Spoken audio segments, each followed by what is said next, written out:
Nick, let us know when we're great. Hi, everybody. How's everybody doing this morning? Good. Excellent. How about you up here?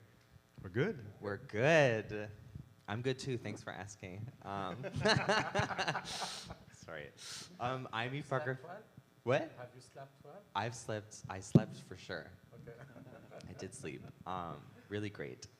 I'm E. Parker Finley. I'm the Symposium director this year. I'm so excited to be moderating this super interesting panel. This is one of the topics when we were thinking about how to explore the relationship between technology and music and art. This is one of the topics I really wanted to get into, and I'm so excited to be doing it with these four amazing folks on stage.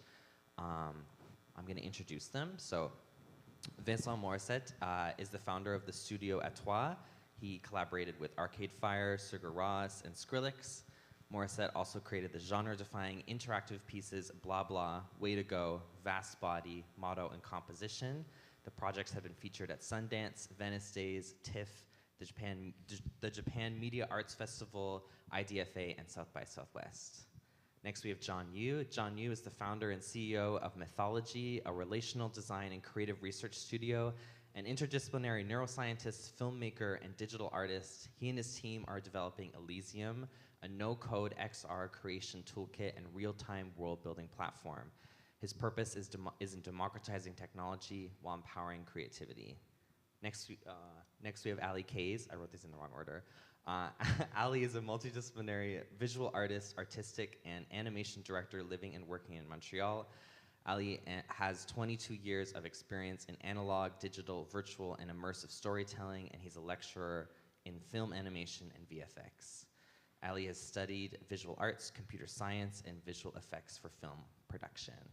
And last but certainly not least, we have Hassan Fayyad, who's a creative producer and technologist. In 2005, he founds Kung Fu, is that how you say it? Kung Fu, a Montreal-based digital agency whose work in the digital media and entertainment and cultural industries has often been praised.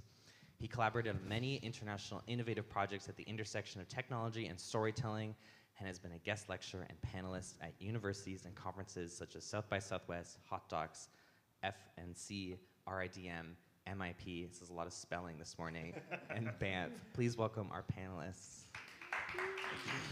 Thank you. Cool. I don't want to take up any more time. I want to get into these really cool projects. So Vincent, do you want to go first? Yeah, sure. So just to set the table, I will just present you a couple of projects we've done lately. So are we switching chairs so I can? Yeah, let's do it. Yes, let's do that. And okay, I open this one.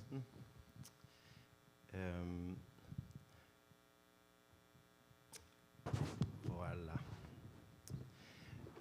So the first project I wanted to present you was a collaboration with a beat maker called V-Looper. He worked with Ken Lo, À la Claire Ensemble, hip-hop artists from Quebec City. And we had the opportunity to do a residency at the Phi Center. And the idea was to revisit a bit the ritual about how we engage with music and change a bit the parameter on who is the audience, who is creating the music, and how we relate to sound.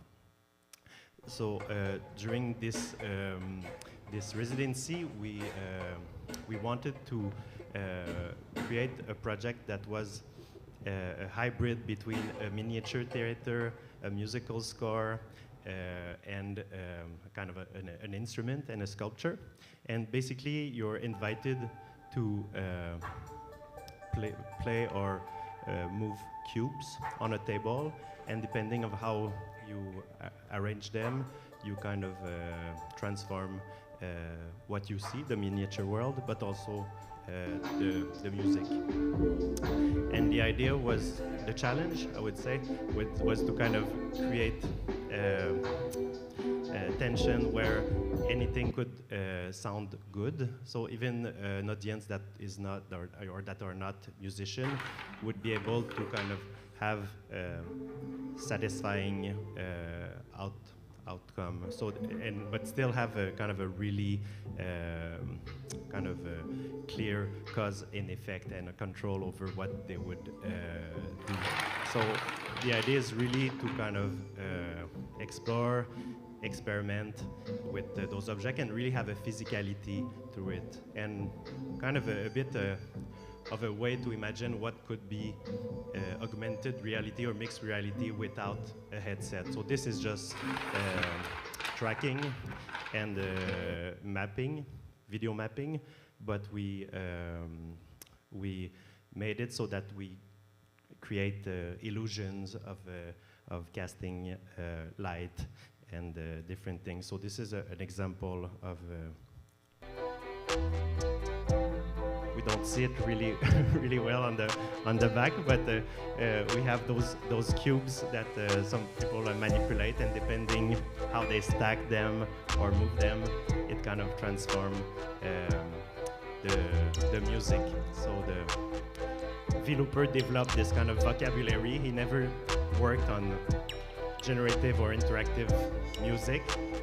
So it's a computer with we have two computer, one that use the computer vision and the visuals, another one with Ableton controlled by MIDI, and so we're triggering virtual instruments so that the music is dynamic. And what we did also at that residency was like to imagine that those cubes are not cubes anymore, but human in a venue, so that the audience in a venue could become the musical score. And there was something quite satisfying about having the timeline hit your feet and kind of generate beats. This is another project we did that still use computer vision and like kind of a lack of device, so just your body. And we invited the dancers to kind of map and distill the human body and try to make as many variation with their arms and torso and head.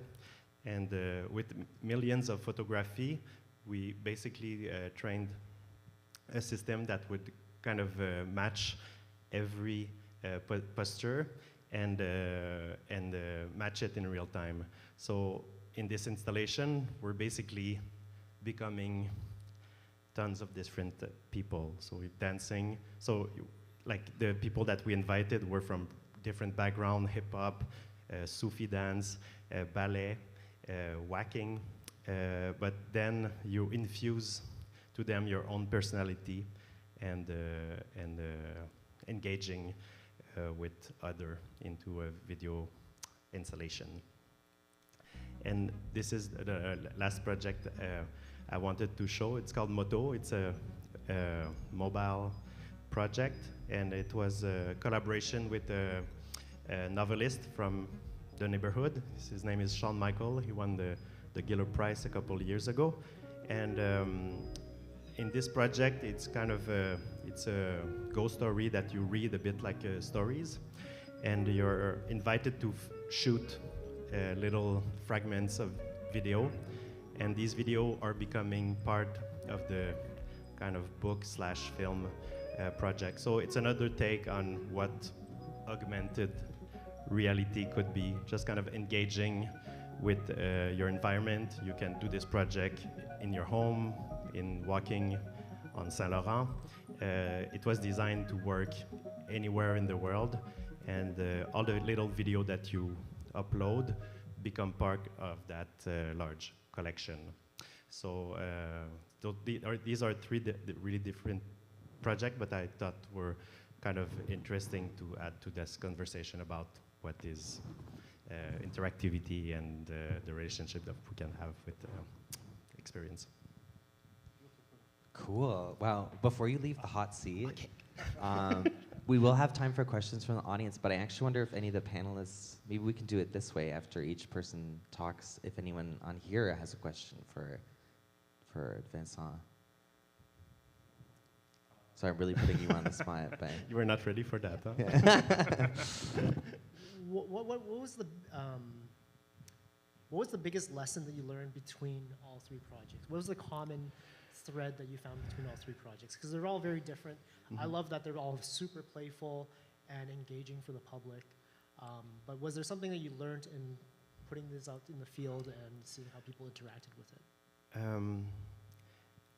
I think this is kind of a lesson like that that can evolve over time of 20 years of doing interactivity, but it's the fact that you're constantly surprised at how people will use, transform, kind of subverse or try to break the system, and that's where I guess the beauty and the poetry emerge. So they kind of give a bit of space for these kind of a bit of the chaos and the creativity of the people.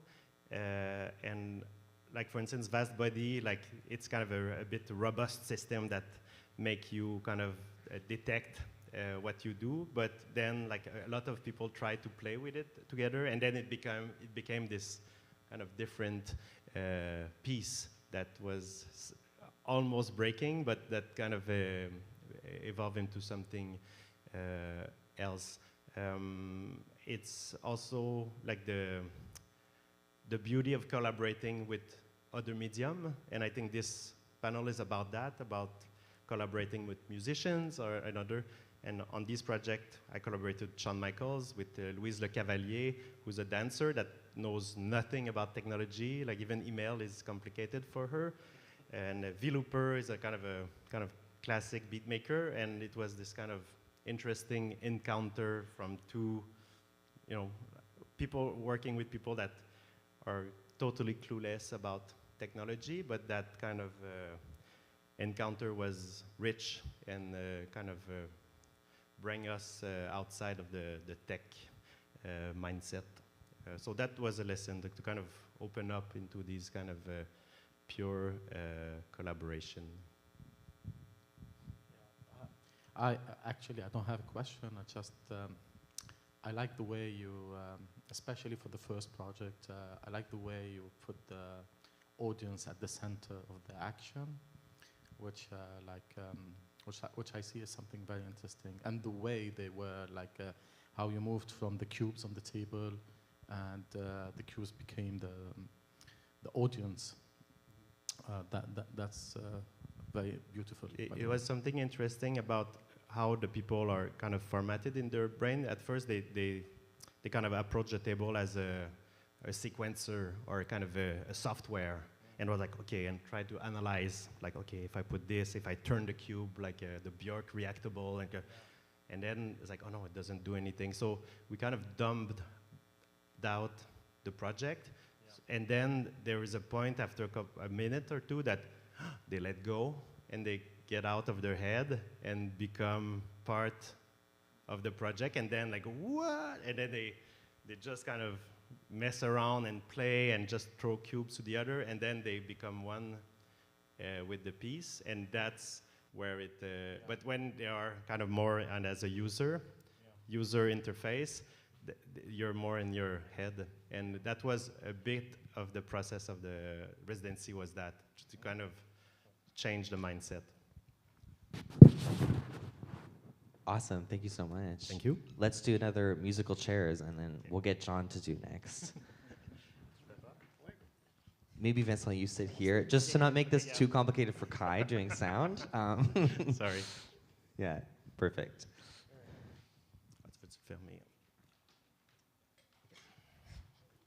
So I'm just gonna show a little video. I was putting this together just came up on stage. This is just a little montage of some of the experiments that we did with Elysium this summer. Elysium is a no-code platform for creation. Basically, my goal in creating Elysium was to democratize AR as a new medium, and so let's just take a look at what that looks like.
That's it?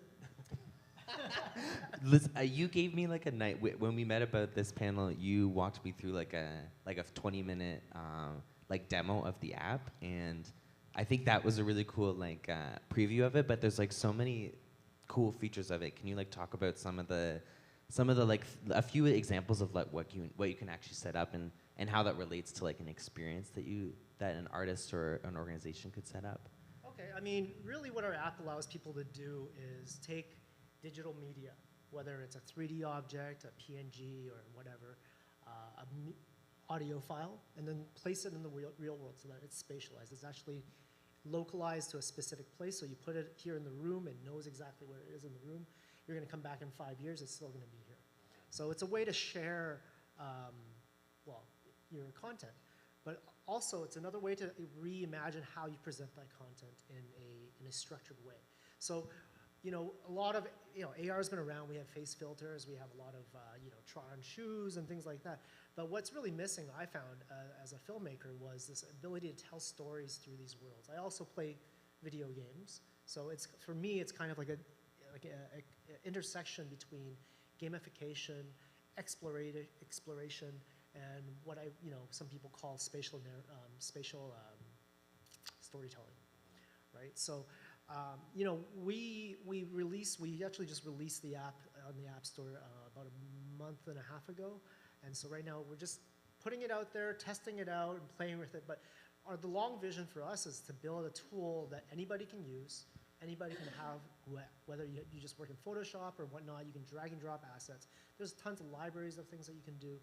You can bring that in, and you just start building a world, whether it's, you know, on any subject you like. But you know, the idea is to kind of craft a world that you can bring somebody to kind of like be in your shoes, right?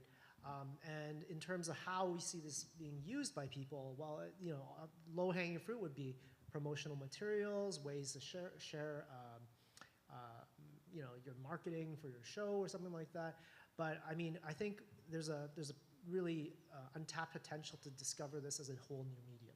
In the same way that video is just an extension of photos, this is an extension of the existing media that we have in a very interactive way.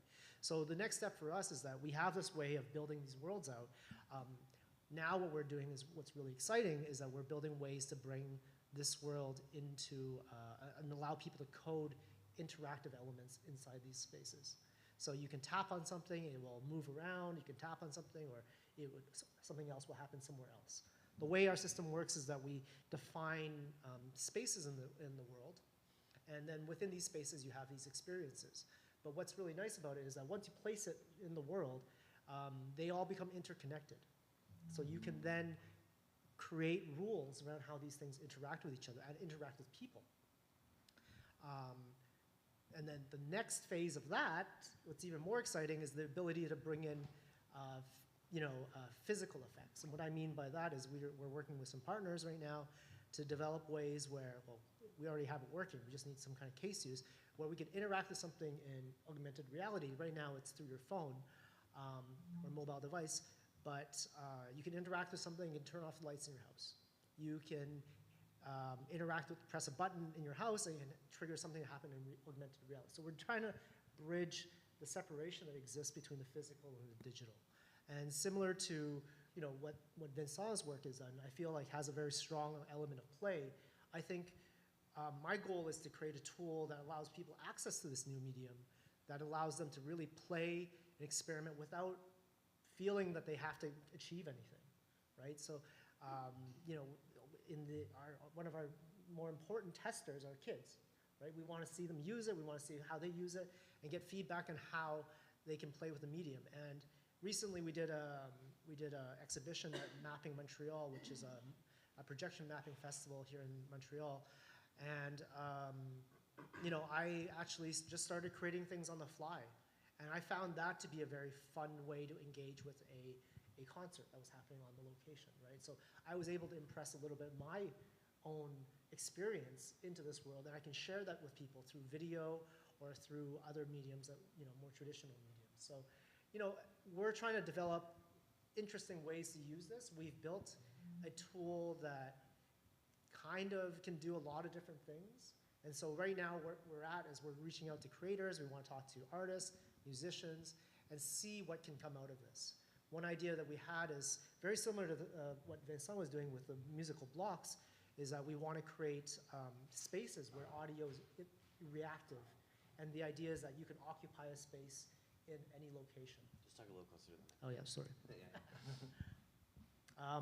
Yes, so so I think, I think what this tool, that we hope this tool allows, is that creators such as the people on the panel today can use this to kind of, explore the themes of their work and take it to the next level. I personally see this as another extension to the internet. In the same way that we can explore, learn, play, engage with people, connect with people on the internet, we can do that in the real world now. And what's interesting about augmented reality is that it brings together people, places, and information. Awesome, thanks so much. Do any of the panelists have questions? Yeah. Thank you for presenting. Interesting. Do you think that to what extent you can actually put all these elements into an interactive situation, and did you try to test it with the students? Who's really like your audience for this? For example, let's take an example like a class at school. They take the app. How many multiple players can join one space at the same time and create and build an interactive narrative or storytelling at the same time, adding music, whatever, like components to it. That's would be interesting. Yeah, that's a great question. I think that's something that we're trying to tackle right now, right? Is to enable multiplayer play. Right now what happens is that I can create something and it syncs to the cloud in real time, and you, if you open your phone, you can see it. But what's actually happening is that we're creating a multiverse, right? It's a branch of your reality. Your reality is then different from mine. Yeah. But we're working with technical partners to develop ways that we can quite easily do collaborative building, because that's where I think the real fun comes in, right? Imagine you can build worlds together, right? So I think that's something that really to date no other platform has really enabled yet. So we're looking to be, that's definitely a target for us. Yeah, excuse me.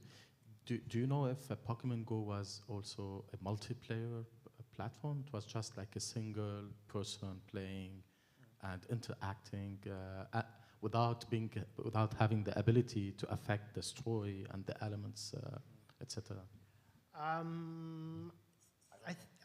You know what? I didn't ever play Pokemon Go all that much, but from what I understand is that the experience itself is siloed, meaning that the AR experience is only on your singular device.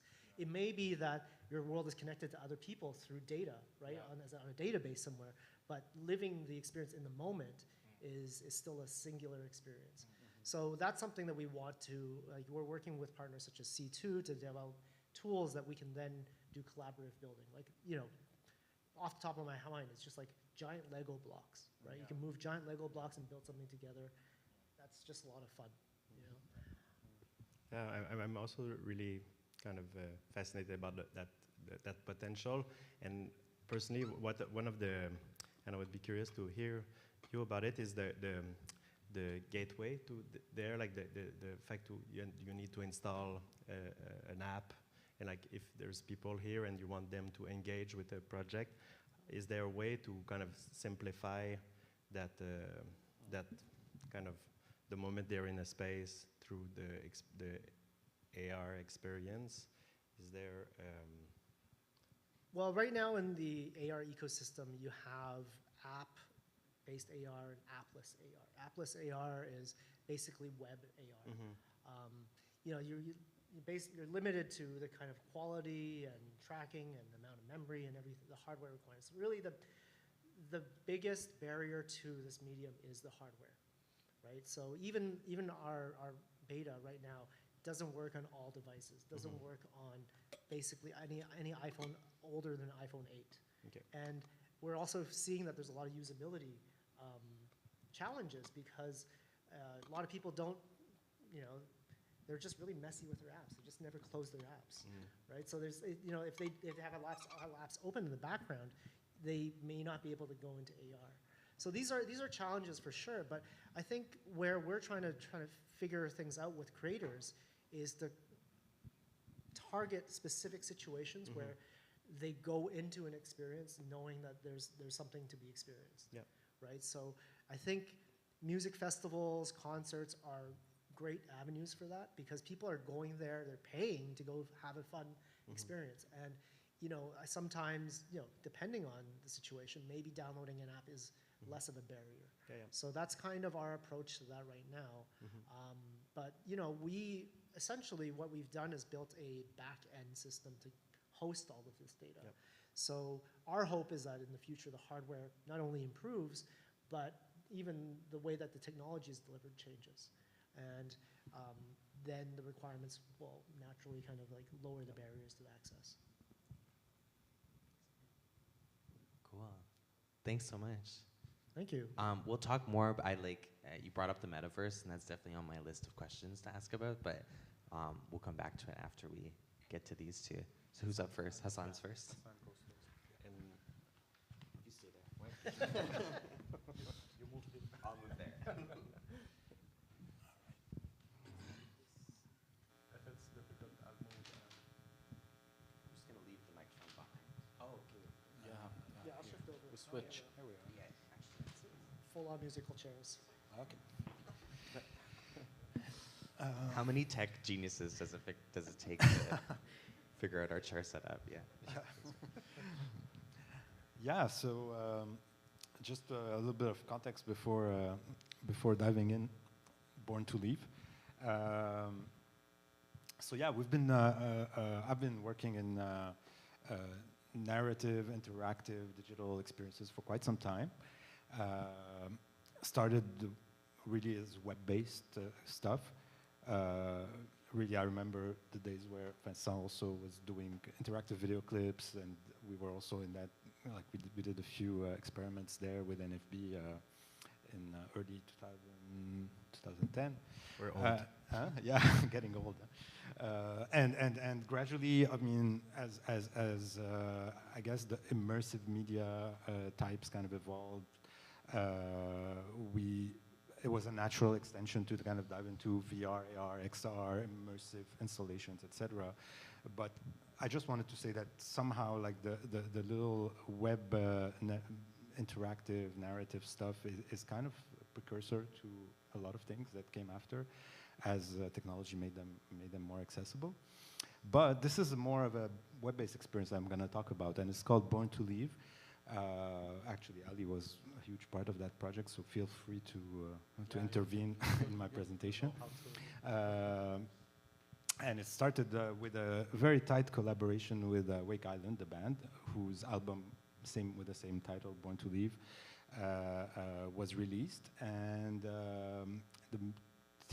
one of the themes of the album was their kind of relationship as immigrants, as exiled from Lebanon, and this kind of like difficult relationship they had with the country. And maybe you guessed it, but Ali and I are Lebanese, so that's what kind of brought us together, or brought together the initial team behind the project, was to kind of turn this album into, it was a very open kind of a mandate, but to turn this album into an interactive experience. And so we're going to show some early, or not early. We started the project with the pandemic, and it's about ready to be released very soon. So these are making of kind of moments, but the project is not yet published yet.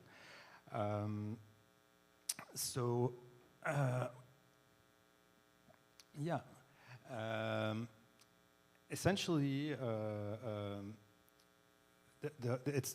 we started by kind of deconstructing the album and going with each track and like saying, okay, how can we, like it's a big challenge to kind of adapt an album for the web. It's huge. But in the end, like I'm just showing some outtakes, but in the end, the album also evolved because each track was kind of rewritten for the web experience and was changed for the web experience. And of course, we had to kind of keep in mind, or keep in touch with the aesthetic of the band, which is very 80s, 90s, kind of a bit retro, kind of stylistically. And we did a mix of different mediums, I guess, from video to animation to very old school kind of text-based interactive games. So we shot the guys on green screen, but we also created their digital avatars, mix of like photogrammetry and modeling and rigging in 3D. So Phil and Nadim, the band members, have been generated in 3D as 3D avatars. And currently for the web-based, I mean, that sets the stage actually to make them completely interactive characters in a real-time environment. But for now, this project, we use that for animation in this iteration of the project. Yeah, those are the avatars. And these are some extra excerpts from the animated moments of the experience. And what's really actually cool about the project, okay, so again, emotionally, what was happening, that there was the pandemic, we were confined here, and Beirut was exploding and collapsing in front of our eyes. So we were all emotionally very touched by this project. Like when Phil approached us, it was like, yeah, hey, you know, we want to collaborate on this project. I want to be kind of the voice of the Lebanese Montreal creative community, and I want to involve everybody on board, including Bea also, who worked on all the film side. But the situation in Lebanon kept like collapsing throughout the project. So it was very charged emotionally to work on this. And we kind of ended up building a story. As a side note, we used Twine, which is a very old school little editor to write nonlinear or branched narratives. And Phil and Nadim totally geeked out on Twine and built this like, this is the narrative of the project right here on the right side. And they created a story about arriving to Montreal Trudeau Airport and dealing with the customs as immigrants and having to answer the right answers to get in the country or be rejected from entering Canada, etc. And we turned this whole thing into a very mixed media experience that is gonna look a bit like this. Yeah, so it was really actually a very fun process because everybody was involved together. I was thinking before the panel of, you know, all the projects where, of course, when you're talking about narrative or immersive projects, music and sound is a huge component of it. But rarely did I have the opportunity to actually create together so tightly this whole world. Like everybody had a very very wide sandbox to bring in their ideas. And we had in common this kind of like Lebanese kind of origin. And we just had fun and just, you know, everything was open, everything was allowed, and yeah, it's gonna be online soon. When? By the end of the year. By the end of the year, we're like really fine tuning right now. That's awesome. I also think it's fascinating that the project started with the music first. Yes. Because I feel like that doesn't often happen in these kinds of Absolutely. things. Well, so again, coming to this panel, I was like, okay, how many projects was the music really at the starting seed, not the other way around, where you bring on board sound designers to kind of design music around the experience? Not a lot. But what's interesting in this case is that the album was the starting point, but then every track of the album was rewritten because of the process we went through. So Phil and Nadim kind of remixed every track, and like it's original music. In the end, it's not exactly the track that's on the album, but it's inspired, or it's a reconstructed track for each of the tracks of the album. Is the project will be released in conjunction with the album? Do you No. see it as a promotional project, or more kind of a collaboration, original work, or it's a bit of both? Yeah, it's a good question. So the album has been out, Okay. but now we're talking about all those remixed tracks that they created for the experience might be released as their own kind of piece. So there might be some kind of musical release attached to this. But in the end, it's an interesting question, and I don't necessarily have, we don't necessarily have the final answer, but Born to Leave, the web version, this is the experience that's gonna come up. And then when you search Born to Leave on Spotify, or you're gonna fall on the album. Yeah. So they kind of work together. And one drives to the other, I guess. You know, there's a symbiosis between the two, and there's going to be original tracks coming from the interactive experience. But we weren't thinking about it as necessarily as a marketing tool, more than an adaptation. That was kind of like at least the creative process that we were going through. Yeah. Yeah, I would like just to, I remember something because when you just mentioned that the album, the songs were rewritten actually specifically for this web experience, which means they ended up really with new material that is not the album anymore, and you could say it was derivated from the album, but when you get into the experience, you feel that that's something new, different, total different, that started conceptually from the same origin and the same discussions and visual and sound discussions and experience discussions that they happened at the beginning, but and now they're going into a new, also a new chapter, which also thinking about where to put the audience at the center of all of this together, and going into more cross-reality experiences, because the material that we have is tons of content and interactive kind of material that you could put into action. So I had a feeling that we created a small group of a small research group here, and it's going constantly into trying more and more experiments with the time. Yeah.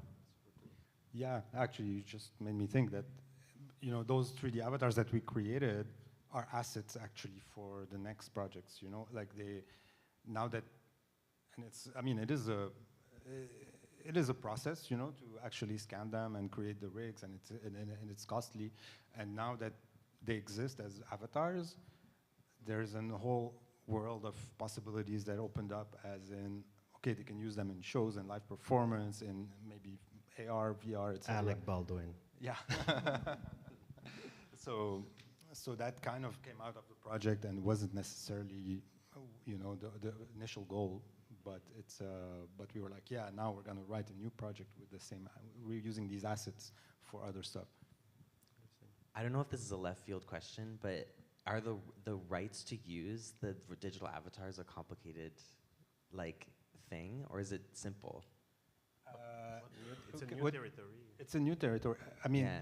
I don't know if I'm answering your question exactly, but I was. Could someone outside your project use the digital avatars that you created for this project? Yeah, so just, I mean, maybe an anecdote aside, like a personal anecdote that happened to me on another project, but that was a few years ago. So really, photogrammetry scanning of a human was very expensive. And so we found this company that would do it for us. Now it's much more democratic, like you can do it with an iPhone more almost, but you still need professional 3D artists. But we found this company that would do it for us, but the condition was that we release the resemblance of the model, because they were going to use it in their model database. And, you know, we had an actress that was the character in our story, and there was no way. Her agent was like, well, I mean, we were also ethically, we cannot allow, like they were okay signing that it wouldn't be used for a McDonald's ad or for porn or for certain uses, but still releasing your resemblance and making it available for any buyer was ethically a big question, and we canceled it. We didn't do it in the end. Yeah. But in this case, we own. I mean, we own. The band owns their avatars. Yeah. Cool. I find that really fascinating. Whole other panel about that. Great. Should we move on to yours? Yeah, thank you.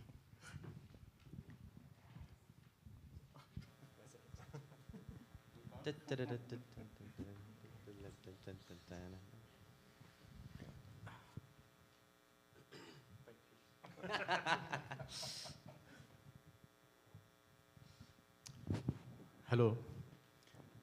So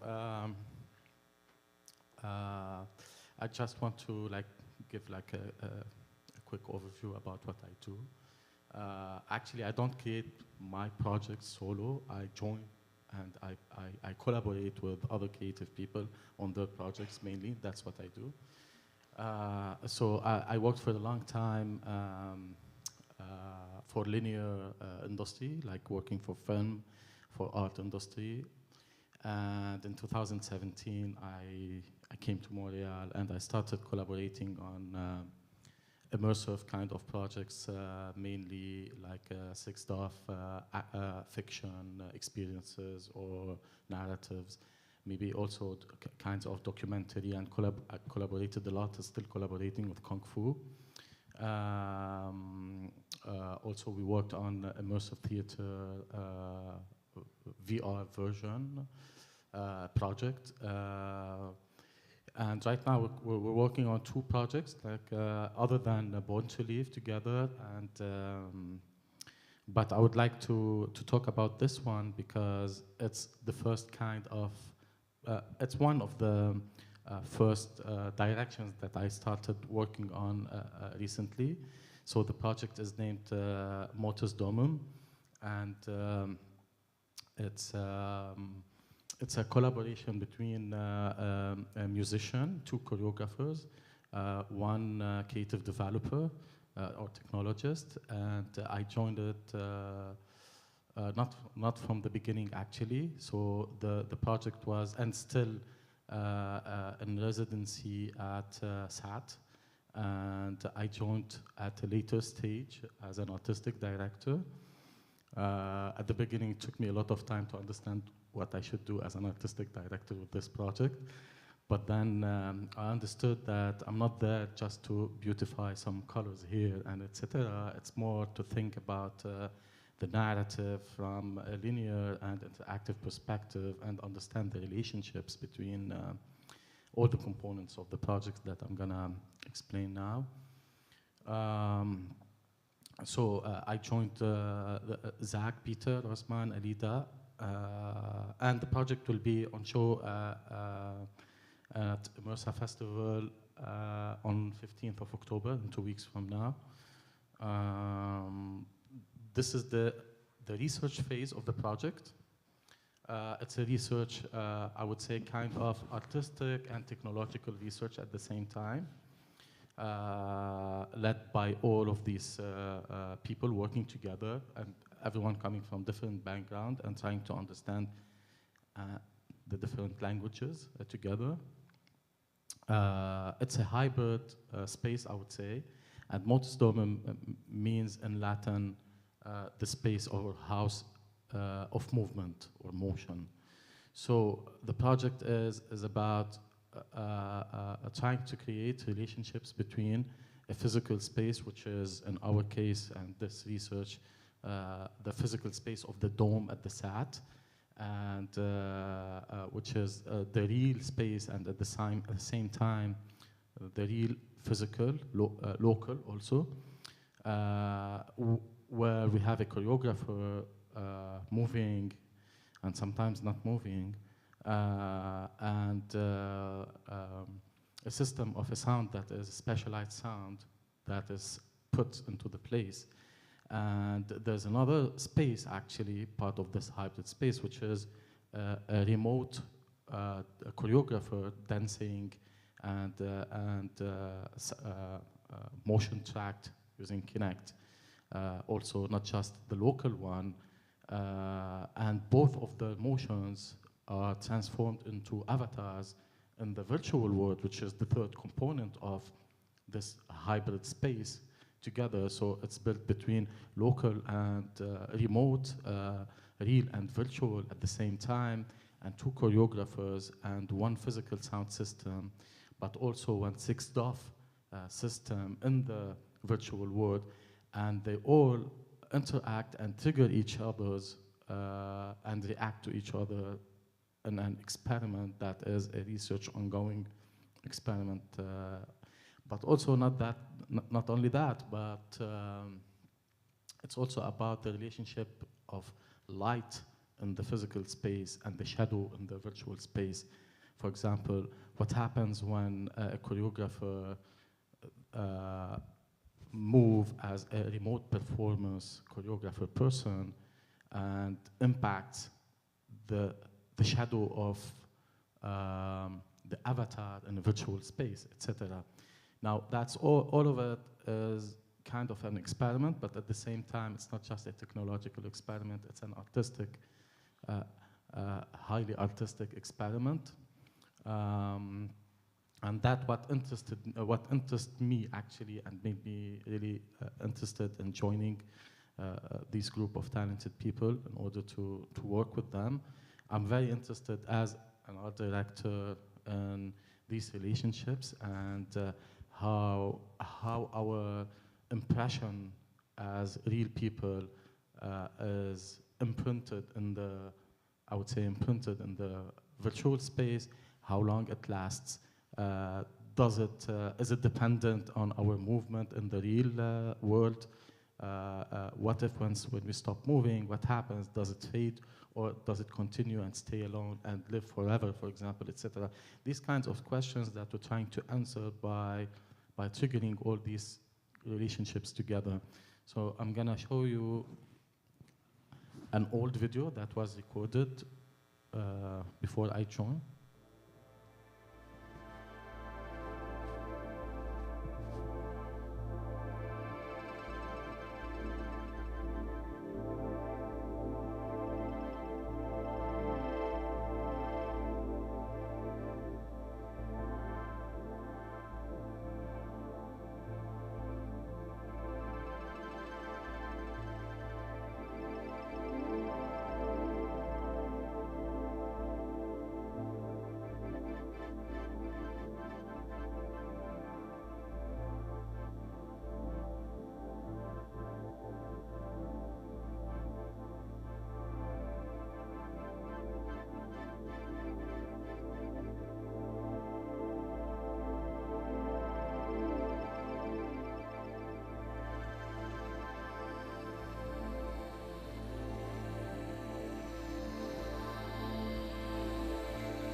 I had a little trouble following the narrative from where I was sitting, but I think where you guys were sitting was just a bit better. Well, I'm in AI, so I actually just walk around whenever I wanted. So that was kind of point of view. Are you that crazy white line squiggling around sometimes?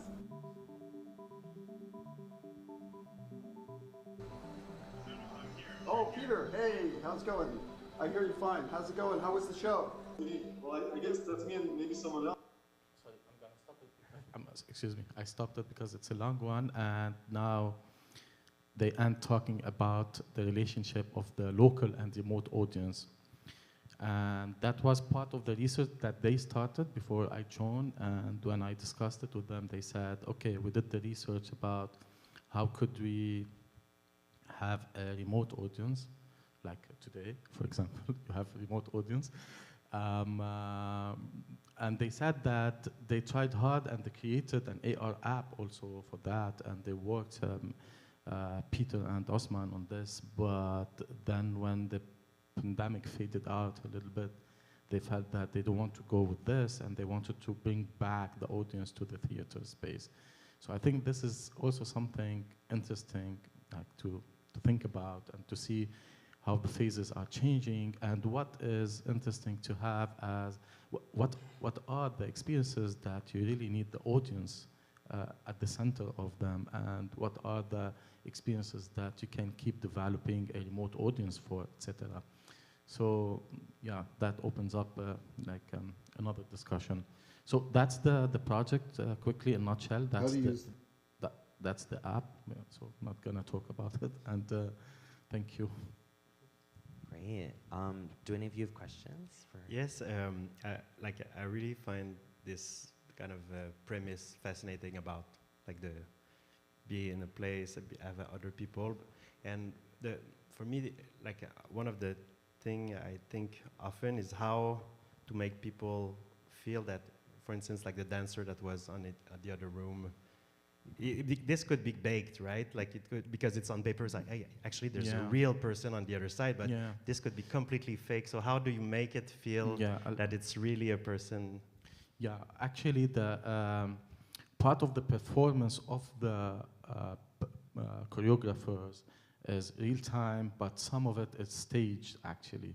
But at the same time, because I didn't show the full narrative or the full experiment here, but at a certain moment, Peter, who's at local space, he rejoined the space because he's from somewhere else, just in order to validate actually part of your question. And also at a certain moment, when they joined together, the two performers physically at the dome, and when they are together there, then the avatars are detached from their bodies, and they become interacting separately. The virtual avatars separate from the two physical performers. So it was staged in that sense, just to see all the cycles of the experiment. Mm-hmm. Yeah. Cool. Thanks. I had a question about how you guys integrated sound in the performance. When Eve asked me to join, I felt like I know nothing about sound. So I don't know how to speak about sound. So what I know actually is the less technical, because I've never worked technically with sound, but I understand from the system that Osman, the creative technologist, built, is the sound is triggered in the virtual space by the movement in the physical space. But at the same time, you know, when you have like a 6-DoF sound, usually in VR, you put a headset and you listen to this experience of spatialized sound. But one of the other projects that Peter, who's the sound designer and musician who worked on, that's another project, was to translate the 6-DoF sound from the virtual space into the physical space. So if you saw one of the videos, the sound, the 360 sounds, he used these 60 sounds in order to respecialize the 6-DoF sound into the physical. And that's another project he worked on actually. And I found it fascinating, but it's something outside of my understanding also. Yeah, because I think the suggestion I see from that is, you were talking about how to make the audience feel a virtual projection feel like a presence, right? Yeah. To feel a physical reaction to that. And often I find it's very understated how powerful sound and audio is in that regard. I watch sports. I don't know if you guys watch sports, but like sometimes they put the mic in the sports, the athlete's helmet or something like that, or hockey. It creates a whole other level of intimacy, of experience, which you know, it's just the breathing sometimes or something like that, but it's very subtle cues like that that make you feel that somebody is there. And I think, yeah, I was just wondering if that was something that was considered in the process, but. The system exists actually. Now, I didn't see how far they went with experimenting in this specific project, but they used it from the other project, what they built as a relationship between the virtual and physical sound, spatializing in the physical space. And that was, I've watched the experience. Like, for example, the other one, if you go and step in a position in the virtual space, then you get closer to the sound at that specific position, and then this activates the sound surrounding you and makes you feel that you are physically there, but you're here. So this relationship, I felt it from the work, but actually that layer wasn't the main research here, I felt, no. I found that we're kind of lucky to have had the chance to be in these kind of residency at FI, at SAT, and I think the beauty of having this kind of playground and inviting people from different backgrounds is then also you have a context to present it, right? It's like these weird projects, like where do we present these? And I think SAT and FI, actually you try experiment with something and then you have a context to present it and people buy tickets, and that I think is quite precious. Like, you will present this experimentation in 2 weeks, I will come. I'm really curious. I'm also presenting on their behalf, and suddenly, like, I felt like I'm very involved in the project that they started. But yeah, it's cool. Yeah, thanks. Great. We're actually kind of running out of time. Yeah, but this was also fascinating, so I'm glad that we've talked about it. But I just want to see if there's anyone in the audience who wants to ask a question. And if you do, we have a little microphone over there. But does anyone in the audience have a question for the panelists? Yeah, Jen.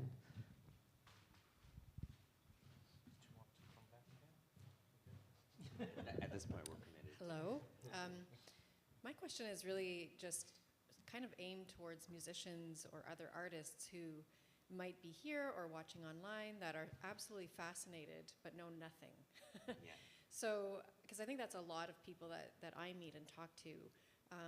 What kind of advice would you give to artists who really see kind of a barrier? Like, it does seem sometimes very inaccessible. What would be like some ideas to kind of enter into this domain? Like, I would say, like some initiative, as you do, kind of try to democratize. I think there is some technical solution that democratize and make it easier to kind of hack or transform and make it your own. And for me personally, what I found is that it's just kind of a genuine relationship with people like us, and just to connect with people that have a bit of these kind of expertise, and then start and collaborate and develop a project. I think there's two ways to approach it, either like DIY and start from the solution, or like instead, like I personally always try to see what is the potential of a technology or a medium, and then build on that, because it's a medium that can be kind of frustrating, because, as you say, there's a lot of barrier and a knowledge curve that can be difficult. But if you start kind of smaller, kind of from an angle, and make it your own, it can be, you can make some mileage. And the other way is just to kind of like, it's kind of, these are the best project. Like, I've collaborated with music artists like many times, and this is kind of always fruitful collaboration. So I think it's also like, don't be shy to kind of connect with people like us. Yeah, I think you've all mentioned at some point, you've worked with artists who are not familiar with the technology side of these things, right? Yeah, I was going to just, building on that. I mean, as I was saying, I think in immersive medium, like sound is such an integral, a huge part of the immersion. I mean, just like even before, film score or video games all need sound, and in immersive, they even more need sound. But there's so much also technological R&D that sound is not. I mean, the visual side and the interactive side cost much more in the production because they involve developers and 3D artists and animators, et cetera. But in the actual emotional part of the experience, sound is at least as much weight, has as much weight as the interactive visual side of it. So there's a lot of need for musicians and sound designers in the process. But what I wanted to add is that I find though a lot of at least a lot of musicians are very geeky in nature. Like there's something about liking gear and tools, and that I don't know. It's a lot of times it's natural for them. I mean, there's a lot of R&D in this field for sure, but a lot of musicians are comfortable. Like with Phil and Nadim, they were like, we handed them Twine, and they started writing this like non-linear script and like totally exploding the narrative. And it was just natural to I think it might be natural to a lot of musicians. I don't know. Yeah. No, go ahead. I was just going to say that I think it's also a win-win about the distribution aspect. Sometimes what we do is it's kind of a niche, but having an audience that is craving for content, they will do the extra step to kind of live that kind of novel experience. So as these kind of XR or interactive creators, we open up to a larger kind of craving audience, and on the other side, we open up other channel of distribution or context to them. For instance, like being presented in a Venice festival or at Side by Southwest in another program. So there's this kind of both kind of nourish each other and opens different channels. So I feel that they kind of it's kind of a good for both sides. Yeah, I just wanted to say, like, because Vincent was saying, you have to start somewhere with small experiments at the beginning, because you'd never understand, like, going fast to something lot complex technically. That's very true. I come from film industry, animation, 2D, 3D for film. I do visual arts, etc., installations. I worked with theater a lot, but classic linear theater, not with technology. And when I tried to switch and started, for example, with Ghassan, and in 2018, 17, not so long ago, and at the beginning I felt that I'll have to do everything myself. I have to think and understand every technological aspect myself. But it turned out that I'm part of a group, and I'm not gonna handle everything. I'm gonna share the knowledge and try to understand the medium and its capabilities and what I need from it. So it's not that like you're switching to something that means that you have really to do everything about it. You'll take your part, but collaboration is key here. There's no way you do these kind of projects. Like the era of multidisciplinary person has gone. Not just, it's multidisciplinary team now. That's what I believe in. And I also think that, as a technologist or an engineer or somebody that's building a technology, it's your responsibility to make it accessible, right? It's your responsibility to, allow other people to access that technology. So, similar to a lot of the approaches that we've seen on the projects today, I think it's about, making the technology invisible. Right? The idea is that creativity comes in just kind of going out and playing around with it, trying different things. And I think that's where we want, the engagement from other creatives from other fields, right? I think all of these immersive tech is inherently multidisciplinary, right? So I think the value is that there are basically untapped possibilities here. And, the only way to discover this is truly trial and error. And the best way forward for us as anybody that's developing a technique or a tech or an experience is to just invite people to come in and play, right? And so, you know, for my specific example, like we try to dumb it down as simple as possible, and sometimes it works and sometimes it doesn't, but that's the design challenge, right? We want to design for play in spaces. So I think, you know, all these fantastic projects that we've seen today have an element of that where we're inviting the audience to participate. And like it was just said, I think that opens up, you know, eventually the idea for new revenue streams, new ways of presenting existing materials. You know, music doesn't have to exist in a hall. It can be played out in the world, right? It can be displayed in different ways. And so, you know, I think all of these technologies are looking for, you know, different avenues to be for musicians or sound artists to kind of show their work. Great. On that note, we're out of time. Can you please join me in giving a warm thank you to everyone on the panel. Thank you, guys. Thank you so much. Thanks, Eve. We have a lot of other really awesome, we have 3 other panels today all about tech. So at 2, we have one about blockchain and Web3 and music. At 4, we have a really cool project from CGLO about a geocoded radio storytelling series. And then at 6, we end Symposium with a panel about burnout. Appropriate. Thanks, everyone.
How's it going? Oh, everyone's very tired. How are you all doing? Good. Good. Also tired. Excellent. Very tired. This is going to be so great. Test. We also have Lesha, who's zooming in from Italy. Lesha, how are you? I'm good. I have COVID. Otherwise, I would be there instead of quarantining in a hotel. Yeah, well, we really appreciate you still making it happen. Very apt, because our whole day of panels for Symposium is about technology, and we're making it work. A little introduction, I'm Eve, I'm the Symposium director. I'm so excited for this session. This is one of the first ones that we thought of a few months ago, to talk about Web3, to talk about music, to talk about blockchain, all these things that I don't know anything about, but these four people really, really do. And I'm so excited. I'm gonna hand it off to Lesha, who's gonna introduce the panelists. Please join me in welcoming everybody. Hi, everyone. Thank you so much for joining us today on what I hope will be an illuminating panel. I'm super excited for this talk. The title is Blockchain and Beats, New Horizons and Tech and Art. And thank you to Pop Montreal for accommodating my weird situation today, last minute. So today we're going to be discussing Web3 technologies and how they're impacting musicians in the music industry today and in the near and potentially distant future.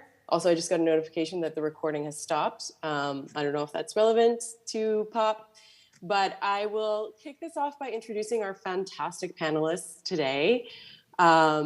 First is Tika. Tika is a multidisciplinary artist, film composer, artistic director, cultural curator, NFT, and Web3 consultant and activist. Tika makes an impression on everyone she encounters and is a strong advocate for female artists and creatives. Tika added film scoring to her repertoire in 2019 after graduating from the Canadian Film Centre in 2021. To date, she has scored 8 short films, 4 cartoon series, 4 feature films, and is the 2022 Canadian Academy Award winner for Best Original Music in the film Learn to Swim.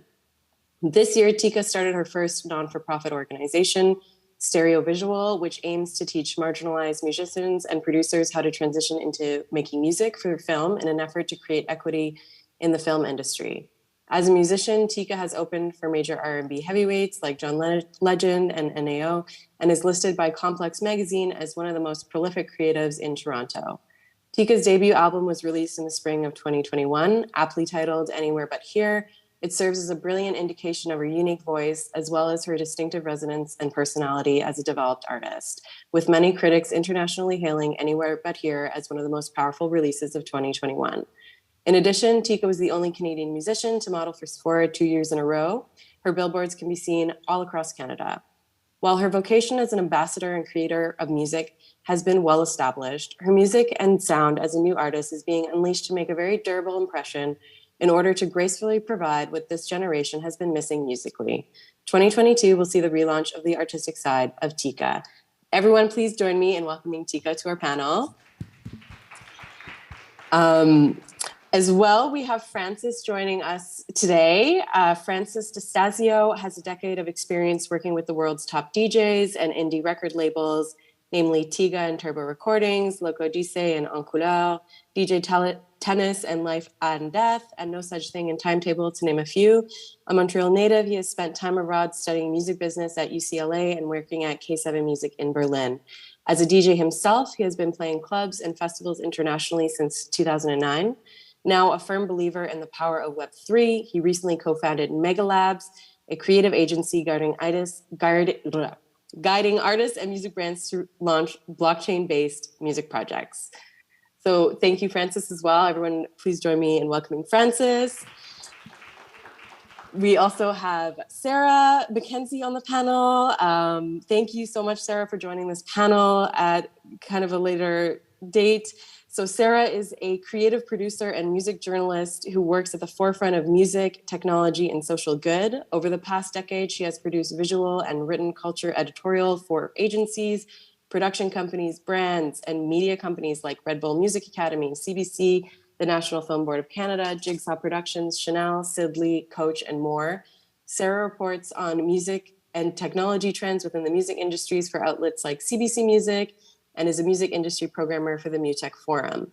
Previously, she was the head of content at Red Bull Music, spearheading the production of music videos and Canadian music documentaries. Her work has been featured in the New York Times, Resident Advisor, Rolling Stone, Pitchfork, and more. She sits on the jury of the Polaris Music Prize and is currently spearheading a documentary on the possibilities of Web3. We're so lucky to have you with us today. Thank you, Sarah, for joining. Everybody applaud, yeah. And I'll introduce myself briefly. I'm an artist and media professional based in Montreal. I've spent the past 5 years working in the music industry as a project manager. I've also worked on projects in film, music, the arts, academia. I co-designed a music and tech incubator called Pathwaves in conjunction with OCAD and Phi for musicians. And I've worked on documentary film products, directed shorts for the likes of CBC Arts and more. I maintain my own art practice as a conceptual and intermedia artist, rooted in video, photo, sculpture, sound, and the internet. And I've been part of the HTML Festival. My work has been shown at Eastern Bloc and more. So that is who you have today on the topic, discussing the topic of Web3. This is a pretty big topic, and I'm going to have to ask the panelists today to help me with this first segment, because I want to get a bit of a sense of where everyone who is in the audience is coming from in terms of their knowledge. We're not going to spend a ton of time going over definitions, but it is important to spend a bit of time because a lot of these concepts can be really new. So I don't know who among the, so actually, can I get a show of hands from the audience? Who knows what Web3 is? Almost everyone. Almost everyone, excellent. Okay, Excellent. who knows what an NFT is? Almost Who everyone. could describe an NFT to someone who has no idea what it is? Okay. Can you see the crowd, Lesha, or no? Pardon me? Can you see the crowd or no? No, just the Okay, that's why I was panelists. relaying the information that. Thank you. So is my understanding correct in that most people do have kind of a base understanding of what these concepts are? Okay. Well, okay, then maybe I was going to ask, you know, the panelists to maybe give us an idea of like what Web3 is, but maybe that's not necessary, which is great because that means we can jump right into the topics at hand. So I wanted to start the discussion today by looking at the parallels between Web3 and indie music. I mean, we're at Pop Montreal, an indie music festival at arguably one of the capitals of indie music in the world. So it feels relevant to discuss what opportunities Web3 presents for indie artists and hopefully touch on some of the parallels between Web3 and the spirit of indie. So my first question, I will launch it at the panelists and specifically Tika. I was wondering if you could describe your experience in releasing NFTs and any thoughts that you might have on how independent artists can use this technology, how they might be empowered by it, or what difficulties they might encounter, just perhaps by talking us through your experience in working in Web3, how you got started and maybe something you've released. Yeah, totally. So my Web3 journey actually started in, I would say, September of last year. I had newly parted ways with my label. I was signed to an indie label. It was not a bad situation. It just wasn't the right situation for me.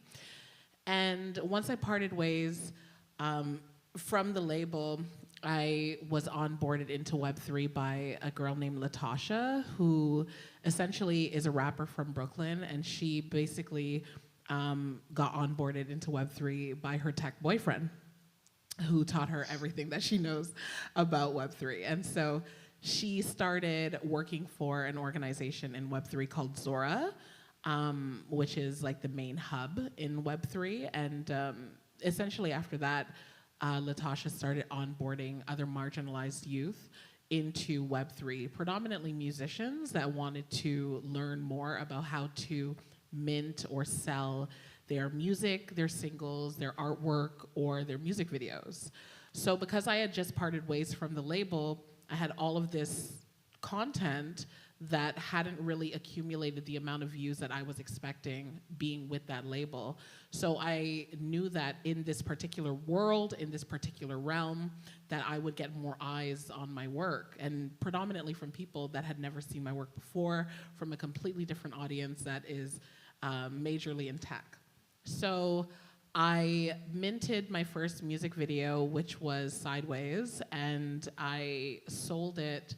I sold a token or an NFT for about 11,000 USD, and it garnered maybe around 300,000 views, which was more than what I had gotten when I was signed to the label.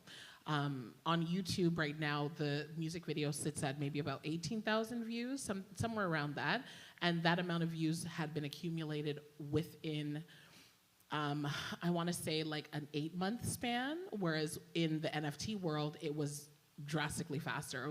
I got these views in like 2 months. So it just taught me a lot about guerrilla marketing, trusting my own voice, trusting myself.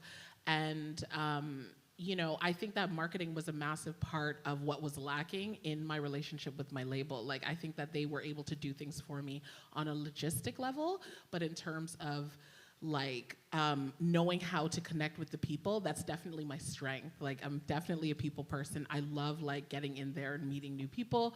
And so this was like the perfect opportunity for me to kind of like sell or shill. I really hate that term. I renege. Take it back. Yeah, take it back. But yeah, to sell my work. So, so far, as of December last year, I've made around $45,000 in like NFT money, which is amazing. And I've also poured back into the community by like buying other people's art, you know, buying their singles or buying their visual work. And also, like, I work for an organization called Daima, which is an NFT platform that teaches predominantly Black youth how to onboard into the space. So, yeah, I'm a consultant for that firm, and I really think it's great. Like, you know, it's different strokes for different folks. Like, some people work well within the structures of like, you know, labels. Some people work better in a more like rigid or like structural or system, in that kind of a system. But I'm very free flow. I also like believe in the fundamentals of like Taoism and Taoism. So like those things were very attractive to me about like the NFT space. I like the fact that there's no homophobia, no transphobia. Like, some of those fundamentals are like always reinforced, and also Black women are like seen as, you know, to be at the forefront, which I also love. So I really respect that. And so so far I would say that my journey has been interesting. I never thought I would be in this position in a million years, but I'm really grateful that Latasha onboarded me, and also Nazca, like my cinematographer and photographer. He taught me everything that I know about tech. Like, I had no clue how to start like an online wallet. I was not versed in crypto at all. Like, I didn't know anything. And I felt so aloof. Like, I was like, oh my God, like, I don't know anything about anything. But once I got into the world, I like it for a myriad of reasons. Like, I think that I've met so many different people from different walks of life. Like, I've met people that were like wrongfully imprisoned, that came out of prison, that were able to join Web3 anonymously and make money for themselves. So like, there's a myriad of different people from different walks of life that are able to create sustainability for themselves, and I really love that. And I also think it's really important for me as like a Black person, but also like a Black queer woman, to be in control of like the money that I'm making, you know, for my art and for my work. That's really important to me as well. So that's been my journey so far. Thank you so much for sharing your journey. I think it does really illustrate the potentials of working in this space for, you know, specifically marginalized artists, but also just anybody who is seeking new revenue sources, new communities. Francis and Sarah, either or, I was wondering is this something that you've seen in your work with artists, or Sarah in your research for your documentary? Similar stories, anything that resonates with what Tika has said? Yeah, so I'm coming at this purely from a Web3 lurker perspective. So I don't actually create in the space. I just kind of sit back and report about it. But if you look at the music industry at large, we see a lot of big labels, like the major labels that are investing a lot of resources into Web3 from different perspectives. Like every day there's a new partnership announced with an NFT platform, and I can only imagine that's like thousands, millions of dollars that are being thrown at it. And yeah, and you're looking at entire units within these labels too that are opening that are Web3 specific. So they have a long-term plan here of how to incorporate Web3 into their strategies, but I actually think that Web3 is anti-major label in the sense that it has this like really interesting DIY ethos to it. Like there's this saying in Web3 that you see a lot on like crypto Twitter where people say like wag me, which basically means like we're all gonna make it. And we see that kind of spirit too in the indie scene. And so there's this irony of having these major labels come at it so strong when actually they're kind of at risk of being eradicated in the process, because Web3 is anti-middleman. And so what I think is really cool about the work that I'm seeing artists do is that all of a sudden independent artists are able to take control and monetize their work in ways that haven't been possible previously. And I'm gonna throw some numbers out here, so bear with me, but I believe the numbers are that NFT music sales to date are sitting at about $161 million, USD, not CAD, so even more impressive. That's important. Very important. And around 70% of those sales are attributed to independent artists. So that's a pretty important statistic to keep in mind. So it's been really exciting to see people from many different perspectives, like not even through NFT sales. I think NFT sales are like just a portion of everything else that's happening right now. But just in the way too that artists and labels are creating communities and then being able to tap into new monetization opportunities through that has been really interesting to see. It's certainly very, very dynamic and changing all the time. I was reading today about Hype Machine, which you might remember as a mid-2000s tastemaker who has partnered with Zora to create a streaming platform. I was listening this morning to Tika's music on it, which I thought was quite interesting. And you can see with any piece of music on that platform who has purchased the NFT or whatnot. So it's definitely seems like it's already disrupting, and I understand why the majors are scrambling a little bit and trying to find their footing in it. Francis, you come at it too as somebody who's worked in the music industry and is now working independently with Mega Labs, is my understanding. What are your experiences working with artists and helping them navigate? Are people familiar with this tech, or do you do a lot of explaining? A lot of explaining. It's yeah, there's a huge part of it is like education and just kind of getting people up to speed. I think that like this world is it's crazy. It's very vast, and even NFTs themselves, even if you view it as a format, it's like nothing we've ever seen before. So it's kind of hard to wrap your head around it, especially when you talk to like the media. The media tends to talk about and highlight maybe certain sides of NFT use, which aren't really the most interesting, or like, so people's, general people's ideas, like when you talk about NFTs, the images that come up are not what we're trying to do. So trying to get them to understand even just the format as a medium for artistic expression beyond the Bored Ape Yacht Clubs and the this and the dats and the PFPs and the money and the crypto and the doodles and yeah, I think NFTs as a format really opens up what is possible in terms of artistic expression online, digital art, communicating and commercializing digital art, creating a more immersive and engaging experience for the user and the fans. And we're just barely scraping the surface of what's possible with this technology, essentially. Like, we're still all just trying to wrap our heads around it. It's super nascent, and it's a bit tricky to use. And I think with time, it's going to become something that we all use every day without realizing it.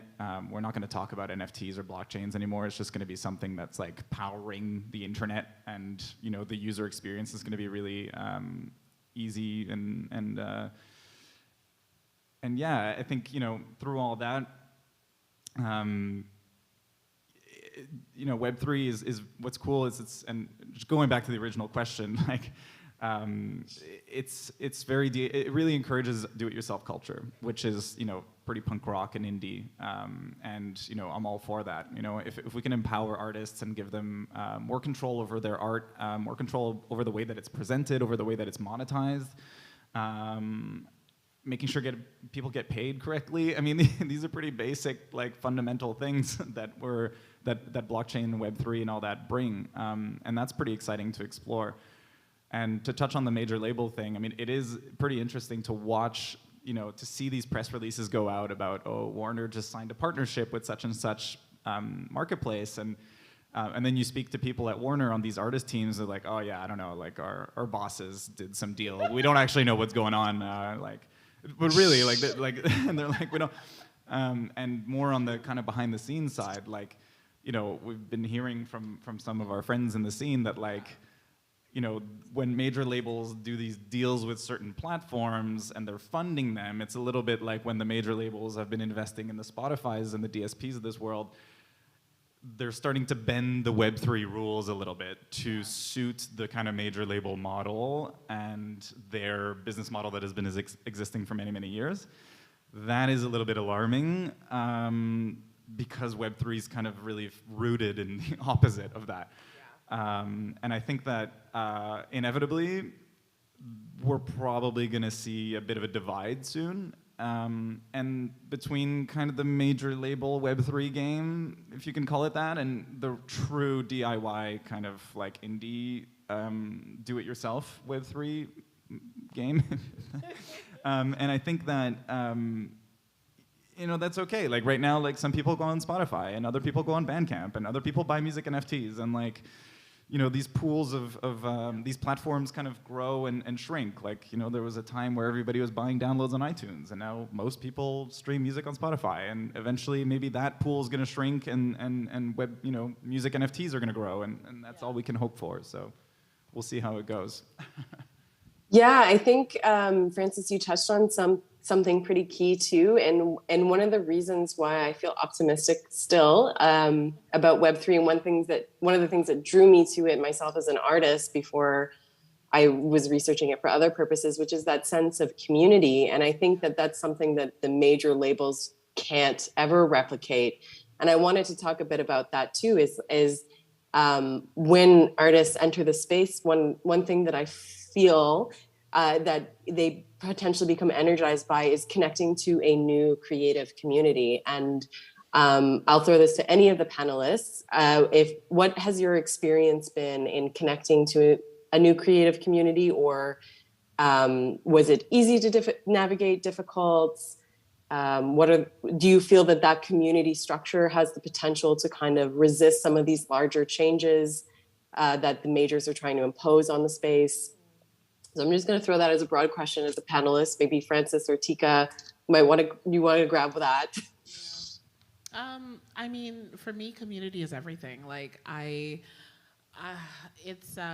before I was signed to a label, I depended solely on community to come to my shows, to buy my work, to support my art. Once I was signed, there was a bit of a divide because people within my community felt like I had sold out, and they were like, yo, what's up? Like, we've been doing this, like, what's up? So I had to learn that I think both can exist. I think that there can be a way for even major labels to hire communities into their spaces rather than advocating for people that they feel are best for the role or for the job. I have people that are doing marketing better than folks that work in corporate offices. So, you know, I think that a conversation just has to happen about the deconstruction and the dismantling of these systems which have not been built to serve us, or the realities of what's actually happening in the reality of the world. You know what I'm saying? These labels are built to support, let's have a real conversation, the executives and the people that are aligned with those executives. Let's talk hierarchy, let's talk family, let's talk whatever. But, and there's nothing wrong with that, because if I, you know, as an artist were to start my own label, for instance, it would operate probably in the same fashion. However, I think that that's only because that's what we've seen. That's the only example of what we know. When NFTs were introduced into the world, it kind of forced all of us to kind of broaden our scope and be like, oh, whoa, like there's a whole world here and I can do this and do that. It's like, you know, the difference between like having an Android and an iPhone. It's like one is more like, these are your options, and then the other one is just like, you can do whatever you want. You know what I'm saying? So I think it's like, you know, what works for the goose may not work for the gander. Some people, and I go back to what I was saying, like some people like more structure. Some people like the system. They want to feel comforted by knowing that somebody is in control. And I like the idea that my label, I didn't have to worry about like things like, for instance, like I did a Prince cover for my album. I don't know how to clear that, you know what I'm saying? So it's nice to have the cushioning and the support, knowing that legally that was taken care of. But if I was, you know, solely responsible to organize and figure that out as an NFT, child, I don't even know. I just need to live off the grid somewhere so nobody can find me. That's how I would move. So, so there's all these little like mini stipulations that you kind of have to consider and think about in terms of like, you know, what's good and what's not good. But as a person that really advocates for DIY, I think that the beauty of NFTs is that I don't think it's to be considered as the universe, if you will, but rather a tool to augment what you're already doing. It's not the be-all, end-all. It's just like, okay, like now that I've done putting my things on DSPs, let me go over to Web3 and promote it there. You know what I'm saying? But I don't think it's, for me, it's not the space where I intend to reside. You know what I mean? Because these things are kind of fleeting at times. So you kind of have to like, you know, bend and move and shift and stay malleable. What do you think? Totally. I think, I mean, I like what you just said. That, you know, when we approach projects, we always try to find what the artist or the label or whatever the client is trying to do, and see how we can apply, how we can use the technology to do what they already want to accomplish. Like, what are your goals? Okay, how do we get there? How do we use NFTs to get there? You know, we're like, don't make art for the medium. Like, you know, let's use the medium to realize your artistic goals. But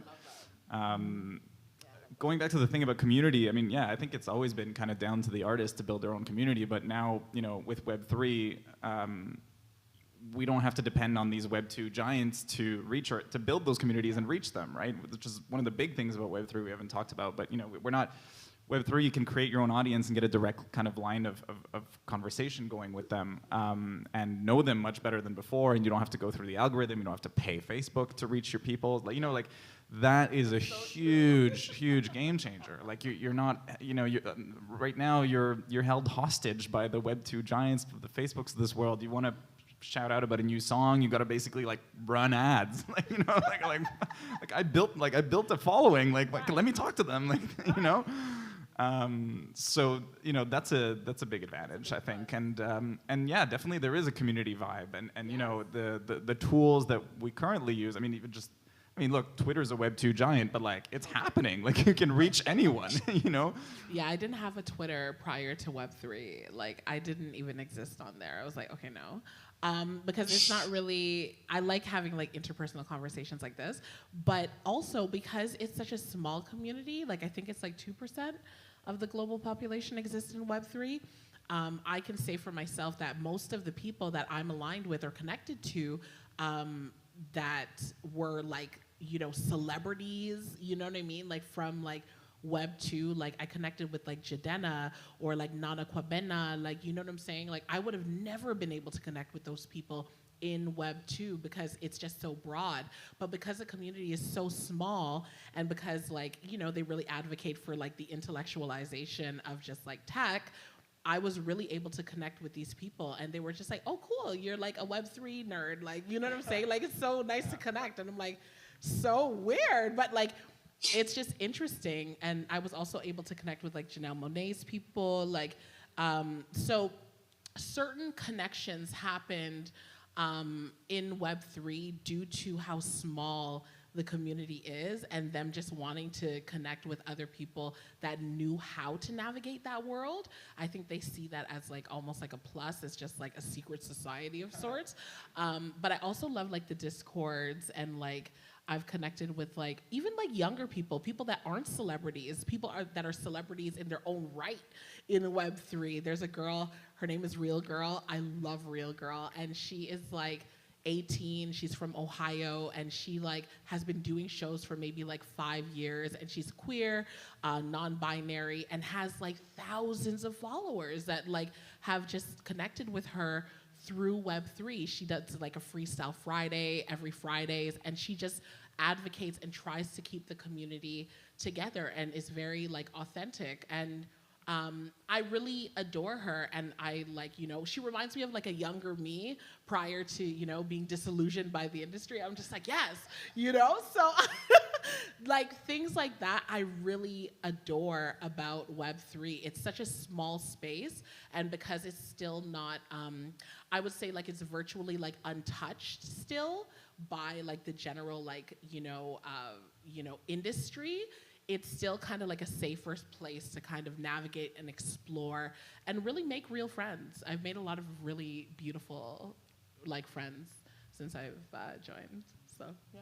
Yeah, I've observed like a serious kinship within Web3 where... I'm gonna need for you to stop lurking and join, okay?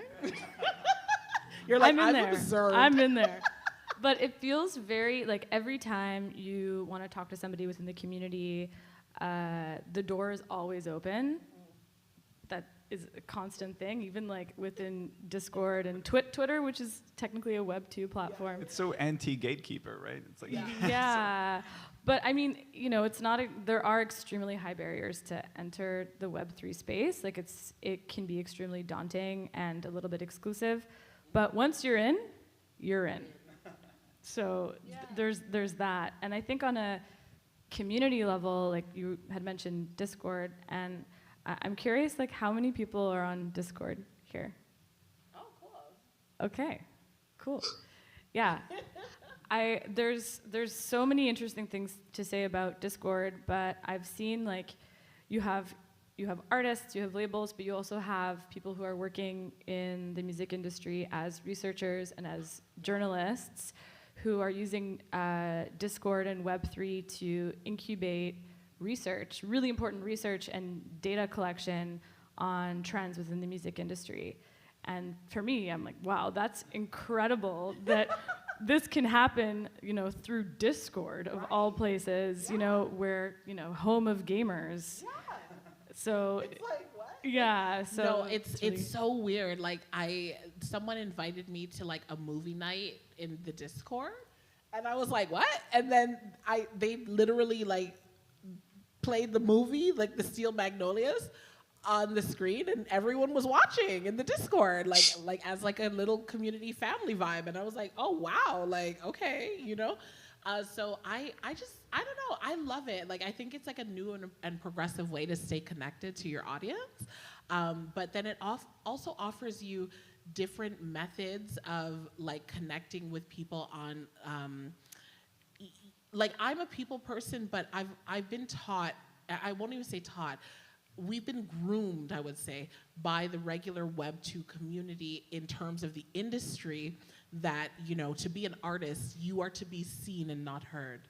That is the je ne sais quoi of being an artist. Like, you are to be this thing that's untouchable. You must be seen, like, you know, and that's how I moved before. So I didn't have a Twitter, and that's what made me feel safe and comfortable. However, now, like in Web3, I'm like all over the place. I'm like, oh my God, who's that? Like, you know, like, and I'm just like, hi, it's so nice to meet you. And it's almost like I forgot what kind of person I am because I wasn't given permission to be that, because it's almost like the artist, you know, do you know what I'm saying? It's like we're to just be these things, like these pillars, or to be idolized, right? Like we're not to be personable or to have like emotion or whatever, you know, but Web3 is so anti that. Like, it's just like, express yourself, tell me what you're feeling, like what's going on. Like, you know, when I disappear, people reach out and I'm like, whoa, like who is that? Like, you know, like, and it's not in an invasive way, it's genuine care. And I realized I didn't have that before, and that's so unfortunate and stifling to even consider and think about. But I'm grateful for this space because I've really, really connected with some really beautiful, marvelous people. So, yeah, huge advocate over here. I think it's. I love it. I love it. So sorry if I'm not there in person to say this, but I think that Web3 in a lot of ways personifies or delivers what we imagine a little bit more the utopia of the internet can provide us all in terms of community, in terms of connecting with fans, in terms of opportunities.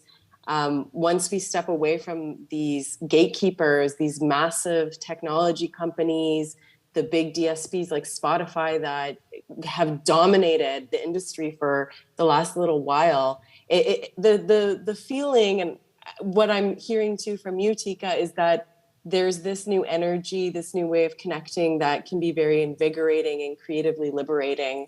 And I think that that's something that all of us that are enthusiasts in this space have experienced or seen and want to bring more people into because of WAGMI. Like, we're all going to make it this idea of everybody kind of taking back the power to be yourself, to express yourself, to sustain yourself in a creative way, that I think a lot of people find super empowering. And I will throw another question to the panel to continue this discussion. If there's an artist in the audience today, Sarah, you mentioned there is kind of a big onboarding process. If you had any tips for someone who wanted to get started in this space but hasn't yet, what would those be? There is a big learning curve, but we've all of us here have managed to overcome it and enter the space. So if anybody is interested and hasn't taken a dip yet, highly recommended, but maybe we have some tips from our panelists on how to do that. I have a Google Doc of essential reading and listening that I'm happy to send to anyone here. But otherwise, Google is your friend. I shameless self-promo, but I write a bi-weekly newsletter on music and Web3. You can sign up. It's www.thelab.report. Good place to start. But yeah, I mean, touching back on the last question a little bit, people who have drank the Kool-Aid and are converted to Web3 are stoked, and they love to talk about it. There are so many resources about this stuff out there. Like, you don't have to go to school for it. It's really like, I mean, Google Web3, like, you know, it's, but I don't know, there's so many communities. Like, what are your favorites? Okay, so I would highly recommend like taking Latasha's Zoratopia class. That's how I got started. I learned, and she literally walks you through getting an online wallet first. She explains everything from like Newton to like MetaMask, like what the differences are, how to mint your first piece, where to mint it, et cetera, et cetera. I also think that Umbadaima, the organization I work for, is also great because they're an educational platform. So if you want to get a card from me after, I got cards, honey. But those two spaces, and I really, really highly advocate for Zoratopia because they're kind of like the hub. She will definitely walk you through the process, and I'm the kind of person like, I am like, you know, a visual person. Like, I can read, but I'm like, I'm not really understanding what's going on here. So if somebody's like explaining it to me, you know, it's a little bit better to receive the knowledge. There's also a really great platform called Future Surf. And if you're a musician, like a new and upcoming musician, and you want to share your music or your art, they have like a Twitter space every Monday and Wednesday, and they are so funny and so like hilarious. Like I adore them. And they're just like young marginalized people that like bring the community together by playing all their music, giving them feedback and like honest critique, and just encouraging them by like, you know, pushing them in the right direction, you know? But yeah, like those three spaces are like really excellent. Also follow a lady, her name is Mckenzie. She works with Deadfellas. She's a really great advocate. She's a really great public speaker as well, and she like helps to also onboard people into Web3. I think she's really excellent as well. And follow me. Follow me too. I follow back. I never used to follow back in Web 2. I was like, that's not cool. But now I'm like, oh my God, I'll follow back now. It's changed. Love it. I think that I always say that Web3 needs a rebrand. And because it's decentralized, I don't think we're going to see a fully launched rebrand of Web3 as a campaign anytime soon. But I think as people become a little bit more educated and versed in the space, that will come with time. If you are curious and you're getting into the space, I would keep an open mind. And as Francis mentioned, people who are in Web3 love to talk about Web3. So I'm sure if you hit anyone up on Twitter, they'll make time for you. Also, like we were talking about Discord, like Discord is great. Like, yeah, join a couple of Discords, hang out in there, talk to some people, read some articles. Like there are amazing Discords out there that you can join, like Water and Music, which is like a really great resource for like tech and music news in general. There's like Refraction. So yeah, we'll stick around if you want to ask us any questions too. But definitely, I know it can be extremely overwhelming and very daunting. It was for me at first. But yeah, there are definitely ways to get in there. And as people in Web3 love to say, we're very early in this space. So yeah, come join us and be an early adopter of the technology. I always, you know, if anyone that I know is like interested, I'm always like, just start participating. Just find a Discord community or buy a small amount of cryptocurrency just to understand how it works for yourself is such a great way to overcome that learning curve. Really forces you to learn. And yeah, once you enter one Discord, you'll find another Discord. You can ask people, hey, I entered this space mainly as a photographer, from a photographer perspective. And I was going into photography Discord saying like, is there a Discord that focuses specifically on this type of art or that type of art? And people will help you out, point you to resources. If Discord I find is a really great tool, and you can find these Discords too via Twitter. So those two places, I mean, Twitter really had like a resurgence, I think, with Web3. It really helped Twitter out. So yeah, I think that all that advice is excellent advice. Thank you, everybody. I don't know. I want to check with Pop, with Eve, how much time we have. I know that there is supposed to be some time for audience questions. So maybe someone from Pop can give us an understanding of how much time we have left. You have time. Okay. So time for questions or time to continue the conversation? Both. Okay. Well, let's continue the conversation a little bit more, and then maybe switch to questions that people might have. 5 for talking, 10 to 15 for questions. Okay, so we have about 20 more minutes. I'm trying to think, like, there's so much on my mind after discussing this, but one thing that I really love is some of the new applications of NFTs and Web3 for musical artists to connect with fans. I don't know, Francis, maybe you can talk a bit about some of the more newer things that we're seeing coming down the pipeline. I was talking to an artist who was planning on using NFTs to create a fan club. So the concept was to mint a certain number of NFTs that fans could purchase their own, and then that could give their fans like specific access, like, you know, if you are a holder of this NFT, you can always come to my show for free, that kind of thing. So in looking forward, maybe Francis or someone else on the panel too can jump in on, and is there anything that is exciting you in particular right now? Yeah, we see a lot of artists selling NFTs with kind of like a Kickstarter crowdfunding model and promising future utility of all kinds. It can be a really good way to raise money for an album project that you're trying to do yourself, that you need money to, you need money to record and actually produce the work. If you have a dedicated fan base who are willing to kind of give you money up front with the promise that they'll get an album and this and this and this and guest list and whatever, maybe a producer credit on the album, that's good.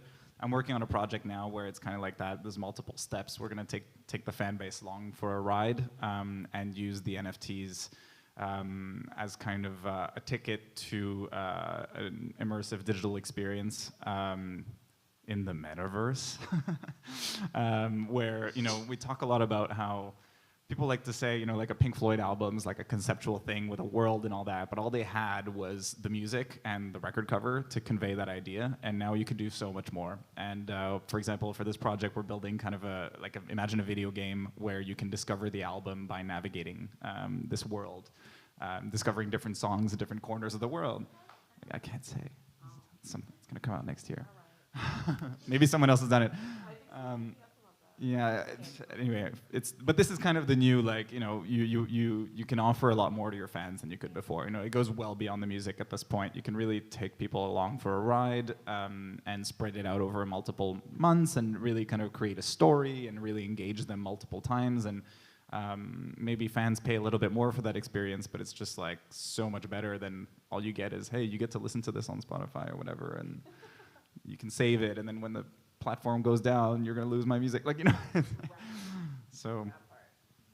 I love hearing about these innovations. They're really inspiring. I also love Arpeggi Labs. So Arpeggi is a Web3 based, it's almost like a Pro Tools or like a Logic online. So it's literally like a Web3 based recording program for artists and musicians. So like you can use it to make beats and you can use it to like record yourself. So I've made beats on Arpeggi, and a couple of my friends have also as well. And it's really cool because once you're done making your beat, you can immediately just mint it and sell it right there. So like it's a very cool new website with Web3 that I really adore. And I'm trying to think of, is it called Tri-Roll? I don't know if you've heard of Tri-Roll. Have you heard of them? Tri-Roll, they make your own tokens. So like you can use those tokens to give to your fan base. And they can be used for anything like coming to a concert, or it's like a cute incentive. And they're like one of one. So like everybody feels like really special to have them. So they create them. Tri-Roll, and there's a few others. Like I have to really like sit and ponder. Like, I've seen so much cool stuff, but that's what I mean. Like it's such a broad universe and such a broad stratosphere that there's so much room for creation and so much room to just like build. So yeah, definitely check those out. And I think that Web3 also kind of proposes new meaning for the value of building and strengthening these fan-artist relationships. Like you see artists launching their own Discords, offering tokens, and needing tokens to join these Discords, and providing so many different benefits through that, and having the opportunity to join these Discords and communicate directly with your favorite artists, and weigh in on the brand of sneakers that they should buy, like stuff like that. That is unprecedented, and it's a bit of a choose your own adventure too, in terms of how much you want to invest in these artists, based off of also like what you think the payoff might be long term. And I think it raises a question where it's like, well, is it better to have a lot of fans or is it better to have less fans, but they're all super fans who are willing to invest in your music and support you in a way that might give them a return on investment down the line? So lots to think about there. Yeah. I mean, just speaking about value, like putting value back into recorded music, like it's been years of a model of diminishing returns, of like chasing after fractions of pennies for streaming, and now you can finally sell a song for what you feel it's worth, and people who believe in you will pay what they think it's worth, and being able to have full control over the way that your music or your digital art is monetized is incredible, really. And I think it'll bring a lot more money back into the artist's pockets and a little bit less in the middlemen, and we can all earn a living from this. Because it's, last few years have been tough for indie music. Like it's really, shows, and then there's COVID, there's no shows, and then you're trying to sell T-shirts and you're trying to sell that, but now you can really monetize your output in a really smart and customizable way and keep pretty much all the money for yourself. I also think that there was a report that came out a few days ago that talked about NFT sales declining, and the number, I can't say it off the top of my head verbatim, but it was pretty significant how much NFT sales have dropped since the initial boom. And zooming out, if we think about it, the portion of those NFT sales that were actually music NFTs is super small. Music NFTs are really small when we consider the larger landscape. But I think with NFTs specifically, there was so much hype at the beginning, and it was COVID, and everyone was locked down. And so, yeah, I think it's normal that those numbers were absolutely inflated. And now it seems like the dust has settled, the market's not doing so hot, and it's easy to kind of laugh at NFTs and Web3 and just kind of make fun of it and poke holes. But I think that ultimately, it's really inspiring to see people who are still working to move it forward, and who are still working in the space and who understand the long-term benefits and advantages of it. Because the music industry, it's kind of broken in some ways, and Web3 isn't the solution by any means. I'm not gonna sit here and say Web3 is the answer, but it is an amazing strategy to make it better, and it's gonna be really interesting to see how we continue to see progress and further innovation in that space. I love all of those thoughts. Thank you so much. I agree completely. NFTs, like anything, are subjected to market pressures. It's not just NFT sales that have gone down. There's a lot of things that are happening globally, economically, and everything is affected. So it is easy to point, look at these NFT sales going down. But now is actually a super interesting time to get involved, because we're starting to see kind of that first wave, that first moment of hype has passed, and what are the things that remain of value in the Web3 space and when it comes to NFTs. It's super interesting, super fruitful time to get involved in the space, and surely it will continue to evolve over time, because it is based in technology, which is always evolving. On that, I think I want to make sure we have enough time if there are questions from the audience. I don't know how this functions because I'm not there in person, but perhaps there's a microphone. If anybody has questions, I don't know if there are questions. If there's any questions, there's a microphone right there. I can't see the audience. Don't be shy. Just a quick question. So we've talked a lot about Web3. How about blockchain in general? Are you looking at some specific, we've heard about smart contracts, so getting into agreements with your customers or your producers, and is this something that you're looking into and you're building upon to be more independent and start, working on the Web3, really getting into the different blockchain platforms? Is this something that you can talk about? Is this something? Yeah, we haven't talked about the technical side of it all so much. I mean, it's, you know, I think none of us four are like developers or like necessarily tech people. There's some people that are kind of more better suited to really talk about what goes on underneath the hood. I think it's evolving very quickly. For example, you know, things like standards, like smart contracts, you know, and NFTs and stuff. They're bits of code, right? There's certain standards that are coming around. For example, the ERC 721 for NFTs, and then there's the OpenSea standard that was built upon that adds a little bit more metadata, for example. But there's no current standard for music NFTs, so they all kind of carry a different set of information within them. And that makes it kind of a mess because it kind of prevents all the platforms from working together, for example. So people are trying to reach a consensus on like, okay, what's going to be the music industry standard for music NFTs?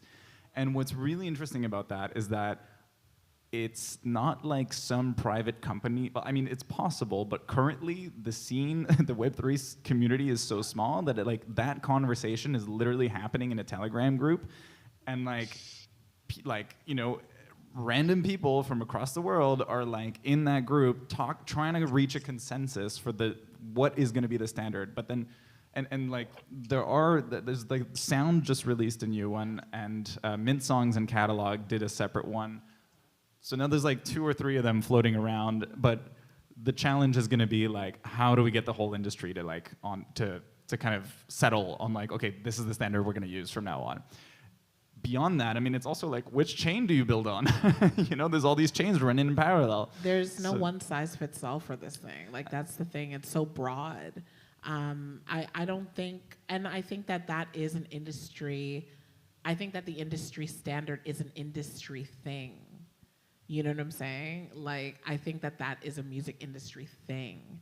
But I think the blockchain it's so broad that I think we're gonna have multiple standards for multiple reasons, for multiple people, from multiple genres, you know, genders, et cetera, et cetera. Like, I don't think there can be just like a one contract and this suits all. Like, I would be shocked, you know what I mean, if it was that inclusive, you know what I'm saying? But I also think that is the beauty of the blockchain, is that it encompasses so many different people, you know what I mean? And that's what the industry is missing. It's not encompassing different people, and that's what the problem is, right? So I think that smart contracts are really great. I know a lot of artists that are using smart contracts for themselves and their audiences and their fan base so that they're protected. And I think that's fantastic, because the thing about contracts, words are spells, right? So what we say is what comes to pass, and I don't think people like have clued into that shit. So when you literally sign a contract with somebody, an organization, a label, a whatever, spiritually, you are signing away a side of yourself. You know what I'm saying? So the beauty of smart contracts is that you are able to be like, I am God right now, and this is my Bible, this is my chapter, and this is what I want people to adhere to, so that I feel safe and so that I feel comfortable, so that I feel appropriately represented, you know? And I think that that's beautiful, but I don't think that there's gonna be like a one size. I mean, I'm sure there's going to be like some, like anything, there's some that are going to be more popular than others, but what's cool about Web3 is like everything's kind of open source. So like everything's like, it's like Lego. Like you can just, you know, you can build upon anything that's out there and make it your own. So the possibilities are endless. I think for like mass adoption, yeah, we'll probably need some standards to come around. And I think perhaps once there's like money to be gained by certain parties, it'll help the adoption and yada yada yada, but we'll see how it plays out. Actually, like final thought, I mean, it is pretty strange, because for mass adoption you kind of need this standard thing, but it's all about decentralization, so it's like you gotta kind of find the balance between, you know, I was talking to a friend about this, and he was like, man, the way to fix this is like there should just be a music blockchain, like that's the one that everybody builds on, but there's kind of beauty in the fact that you have endless options, right? So it's like, I don't know if that's the solution. Chaotic good. Yeah, there's a lot of experimentation and a lot of patience. But I also kind of want to add to that it's interesting that in Web3 there are layers, and that you can be interested in the philosophy of it or the ideology, which is decentralization, without understanding like the infrastructure, which is like the technology, aka the blockchain. But when those two intersect, that's kind of like the power and the magic of Web3. And I think that smart contracts are completely revolutionizing the way that artists can get paid, which is very nice because we want artists to get paid. On their own terms. On their own terms, yeah. And I can only imagine the conversations that are also happening in boardrooms of major labels when they hear about this. So it'll be interesting to see how this lands. Yeah, and one thought too is actually indie artists are potentially so much better positioned because they don't have contracts with big labels. A lot of the times they are more free to find a solution that works for them. I think we have time for one more question at least. Yeah, quick question.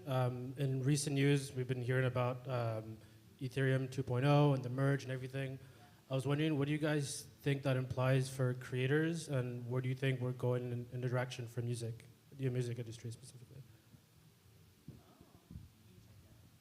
I mean, just how the new like post-merge Ethereum. Like how they're saying that it's supposed to make like everything more green and more eco-friendly. Like, do you think that there's going to be a shift within the music industry with how we approach NFTs? I think Ethereum's kind of always been at the core of like any kind of Web3 stuff that features utility because of just the way that it is. I think that it is kind of the most popular blockchain, and I think the fact that it's now more green at least fully eliminates this like annoying discourse of like, but like Web3 is bad for the environment, and it's like, then you actually look at the stats and you're like, oh, like YouTube consumes way more energy than Ethereum, like way more, and like nobody's complaining about YouTube's like impact on the planet. Like minting an NFT now is like less like less impactful than like posting a tweet or whatever. Like I read that the other day.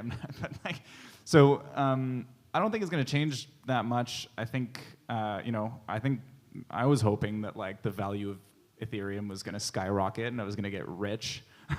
But that didn't happen. So I think it's kind of same old. It's just that now it's like more efficient, and I don't get the sense that it disrupted that much. I think if anything, people are gonna like feel more comfortable using Ethereum now, because before it was really appealing to use a side chain that was like less taxing on the environment or less power intensive. Whereas now it's like they're all kind of equal or more or less equal. So perhaps people are going to be more dependent, going back to Ethereum, if anything. I mean, what happens is that like if you're an Ethereum user, not everybody wants to be on like 7 different chains with like 7 different kinds of coins, and like it gets kind of messy. Like, and Ethereum has the most users. So if you're trying to get something off the ground that's already a small enough community in Web3, it's now that the sustainability thing is out of the window, you may as well go where everyone is, because it's hard enough to get people into Web3. Like, you don't want to get them to like mint, like, okay, now you got to go on this like obscure chain and you got to make another wallet and you got to buy this other token, and it's like that's a lot to ask for. If everybody's already on Ethereum, it's like maybe start there, but I don't know. I mean, I don't know. Like different strokes for different folks. Like there's a lot of people that gravitate towards Solana lately, like, and I just think it's various audiences for various reasons, right? Like there's people that mess with Solana that don't mess with ETH. There's people that mess with Bitcoin that don't mess with, like, it's just like, but for me, it's like, as an artist, I look at it like, why would I X myself out of a community that would benefit from learning about my art? So it might be a little bit more work, but I mean, I could go the broad way. It's just, you're just missing out on other people. So I think it's just, it's not a one size fits all. It's like whatever suits you, And I think the merge in general. Like I think people who are daunted by the amount of work that it takes to get into the space are like, oh, it's bad for the environment. Okay, I'm just not going to do it. I'm just going to keep going. But I think now that that's changed, I think that we're going to be seeing a lot more openness to it. I think that it's going to take some time, specifically in the music industry, for us to notice like a direct kind of like cause and effect correlation to the merge. In that context, I don't think it's going to be like, all right, everyone's in Web3 now. I think it's going to take time, but I think it now provides like a better vibe for people to come into Web3. Yeah. Better platform, yeah. One less thing to counter, one less argument to counter. Just like, you're like, no, look, this like sustainability thing is fixed. Like, don't worry about that.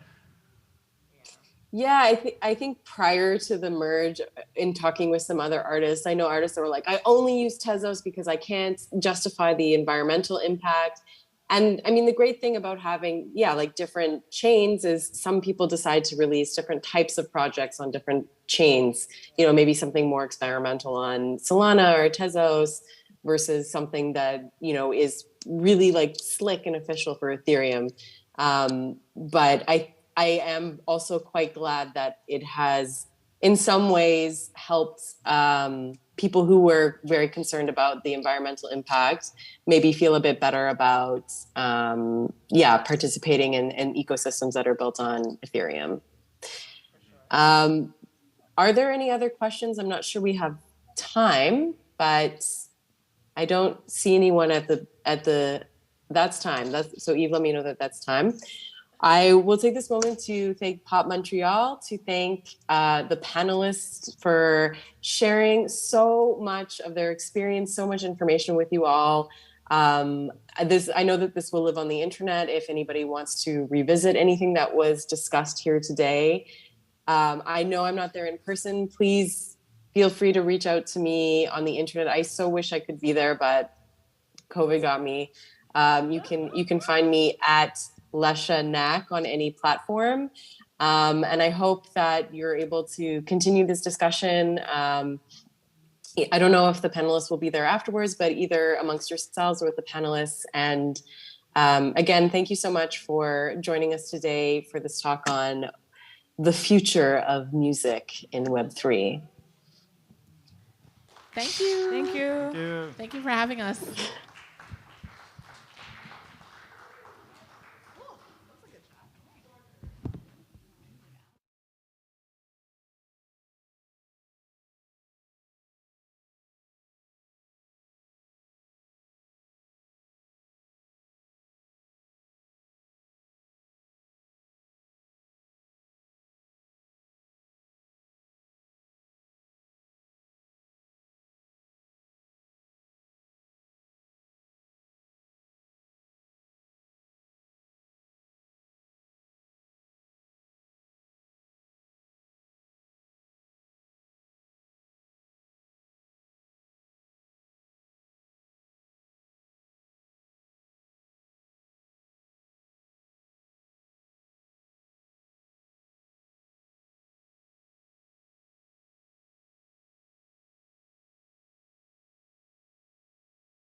Everybody.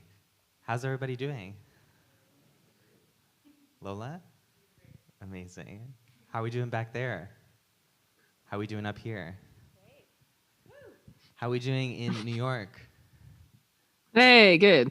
Amazing. I'm Eve. I'm the Symposium Director for POP. I'm so excited that we are hosting this conversation about a very, very cool project, bridging community and technology, which is oh my God, this is day 5. This is why I'm so losing my words. Which is what today is all about. We're doing a whole day of panels about tech and music and community, and I'm so excited for this one. I'd like to thank SEMA for sponsoring today's events and making it possible for us to do what we do. And I don't want to take up any more time, so I'm going to throw it over to our moderator, Peggy Hogan. Please join me in welcoming this panel. Thank you. I'm Peggy Hogan. I'm a recording artist known as Huali here in Montreal. I'm also label manager for Outside Music Next Door Records. And I'm delighted to be moderating this panel. I'm a former musicologist, so it tugs on my heartstrings in a variety of fun ways that we'll delve into today. I wanted to just throw it to y'all. I'll have you start, Madeline, and then we'll go to Alana, Amy, and etc. for self-introductions. So, Madeline, take it off. Yeah, so my name is Madeline Lyons. I was a producer for the project on the episode on Hochelaga Maisonneuve. And my pronouns are she, her. Me next, right? All right.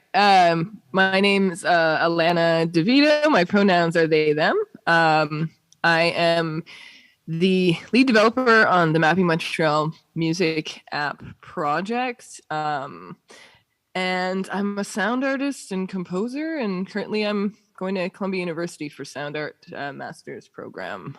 Yeah, and I went to Concordia for electroacoustic music and computation arts. That's me. Hi, my name is Amy McDonald. I am a musician and an arts administrator, cultural worker, project manager, grant person based here in Montreal for the last 12 years. I'm in a band called Nenin. I most recently have worked for the Festival Suoni Para Popolo, and I've been a part of a number of different booking and releasing and otherwise music community, ideally nourishing collectives over the years. And I'm really excited to be on this panel. Oh, and my pronouns are she, her. Hi, everybody. My name is Francella, and my pronouns are she, her, and I'm the station manager at CJLO 1690 AM, which is Concordia University's radio station, and the project manager of Mapping Montreal Music, and really thankful to Eve and Pop Montreal for helping us put this panel together. And thank you to Peggy, too. First, I wanted to just give a little bit of non-insider context to what's happening, and then, Francella, I'm going to hand it over to you for the insider context. Mapping Montreal Music is a series on the radio station about various music history gems throughout the city. It's extremely illuminating, and there's also a very fun Pokemon Go-esque app that is in development where you walk about the city, collect audio gems, and you get to hear a story about where you are in the city as it relates to music. So, Francella, I wanted to start by just asking you, and I think Alana can probably also give some context on this, but I know that there was a delightful funding allocation that really brought this project to life. But I know that it's your mission at CJLO to really start thinking about alternative radio, ways to kind of like expand what CJLO and especially an AM radio station is able to accomplish. So I would love to know more about the general overview in terms of your philosophy of moving toward digital and app development and these kind of longer form storytelling initiatives at the station? Yeah, so before I moved to Montreal, I was living in Halifax, and I worked at the campus community radio station at Dalhousie, CKDU. But I also did a project with two other women where we basically did a sound walk of Gottingen Street, which is a street in the north end of Halifax.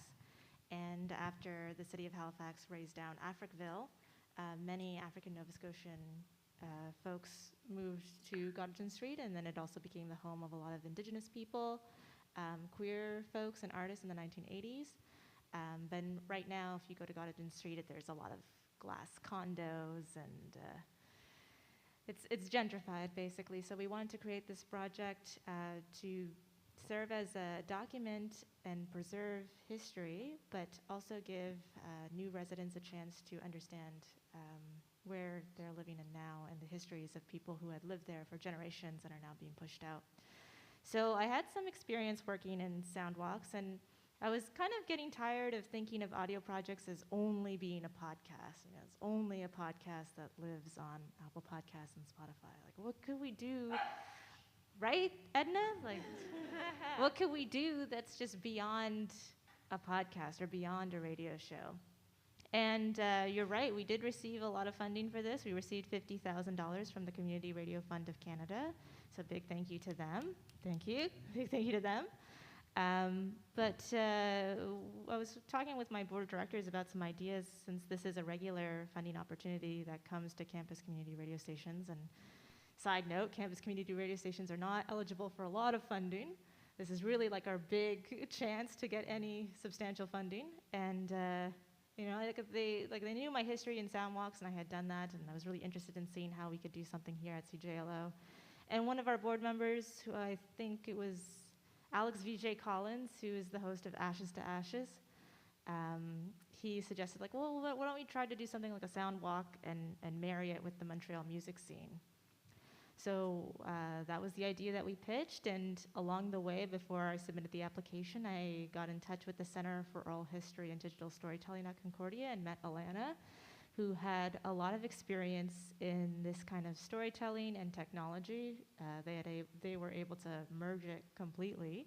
So it was just kind of like a match made in heaven, and we submitted the application, and we were successful in the funding, and it's dovetailed nicely into what we're trying to achieve at CJLO. It is my mission personally, but it's also a team effort. I couldn't do this without the staff and all of the volunteers who work so hard on their programs and the board of directors. But the idea is that if CJLO is thought of as a music station and has excelled in music programming and music curation, what could we do to elevate that? And for me, the answer was music storytelling and comprehensive documentary music storytelling. So that's how the idea of the series came about. CJLO being an AM radio station outside of the city core, you know, we have those challenges. So I thought, well, if we're on AM, we may as well expand into digital storytelling, you know, head first. And if we're outside the city core and we physically have to meet people where they are. So the idea of incorporating geocoding technology was pretty natural for the station. So that's kind of how it came about, but Alana, I think you can add in anything that I'm missing. Yeah, I mean, yeah, I can kind of tell a little bit about how particularly the app idea came about before Francella approached the Center for Oral History and Digital Storytelling. First of all, there's another kind of part of the center within the center. There's the Black Box Theater studio called the Active Listening Lab, which I was working as a research assistant to Dr. Luis Sotelo Castro. And he really focused on oral history and oral history performance, kind of like documentary theater, sort of. During that time, I was also in computation arts doing my minor. And I would kind of wanted to figure out a way. It was also during the pandemic. So particularly things like sound art, didn't really have a place to be experienced. Like music, you know, you have your podcast, or sorry, you have like Spotify and, you know, streaming services. So that kind of continues. Obviously, we did lose the, you know, concerts and stuff like that. But when it comes to things like sound installation work, you're at galleries and kind of specific institutional concert situations. So the app actually came about from wanting to show kind of unusual audio content, like more experimental compositions, and have a way for sound artists to like put their compositions around the city, and then you could kind of do experience someone's kind of virtual audio installation. So that's kind of what I was playing with at first. And then when Francella approached with the Mapping Montreal music project, and it just seemed like a great opportunity to take this prototype app that I was creating and kind of give it a home in a place where it's a little bit wider range than just sound art, but at the same time, my contribution to it was very much like, let's give the artists in the city and, you know, the producers of these radio shows an opportunity to maybe showcase material that isn't just an audio documentary, isn't just a playlist. They can like do a soundscape or, you know, something maybe we can offer to the musicians to post material that they wouldn't usually release as like a song or a record traditionally. It could be something that they've been playing with that they wanted to just put out there for their fans. So yeah, so that was kind of how I was on how I developed it, and then, you know, collaborated with Francella to get it to where it is now, particularly. But I guess part of the other thing I would say is in my work, so I don't usually work as like a developer regularly, but what I do is I use coding and different technologies to facilitate a lot of ideas I have for my interdisciplinary work. So I use, it's a fun way to create unusual ideas because you can kind of build anything you want when you know some code. So yeah. I really love this idea around storytelling bringing value to music, and it's something I've been thinking a lot about in terms of my musicology nerdery, but also in the context of radio. It's come up so many times this week when I'm talking to other label heads, the idea that radio is being outpaced by streaming tenfold now, and where once, even though streaming became a primary space for music discovery, it is now largely overtaking radio as a major revenue stream, which is still actually relatively new. So I'm thinking about what are the other ways that we value music that are not just like royalties and listening. And I feel that context is something that can really increase music's value. This is a question I would really love to throw first to Amy and then open it up to the group. Just as an artist and someone that is a programmer and, you know, a deep music lover, how does getting historical and cultural context around a music piece affect your valuation of that music as both artist and programmer? That's a great question. Yeah, how does it? I think partly it situates, it's sort of like both, so I'm thinking kind of two opposite things that I think are both true and kind of come together at the end of the thought. The first thing is that there's a kind of magic to context, that people really kind of almost fetishize the conditions under which a specific piece of music was created, to the point where, you know, like you're pouring through, like I remember being a teenager and just pouring through the liner notes of albums that I loved, trying to figure out like, okay, who did this, who did that, who did this, who backup sang on this Neil Young song or whatever. And so there's a kind of like, I think sometimes context can be like a shortcut to like, why is this thing so powerful? Like, why is this piece of music so magical? Why does it have such a strong effect? It can either, like, I think people sometimes look to that as an explanatory thing, which I'm maybe like, it's not, it's maybe, I maybe prefer to see it as like an ingredient in the overall kind of stew of what and where a particular piece of music was shaped by. And then the second thing that I'm thinking, which is kind of the opposite of that, like fetishization of like, oh, that's why that thing is so amazing, and they made that amazing thing, and it's special and different. Versus like, sometimes when I'm reading about an artist whose work I admire, or when I'm like listening to these episodes, these podcast, or sorry, specifically not podcast episodes,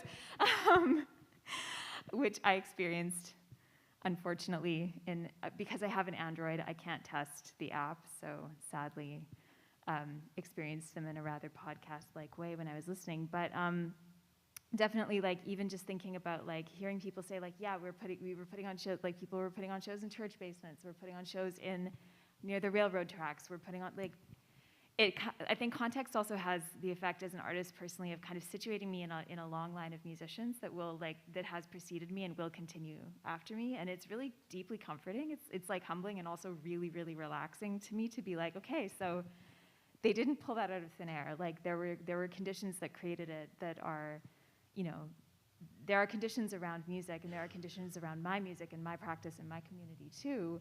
And that puts us within a long, long legacy of people who are just like trying to make this music thing happen in whatever ways they can, whether that's with like a Tascam or like a famous console that the Beatles recorded on, you know, like the story of it can help make it both more magical and also more accessible, I think is the very short version of what I just said in a very long way.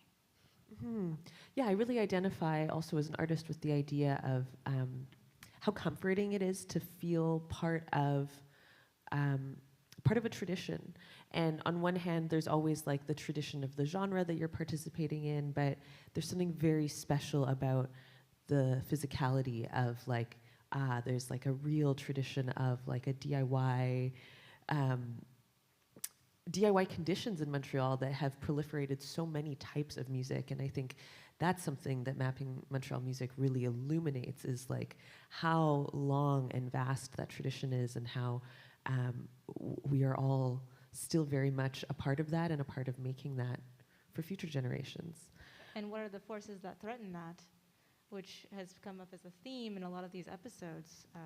You know, Madeline's episode focused on gentrification and Hochelaga Maisonneuve, but you know, we could have made this whole series just about gentrification and how that's affecting the music scene in Montreal. So specifically looking at, okay, how is it affecting this borough as opposed to this borough, who's coming into this borough and that borough, and how is that affecting the respective scenes, respective genres, respective players, venues in that borough? That's something that we wanted to do. Yeah, and especially in terms of putting things in context, one thing I found interesting while making my episode was putting artists in conversation with their own songs. So there is this song by Claude Linthrope that I happened upon. It's called Hochelaga Mon Amour, and it's very much, it's almost romanticizes, you know, the changes in Hochelaga and the things that they love about it, the things they hate about it.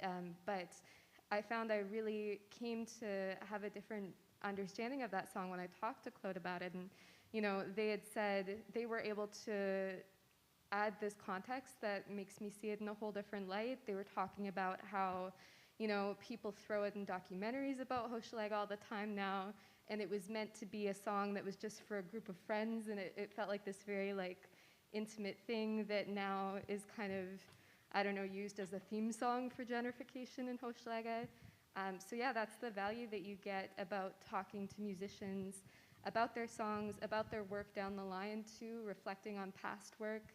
And yeah, it ended up that they had, you know, something that was really beautiful about the Hochelaga episode in particular is it is such a neighborhood that everyone is extremely proud to be from there. They love to make music specifically about the neighborhood. So yeah, that was wonderful. And it turned out that Claude actually pointed me to a song that they felt represented their understanding of the neighborhood a bit more. It was a little bit less sugar-coated. And so, yeah, that comes out of that as well. I see music as an incredibly temporal art form.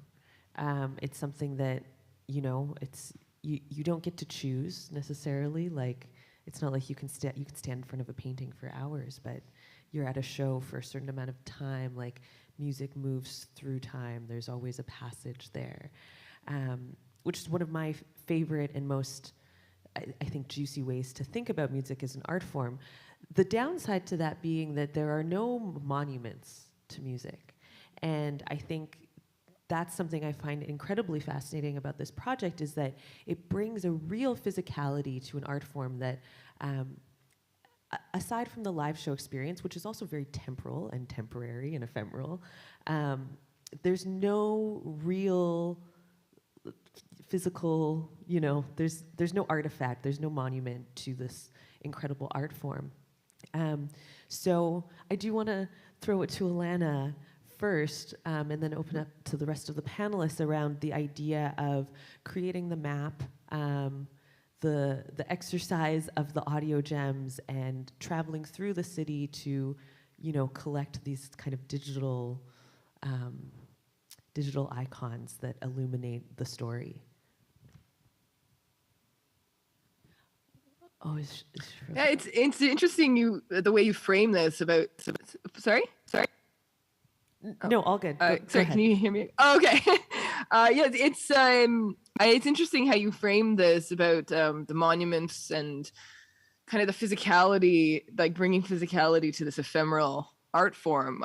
It's actually something very common within like the study of sound art in particular, just because, like, for example, like what I'm studying at Columbia right now, and it's integrated into a program with other artists that do painting and these art forms that have more of a physical representation. And how does sound art and music, of course, are like, how does that fit into the world? How can it exist among these very more materialistic kind of creations?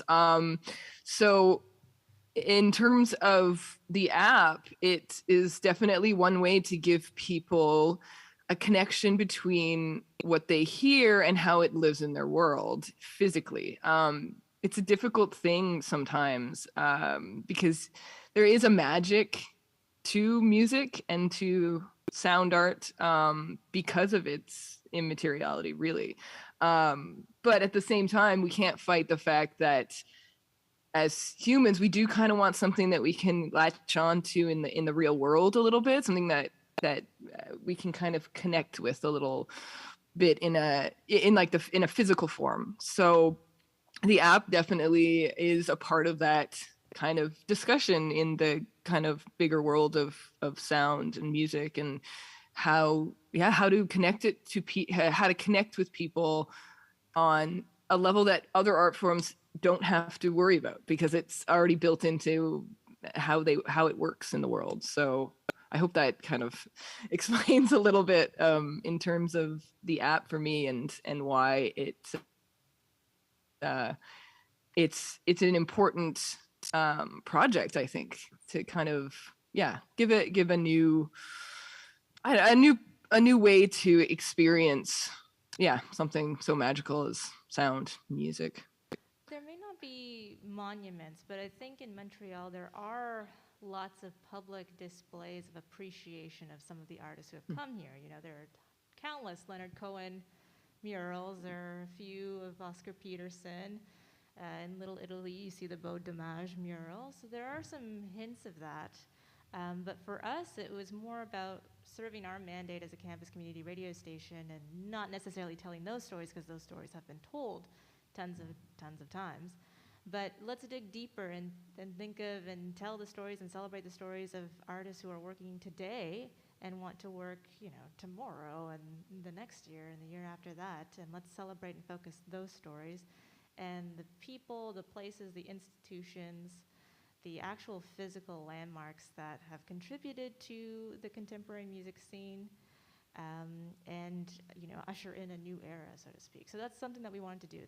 There are a lot of tangible instances of commemoration here in Montreal, but it doesn't tell the full picture, which was ultimately what we wanted to accomplish, was to try to tell that full picture. I'm interested in what the thinking was behind the particular places where the gems are placed within the app. How did you narrow it down to like, well, this is the space that is going to represent this piece of the story? Yeah, I mean, there's like a tech limitation.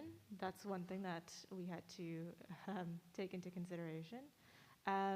With our producers, we did tell them very explicitly, like, this is going to be also a project with an app where we would like users to uncover specific audio gems at specific locations. So in your episode, do think about how you can integrate specific places. So in Madeline's episode, for instance, she focuses a lot on the Battle of Moto. So naturally, that would be one of the spaces where a user would uncover an audio gem. In the episode about the Mile End, where we're here today, we have various points along the railroad tracks, some at the Van Horn underpass, which everybody knows is a pretty iconic Mile End location for music. So really just thinking about, okay, well, what are the things that people may already know and are probably expecting? And if they're expecting that, how can we give them something unexpected in terms of storytelling content, in terms of music? And then others, we wanted to see, okay, well, what are things that maybe people might not know as much? So in our downtown episode, for instance, we wanted to place an audio gem at the old Limelight location, which is a pretty storied institution, but only if you're deep into the Montreal music scene. And we know that for our audience, which is a younger audience, frankly, people who come from other cities to study at Concordia, they might not know anything about the Limelight. So that might be something that we would want to showcase. Mm-hmm. Another thing that kind of strikes me about the bit of listening I have done to this series is I haven't been able to I haven't been doing the walks of the app yet, but I've been thinking about this, and maybe this is something you can speak to, Madeline, the idea that so often you hear these stories, especially if they're coming to you in podcast form, and there's this work of the imagination of like, okay, I'm listening to the journalist or the narrator tell the story of where I am, where they are, and the interactions that they're having, and I would imagine that if you're in the neighborhood picking up your gem, listening to it, walking around, and having that very physical experience while hearing the story, you almost get to have the feeling of being the journalist. Yeah, it definitely is supposed to add this other kind of dimension to it. And like Francella said, we had that in mind going into the project. Everyone was trying to think with that in mind, think about walking other people through it. And something that I found really effective was, I think it was Aiden's episode on downtown Ville-Marie. It's actually, if you listen to the full episode, it's in first person, and it's taken on a night where they bump into friends, but I found it really effective that it was in first person. It's like, you bump into, you're in line, and you bump into your friend, you spot them with the blue hair, and you talk to them about how their night's going, and like that was extremely effective for me. And yeah, it just kind of opened my mind to how these stories can be told. That was what I really loved about this project, was that Francella and the team at CJLO just kind of let everyone approach it in the way that they would like to, or try it different ways. And there's a great variety of ways that you'll explore different neighborhoods and hear different stories. And yeah, I really appreciated listening back to the other producers' work, just the variety and how different people on a walk through a neighborhood will notice different things and think of different memories, and different stories will be interesting to them. And so, yeah. I want to bring some spice to the conversation. Yeah. It strikes me that this is like a huge project with so many components, a huge team, a lot of voices, and I want to know, what were the challenges? What surprised you most about putting it together? What were like the spiciest things that you learned? And Amy, to include you in this, as a listener, what were kind of the things that were like, whoa, I had no idea, or this was like a really interesting twist that I've discovered. So whoever wants to jump in first about some spicy content, go for it. Well, I mean, this was a very ambitious project for CJLO. I don't know if we've done a project of this magnitude. We've certainly done some tech projects, and we've certainly done some multi-step, multi-year tech projects. But this was something that was really outside the box and really innovative. So there were many challenges. We did have to pivot a few times in terms of direction, in terms of episodes. Just securing the producers was challenging because we wanted to make sure we had a nice plurality of voices and different perspectives and different people who could serve as authorities on specific genres, specific years, specific scenes. It's a tech project, and something that I think Alana could speak to is that in tech projects, there are lots of things that can go sideways. And this tech project, being very, very complicated, required a lot of rigorous testing, and that was something that we definitely felt was a challenge. And it is still in the testing mode, technically, but even before we launched it publicly, I think that was one thing we could have benefited more from: more testing, more feedback, more just more content that we could have used to make it even stronger. As Amy pointed out, it's currently only available on iOS, on iPhones. We're thankful to the CRFC for granting us a second round of funding so that we can continue this project and expand it and add more content and make it available on Android devices. But knowing that we kind of had to limit how many people would experience this in full was obvious a challenge going into it. And I'd say like one thing that I didn't expect, well, I think the episode on the Plateau Montreal is really strong, just because I didn't realize just how fractured the history of the Tam Tams are. And that was something that I thought Aviva Lassard, our producer for that episode, really did a good job in showing just how many people claim to be the inventor of the Tam Tams here in Montreal. And there's like some contention around that. And we know the Tam Tams is kind of a meme, kind of a joke, but for many people, it's their family, it's their livelihood, it's so important to them. And the point at the end of the episode where it's really the last thing in Montreal that has yet to be commodified. We kind of, I'm sure you can see like a lot of merch just about like construction cones or the expos or all the other jokes in Montreal that we toss aside, but the Tam Tams, there's nothing out there like that yet. So that was something that really struck me. No Tam Tam tote bag yet, maybe one day. That's open market for that, if anyone wants to run with that idea. Free ideas on this panel, everyone. That was also my spicy thing. And the way that the episode was structured was so interesting, because at first it's like this Quebecois couple went traveling and brought home a drum, and I was like, uh-oh. But my skepticism alert went off as soon as I heard that. I was like, are you sure the first djembe came in the 80s? Like, Totally. that sounds really late. I don't know. I looked at the time mark and I was like, there's like 20 minutes left in the episode. I gotta just listen. And then eventually got to the end, and they interviewed with the Senegalese musician, and I was like, oh, interesting. It was exactly this thing of competing narratives, where you can imagine that like there were different ingredients of like this person getting together a big drum circle probably played a role in, there being some kind of awareness, and then this person obviously like sharing, specifically like going through the phone book and calling people with Senegalese last names to like create community. Like it was a really interesting, I think, way of storytelling, where it's like, here's this narrative, and here's this narrative, and here's this narrative, and I loved that.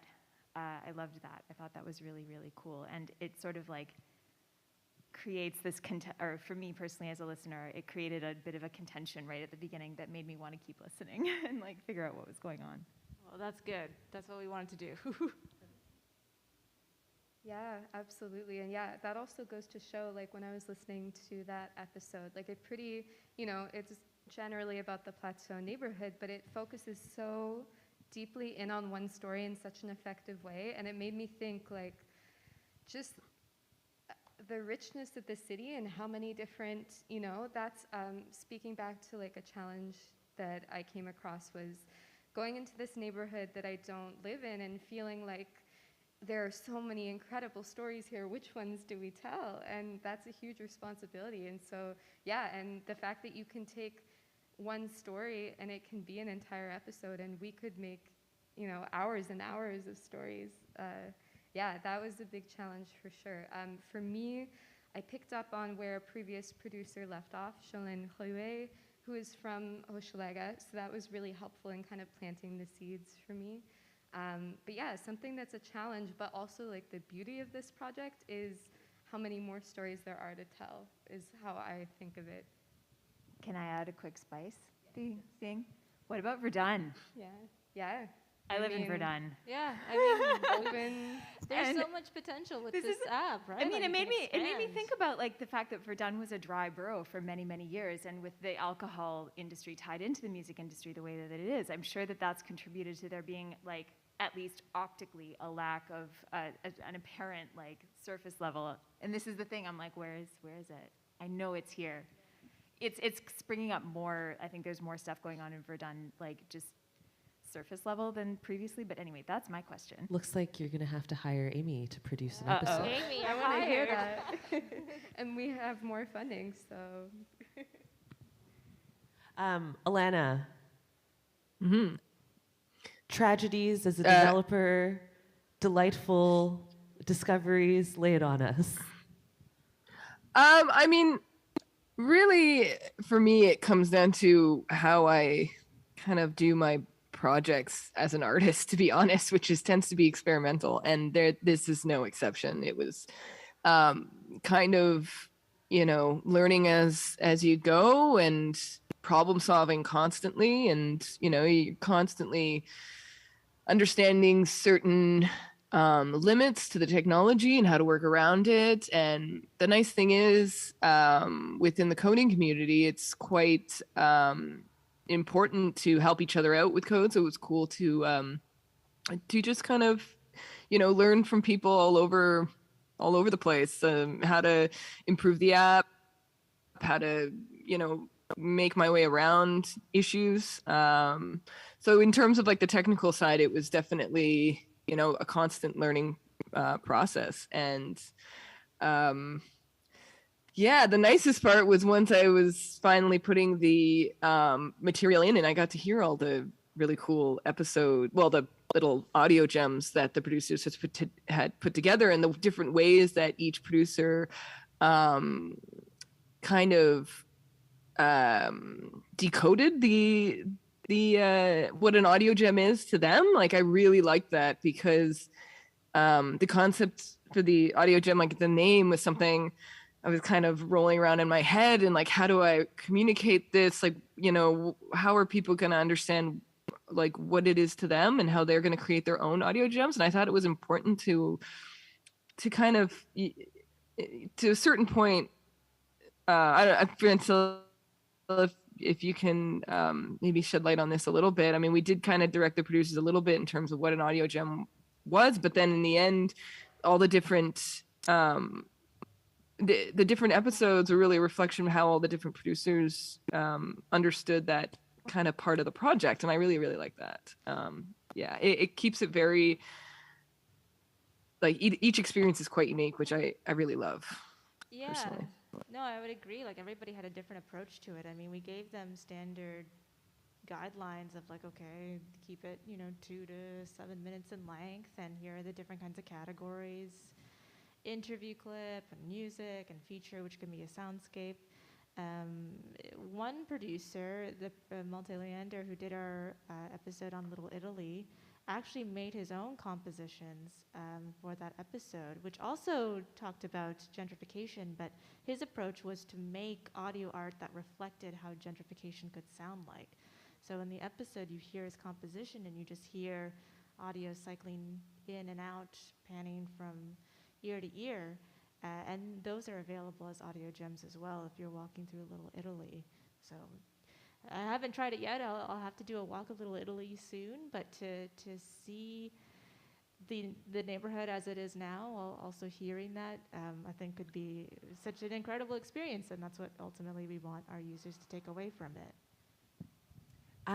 What episode was Blue Oil on? Blue Oil? They're the first all-female post-punk band. I read about it in the Cult MTL article you sent me. Oh, I think our first producer, Sun Noor, who handled Saint Michel Mile X, I think that was just like an example of like a story that they wanted to uncover. Yeah, I mean, like the point is like there are just so many stories, and we have to just make decisions. But really, whenever I hear something like that, of like, what about this? What about Verdun? What about all these things? It just reminds me of how much potential there is in this project, where we could just keep expanding, keep adding more content, keep implementing more elements. You know, we talked about having a social element where you would upload your own audio gem and talk about certain experiences you had, implementing more AR, more VR. So like it just has a lot of legs. And I think for us as a campus radio station, it's like, well, how do we make sure it's still radio? How do we make sure it still fits within our mandate?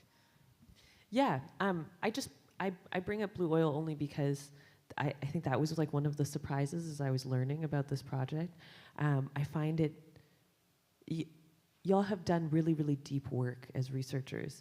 And I mean, I've been in Montreal for 15 years, and I came to this city because of the Mile End scene, you know, and as I think many people did at around that time.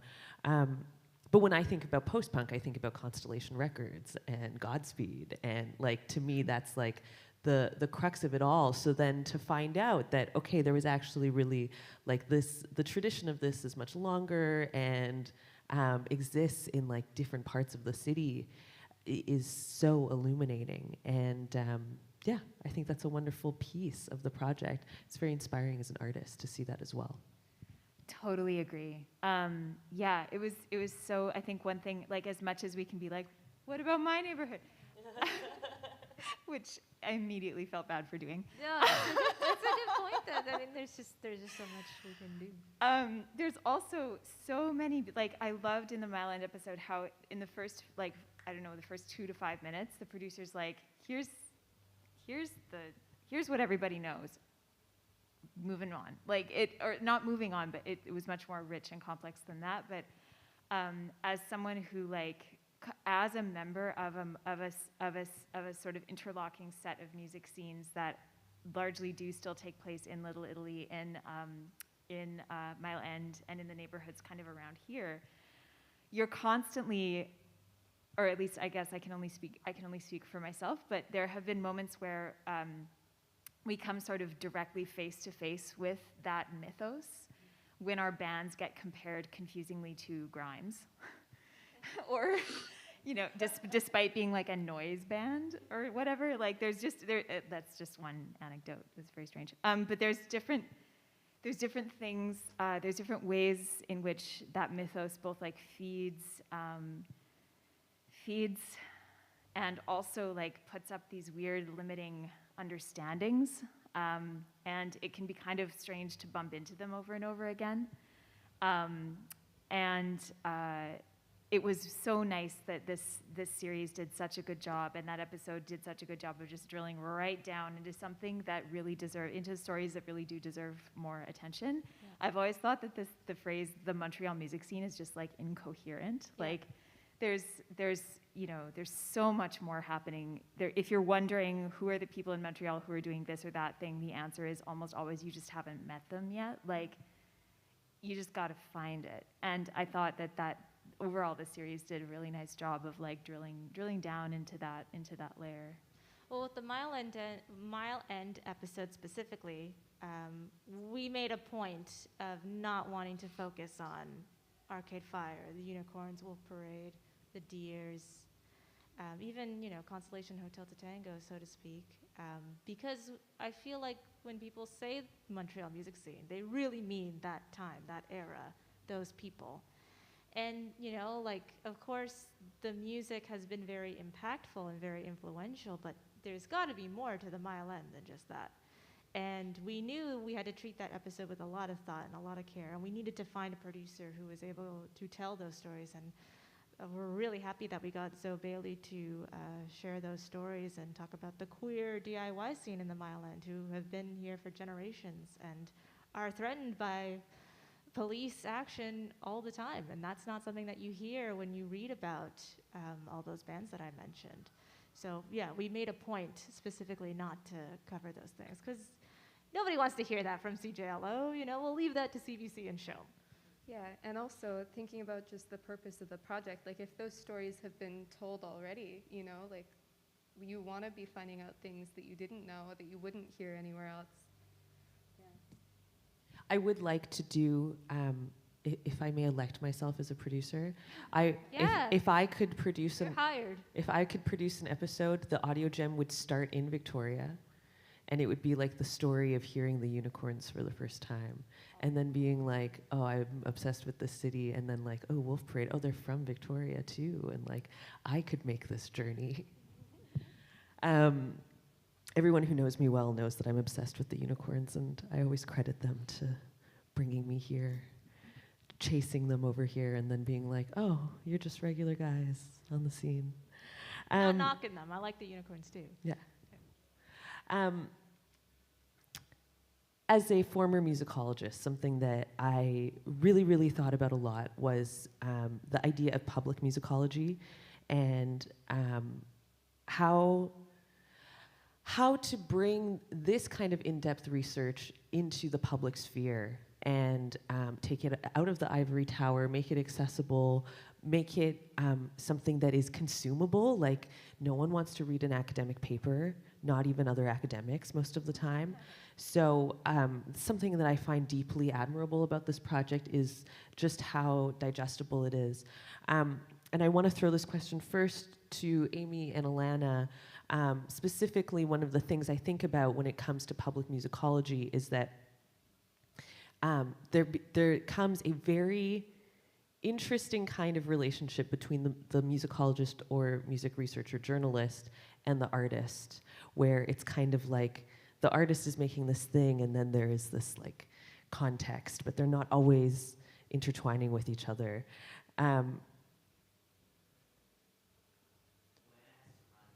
Oh, okay. Yeah, sorry. I have to get going. All right, well, I can answer one more question though. Okay, I promise. Yeah, I'll get there do you want to finish quickly. your question and I'll end with that? Yeah.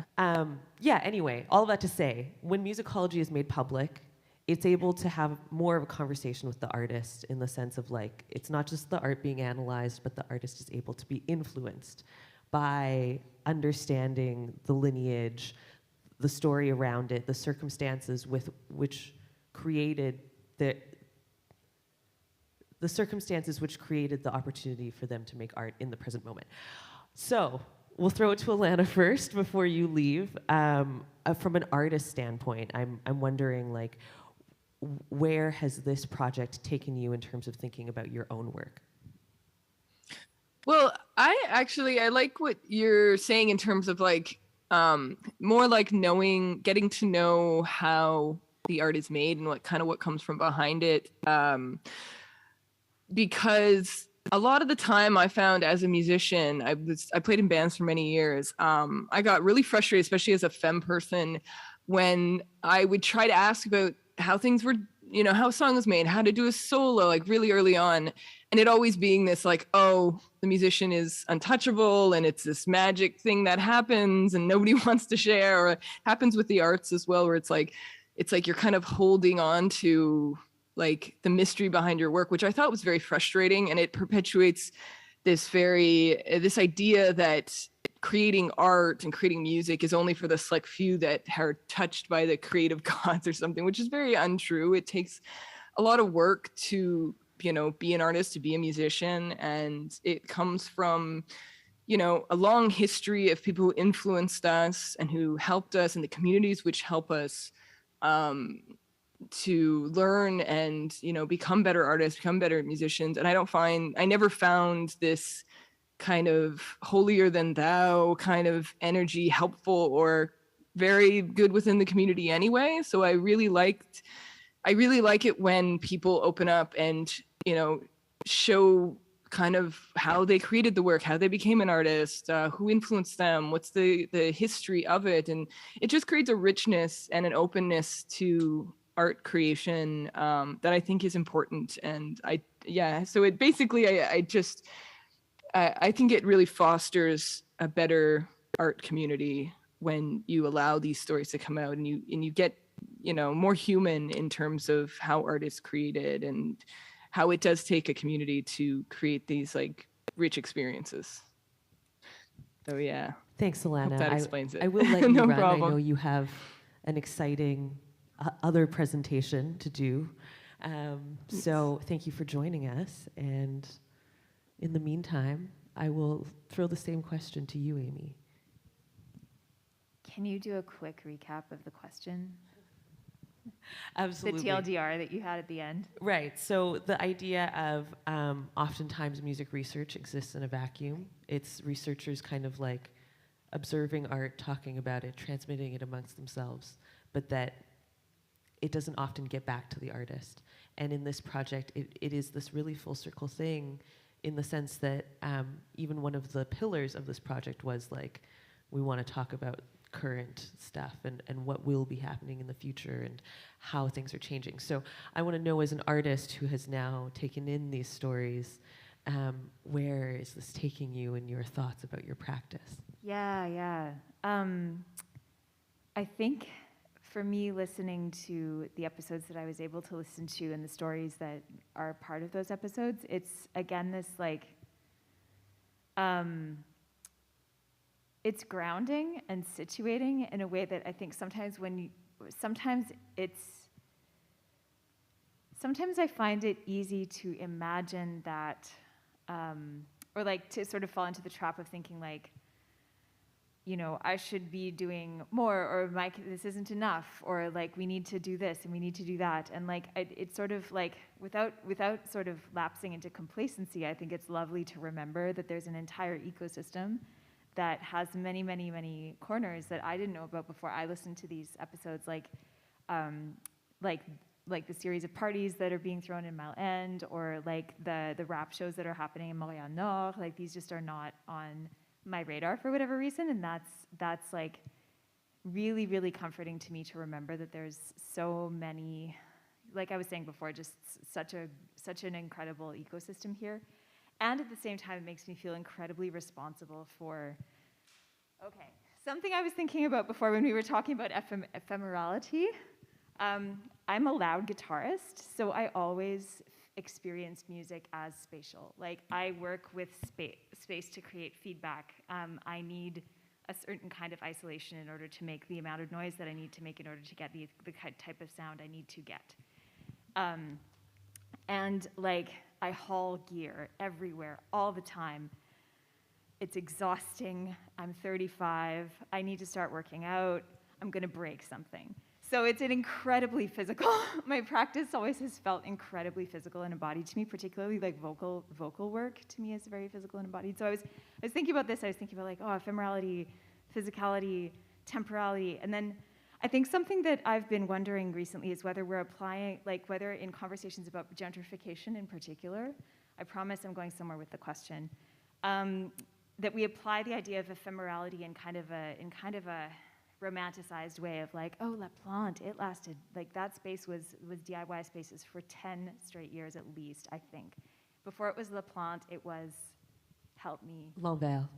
Yes. Before it was L'Envers, it was something else. L'Envers was like the first place I came to a show here when I moved here.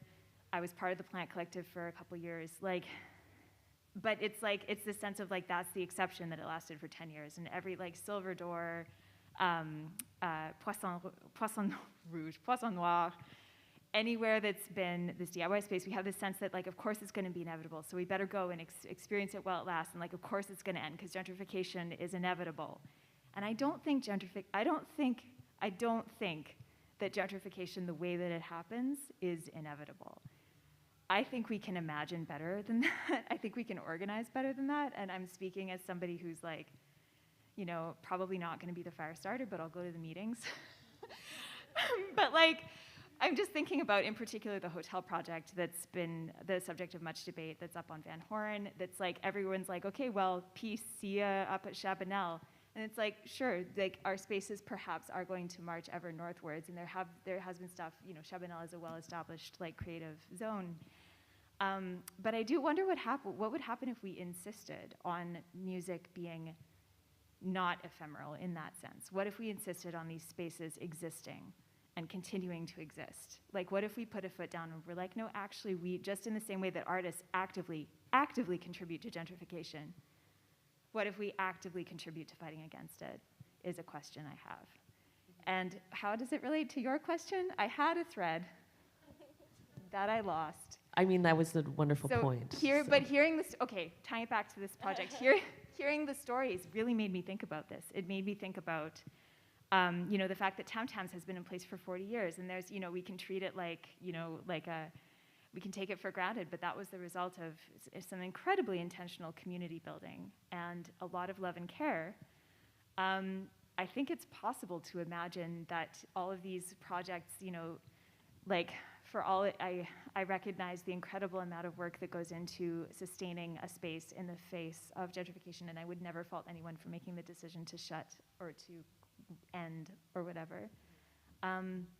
These stories also did make me think about, like, in terms of my practice, like, what are my ties to the community that's not just like aesthetically affiliated with me, but it's like physically around me and like economically dependent on the structures that my practice affects and is part of.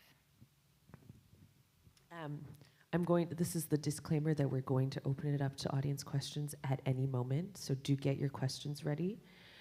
There's a microphone set up that you can go toward at that moment.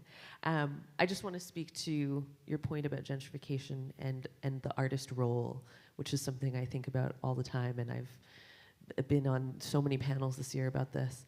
But I think about especially T-Base in Toronto, and the idea that it was actually artists that went into the mall on Spadina and created a space that were like, okay, we're doing that art city model of like, we're giving this property value by being artists, but in a very intentional way of like, no, we don't want the businesses around us to change.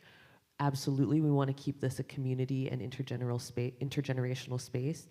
And despite the fact that we're young contemporary artists, a huge part of what they try to do is bring in the intergenerational art and highlight the idea that in Chinatowns, there has always been art as a practice and music as a practice in these spaces. And Chinatown Working Group in Montreal's Chinatown has also done a really great job of that, and have actually successfully fought most of the development initiatives in that neighborhood over the last little while. So all of that to say, Amy, I think that's a great point, and there is a way for artists to be involved in a really, really conscious way to at once bring value to a neighborhood and also not make that value something that is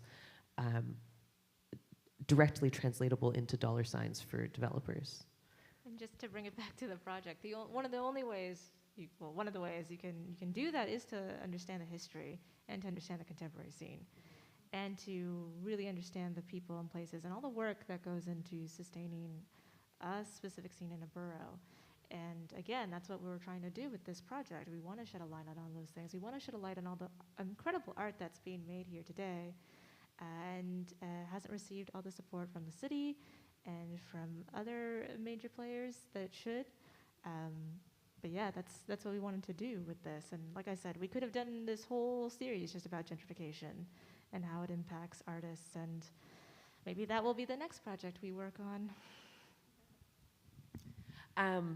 We have a few minutes left, and I would love to open it up to the audience to talk to us about your experiences learning about music history, context, if you've navigated the app or your curiosities about the app. This is your moment to shine.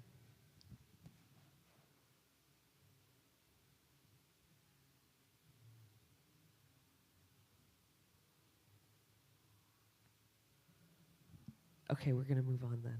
Thank you for your exuberant participation. I know it is the last day of pop, so everyone's brains are working a little slowly. I have some questions that I would like to ask more broadly about kind of the future of radio, which I think this project does also eke toward, the sense of like, there's parts of this project that live on the radio, and then there's obviously very much these other parts that don't. And I like this idea that like radio will always be radio, but it's also going to be so much more and so much further reaching. So Francella and Madeline, I would love to hear more about your perspective about where you see the future of community radio going. That's a great question. It's a big question. I know many people in the sector that I work with grapple with that question every single day.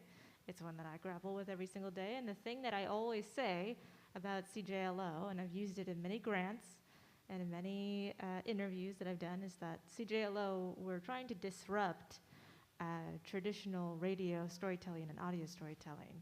And for all the factors that I mentioned previously, we're on the AM, we're a newer station compared to a station like CKUT or CISM or any other station in the campus community radio sector. We're outside of the city core, so using those supposed weaknesses as actual strengths and how we can use that to propel us to be more innovative, to meet audiences where they are, and to do things that really help the musicians in our scene beyond just playing them on the radio. What else can we do to shed a light on these artists on platforms that young people and young listeners, new people to Montreal interested in the music scene would be on? So, I mean, the future of community radio, there will always be community radio, because there will always be community. People will always want to care for each other and take care of each other, and will want to create a space that exists outside of mainstream broadcasting. But I think for us at CJLO, we want to expand that space even further. Right, Edna? We do want to expand the space even further and want to think beyond the confines of what radio has always meant, you know, beyond the radio clock, beyond a transmission tower, beyond a mixing console in the studio. So really, really trying to expand into areas of sound art, audio art installations, and digital projects like this. Yeah, absolutely. Going off of what Francella said, the community part, I think, is also what makes it super special to me. I had a very brief intro, but I'm the funding and outreach coordinator at CKUT.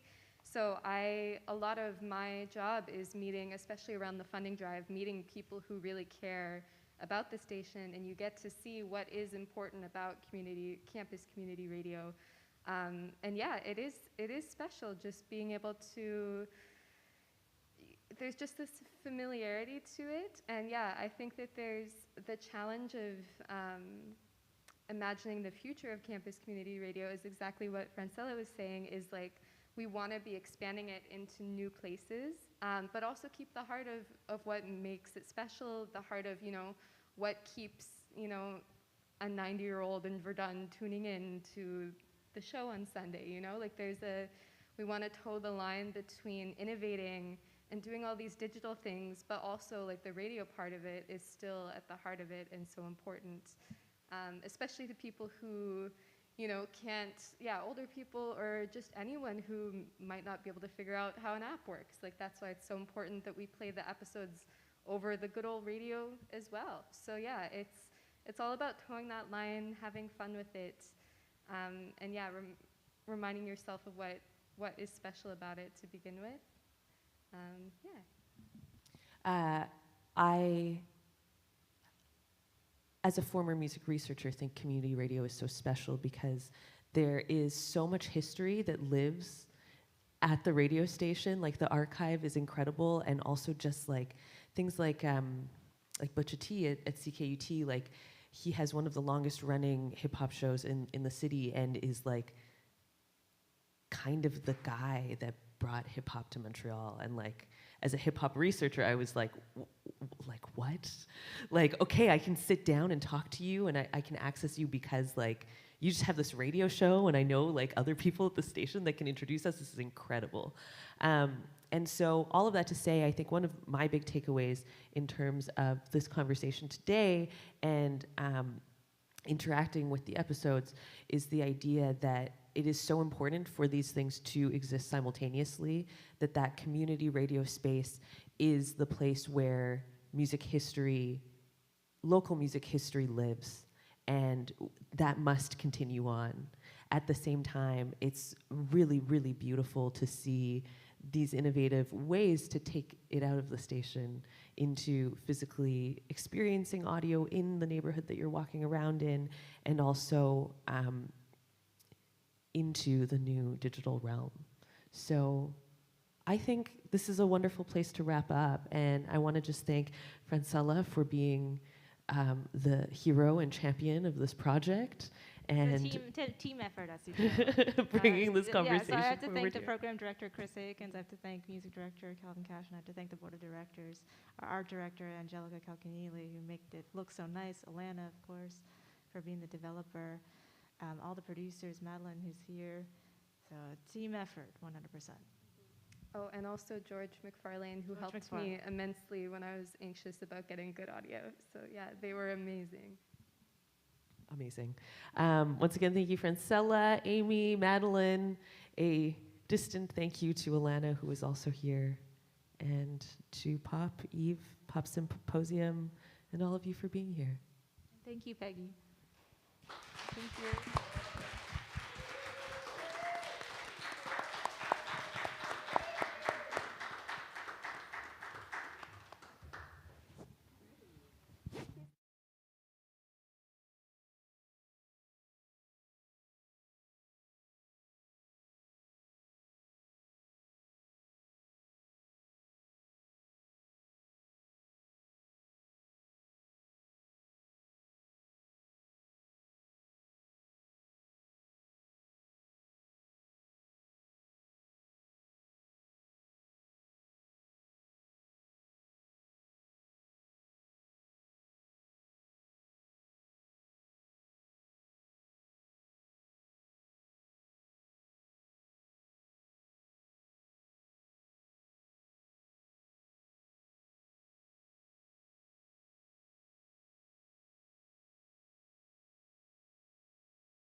Hello, everybody.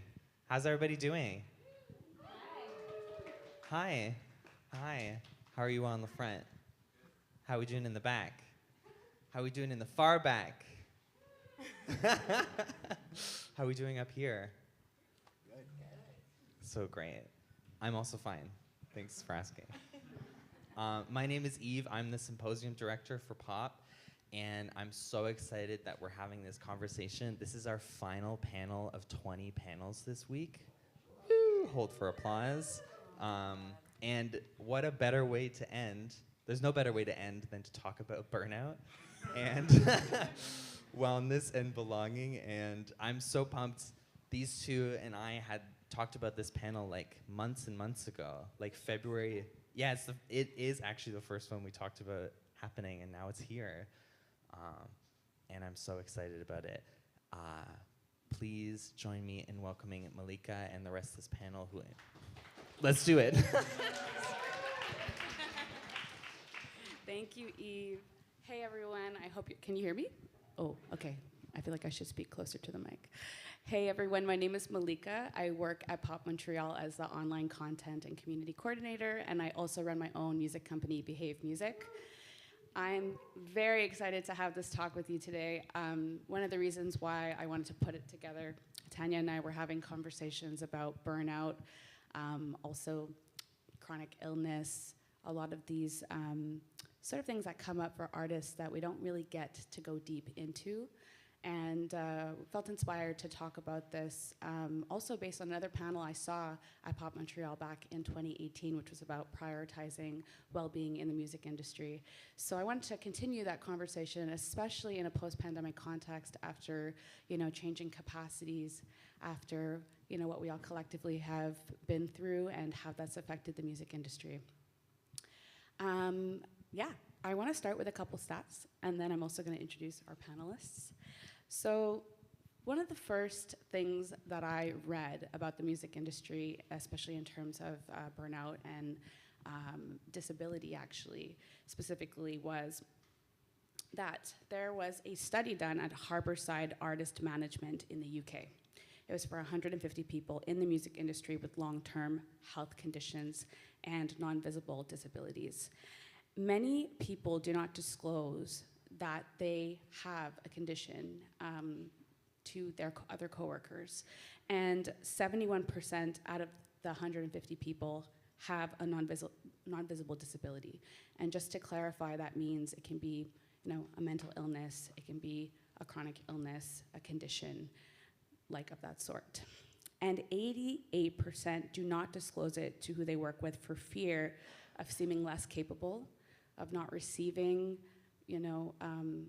other jobs or positions or offers, and because of bullying and discrimination. On top of that, 69% put their health and safety at risk because of that. And so that's why I was like, we need to keep talking about this, because we need to normalize the conversations around mental health, disabilities, and long-term health conditions so people don't have to face these types of barriers when it comes to just expressing what they go through in their day-to-day lives. And on top of that, the lack of representation of people with visible disabilities is a huge issue in the music industry. And it's important that we are going to be able to have people, with different types of disabilities, non-visible or visible, to be able to come forth and be a part of this industry and feel welcome. Last little bit of stuff. The Canadian Musician magazine put out an article in 2019 that basically stated that anxiety, depression, and suicidal thoughts are a really high risk for musicians. And this is not something new. I'm sure you've all heard of this before. And one of the main reasons is that, well, first of all, I'll say it's 73% of indie musicians deal with and struggle with some form of mental illness. And 80% are between the ages of 18 and 25, with 40% self-medicating using drugs and alcohol. So it comes down to poor working conditions, it comes down to money worries, relationship struggles, And it also comes down to sexual abuse, bullying, and discrimination. And those are the main pillars of the topic that we're going to talk about today and how that all kind of comes together with burnout. So I want to introduce you to our panelists. We have Tanya Iyer, who's an artist and also a now practicing music therapist. We have Hanora, a singer-songwriter. We have Militime, who's a bassist, musician, and producer, and he also raps and plays bass at the same time, and it's dope. It's awesome. We have Bronwyn Ford, who works with Luminal Records, and we have Matt Harris as well from End of the Road UK, which is a festival, and he's also an artist manager. Awesome. All right, so let's get started. So I want to ask this question first. It's very simple. Have you experienced burnout or adverse mental health as the result of your job or your career in music? Should we do like everyone show of hands? Show of hands? Should we do a show of hands? Wow. This is a support group now. That's why we're all here. That's why we're here, right? Okay. Well, let's get started then. What structures, systems, or beliefs, in your opinion, contribute to poor mental health and burnout in the industry? Tanya, you want to? I can start. Yeah, a lot of them. But for me, I've just, in the past year, have started to like uncover a lot of what has been my personal journey, and because this past year was my like burnout life change moment, and I think there's a lot of like internal things and a lot of external things going on. So I've been a musician for like 15 years now. My parents are immigrants, so I had this belief that working hard looks a certain way, and you have to do it a lot. And there's a lot of like shame and things kind of surrounding that.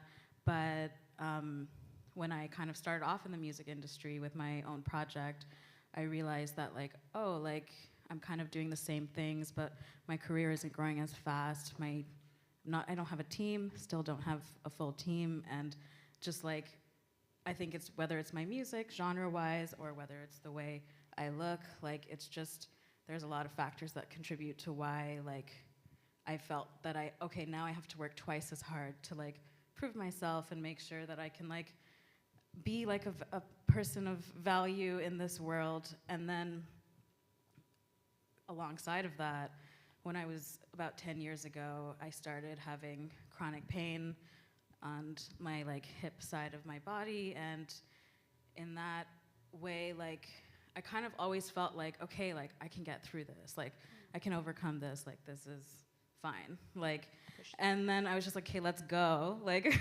let's go even harder then. And so up until pretty much the pandemic, no, whoa. Up until the pandemic, sure, let's keep it like that.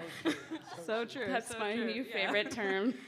I was pretty much like touring nonstop because I felt like I had to, because I felt that's how I'm gonna get my career going, because I felt, okay, like, and I also loved it. I also built a lot of beautiful communities through doing that, but I also felt like, okay, like we need to like go, you know? And it's just, it kind of, that was the kind of the start of like that burnout. Kind of when the pandemic started, I was like, oh, like I can't stop. And like this like moment of silence that we all experienced together is unbearable. And so I obviously enrolled in music therapy school because I couldn't take it. And then doing school was like pretty much rock bottom of like burnout, because I was like trying to do music and still upkeep that notion in my head that like, okay, like you can still have this music career, you got this. Trying to do school, doing the internship, dealing with my own family and like personal issues. And then post school, I was like super in the dust. And I think, but one good thing that did happen in school is I got to study with this amazing teacher music therapist, disability justice activist, who taught me a lot about ableism and how it is just a little like disguise all around us, intertwining its way in every single thing that we do. And there's this really great quote by Fiona Kumari Campbell, who's a disability researcher and activist, and it's about ableism. We breathe its logic, we're shaped by its politics, and we're unknowingly complicit in doing it. I don't know, yeah. Check out Fiona Kumari Campbell for the real quote. But I think that I did that. I was like, I'm a burden, my body's a burden, and I believed that for like my whole career, right? And so I was just like, oh, like you have this internal ableism inside of you, and that's what makes you feel like you have to go nonstop and just like, just keep doing. And I just think about how like, it's just like this rigid binary, like good and bad. Some bodies are of value, some bodies are of not, and it's an extra, like it's very much tied with racism. Some bodies are of value, some are not, and it was all just kind of like impacting the way that I lived my life. And this master's degree, I got carpal tunnel, and for a long time, like pushed through, like kept writing even though I was in so much pain, and I was just kind of like, this is no good. Like, and so that everything kind of started to unravel when I kind of hit that rock bottom, and yeah. So that was a huge one for me, ableism, yeah. Wow, thank you for sharing, Tanya. That was like, that's a lot that you went through. It's a lot. It's a lot. Hanora, do you have anything to add? I think structurally, I can speak from the perspective of when you do have the team. And, you know, we talked a bit backstage about the myth that if you have a team, you'll have less on your plate. But the truth is that it multiplies your work, because now you have 7 people finding opportunities for you and emailing you and asking you for replies and your time and your money in a lot of cases. So you have a financial responsibility to contribute to whichever companies are representing you. And so what they have an incentive to push you as the artist to, like, right before your breaking point. And we've seen examples of that across the industry. Like recently we've seen artists backing out of tours, artists like Arlo Parks and Indigo Souza and countless others. We've seen artists push themselves through injury on tour, like Lucy Dacus, who is touring with slipped discs, lying on a couch, you know, because the margins for artists are so small, and depending on where you're at with your fan base and career, like touring can be a bread and butter and or a financial burden. So there is pressure to keep going, to be relevant for the algorithm and to be relevant to your fans and to make your label or booking agent happy and stay at the top of their list and all these things. So there's a lot of pressure to be productive and to tie your self-worth to that, even if it should only be a career standing thing.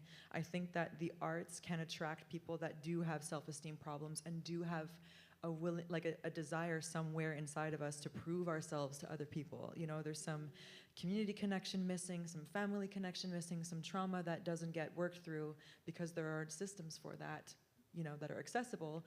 So we, yes, self-medicate with alcohol and drugs if we're pushed to our breaking points in very hefty careers, but we also self-medicate with our brands and with our albums and with our images of ourselves that we are curating for the public to feel better about ourselves to a point. Maybe I'm projecting, but No. but all of those things contribute to that pressure to always be doing more, to always be up in your game. And at what point does it not even have anything to do with music anymore? Like, when's the last time you picked up a guitar for fun?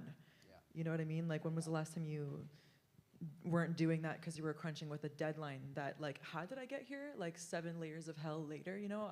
I was 19 and I thought I was gonna change the world, and now I'm like 28 and exhausted. Like, how did that happen, you know? So I think like the pressure, like the structures of record labels and booking agents, like how that whole machine operates, it's a tiered system.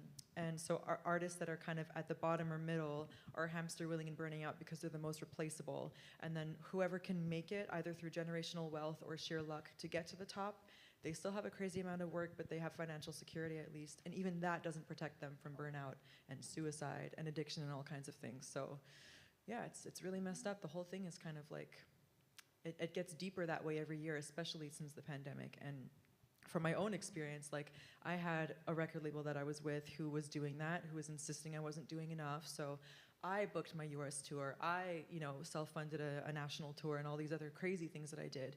And that wasn't enough. And the next thing wasn't enough. And the next thing wasn't enough. So, I said yes to everything. I went to every show. I played like 100 gigs in 2019. And people were like, we see you everywhere. You're doing so well. And then I would go home and like not even have the energy to eat dinner, And then when that label was like, yeah, we don't know if we want to work with you anymore. You're just not doing enough. Right? Wow. And then it was stupid. Yes, it was. Thank you for that. But then the pandemic hit and there was time to reflect. And there was also like a huge wave, another wave of Me Too and another wave of Black Lives Matter.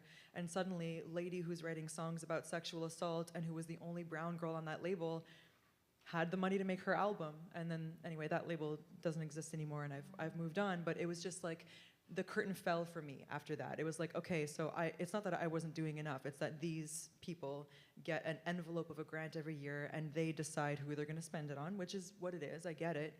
But there's an incentive for them to convince you that you're not doing enough so that they don't have to spend the resources, just to see how far you'll push your brand and by extension theirs. Wow.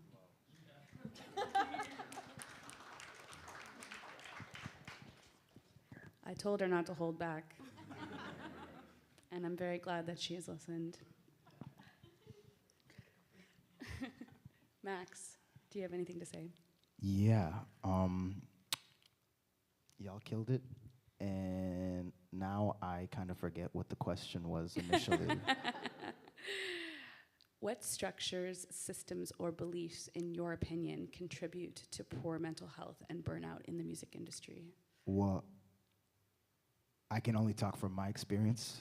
And in my experience, I guess I kind of grew up not in the music industry, but I grew up in a artistic household, and both my parents worked in the theater for like 25, 30 years. So from a young age, I was lucky enough to have that sort of fostering and, parents who were nice enough to encourage me. They were very real, they were like, if you want to do it, don't expect to get rich, son. And do it because you love it. If you're not going to give it 100%, don't do it at all. And I guess my background is, in addition to being a rapper, I'm a really serious musician, and so I did the whole music school route. And music school in Canada is, that's where I met Tanya, actually. And you've been to music school too, right? No? Okay. I'm just like a rando. Yeah, okay. Anyways, but for those in the audience who have been to music school, it's really a weird place where who you are kind of gets channeled and compressed into this ideology that these teachers think that they're doing, who are so out of touch with how the music industry is, and it's like Wonderland. It's something else. So I guess my perception got a little warped when I went to music school because, like many of us here, we want to be, before I was an artist, I wanted to be good at my craft. That was what I spent my time. That was like my artistic vision. I was like, I got to practice like the jazz cats, 5 to 12 hours a day on my instrument and be like Charlie Parker and this and that. And all the teachers were, white, telling me about black music when half my family's black living in the States. So like, it was really weird. And then after that, I went to post-secondary and it got even weirder because it got worse. And so when I decided to kind of be an artist, and kind of take the next steps and try to release music, it was like I had to like unlearn so much, which was really, and I'm still unlearning a lot. It's kind of like a mind, because you think that growing up, we don't even realize how much we're being fed these things. Like, it's really subconscious, y'all. It's like, I don't even know how to describe it, but it's the way the society works. Like Tanya really touched upon, like this like ableism, this like good or bad, beautiful, ugly, like you're either good enough or you're shit, you know? And it really kind of warps your perception. So for me, it was like I was in a hamster wheel of not feeling I was good enough as a musician, and then that translates into you being an artist. You know, why does no one want to work with me? Why don't I have my team? There's something wrong with me. And then your self-worth is really, it gets distorted, and it's really not healthy. And so when I started working with a label, and which was great, but like Honora said, you realize that you're applying to a bunch of other people. And in my case, it's like I had trust issues because I had this vision of what I wanted, but then I see people at the label I was working with just not doing their job to what I considered like you should be doing. And that's the kind of weird thing that nobody tells you about. Music school doesn't tell you about, like working with the team, working with other people who have other positions, but then how do you tell someone that they're not doing their job, you know, or that this isn't what I said, you're misquoting me, or you don't get it. So it's really difficult, and I really feel that music school really does not prepare you, and that their music business courses are just like, they're like in 2002, like it's not in 2022, like, and it's really difficult. So I feel like I'm rambling, but I'm trying to tell a story. So anyways, signed with a label, realized that internally, there were some good things that happened, but because all this kind of looking over people's shoulders and not feeling I was good enough and not getting the people who I wanted on my team, that I wasn't winning, you know? And so everything good that happened, you overlook it. You're like, oh, well, that happened. On to the next, because I have 10 emails to reply to, and I don't have anybody on my team, and I'm not where I want to be, and you can't actually sit back and enjoy what you have. And if you can't do that, then how can you have a long-term career in this? And so for me, when all that happened, I just, you know, I had my first like nervous breakdown for real, y'all. Like that was the first time, and I never had anything like that, but I remember calling my partner up and I'm like, I feel funny. And she's like, sit down, take a glass of water. And that's what stress does. And that was the first time I ever had that. And that was really like a wake-up call. That was like, this isn't what it's supposed to be. This isn't right. This doesn't feel right. We all do this because we love to do this. And when it gets to the point that you're that stressed out, then something's not right. And so that's when I realized that I had to take a step back, and I had to unlearn some stuff, and I had to put my own health, whether it was physical, mental, spiritual, first. And so, yeah, that's my story. That's why I'm here.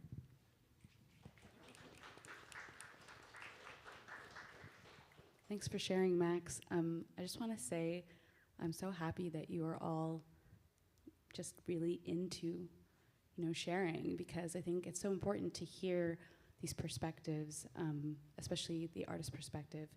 And now we're going to move on to a little bit of the industry perspective. So, Bronwyn, can you tell me a little bit? Do you need me to repeat the question, or?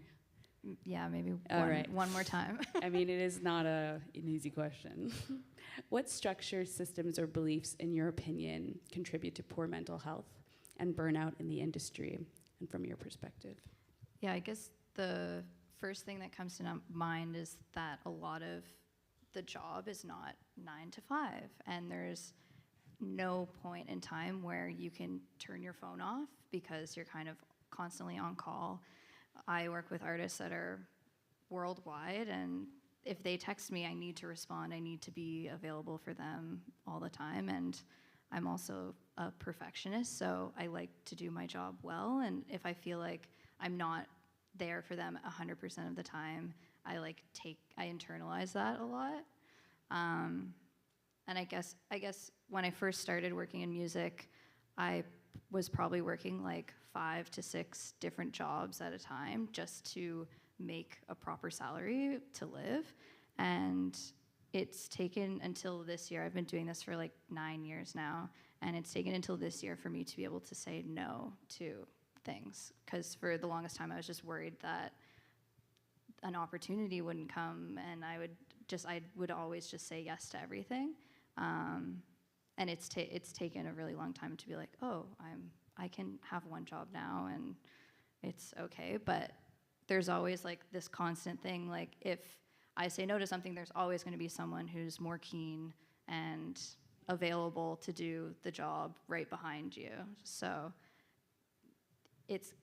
there is the constant feeling of like I'm constantly burned out, like all the time. And I've just like found ways of kind of decompressing in a nice way, and I have like a good support system around me, and I knit a lot. I have like hobbies that are like where I can kind of put my phone down and not see it for an hour, but it's just I'm always on, basically. But, yeah. Wow. Dang cell phones. Yeah. Thank you for sharing. Yeah, that's real. That the biggest thing, the key piece I think that kind of goes between what you've all said so far is that you are afraid you're going to lose that momentum, or you're going to, that fear, exactly, that fear of missing out or not being accessible, for your artists, or not getting the gig, or exactly meeting the expectations that or standards you've set for yourself or that other people have set for you. It's very real. Matt, feel free to share. Hello. Yeah, to kind of echo what Max was saying about like the thing is with the kind of music industry is you on the artist side you're kind of like putting so much of yourself into the work you make, and it's kind of a very sort of personal thing, and then you like no matter how big an artist you are, you're going to kind of constantly hit these kind of rejection barriers where kind of like different people, and like as your career grows, it's like from kind of early stages where it's like, why can't I grow a team, to kind of stages where it's like, why haven't I got that festival booking or that Spotify playlist or something like that? And it does like as your career grows, those things still kind of stick with you, and it's just kind of trying to like.